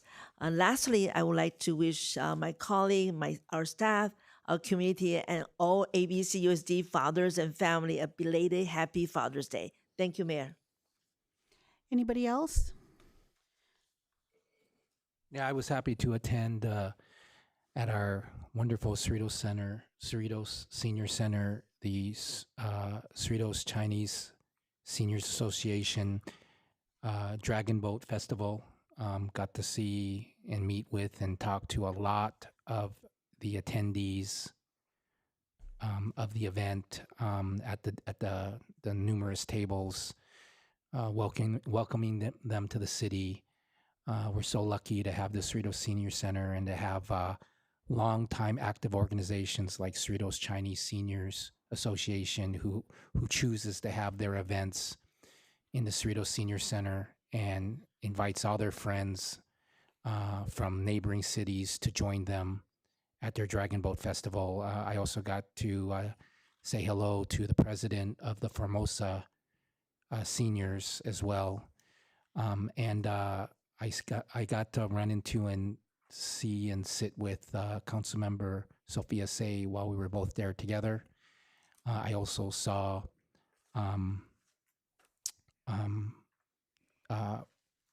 former first husband Charles Lee there, who joined us at our table.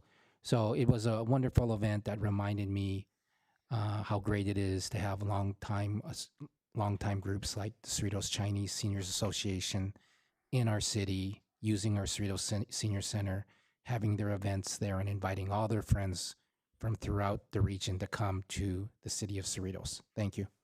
Thank you. Anybody else? Yeah. Go ahead. Nothing to report, but I just want to encourage everyone to come out to our Let Freedom Ring celebration on 4th of July, starting at 4 p.m. Oh, okay. Yeah. This is the official invite. I am pleased to invite the community to the city's 53rd annual Let Freedom Ring celebration on Saturday, the 4th of July. We will celebrate the 250th anniversary of the signing of the United States Declaration of Independence. Celebration starts at 4 p.m. in the Cerritos Civic Center and includes rides, entertainment, a bell ringing ceremony, and a spectacular fireworks show at 9 p.m. Information about the event is posted on the city's website at cerritos.gov. This is the official flyer.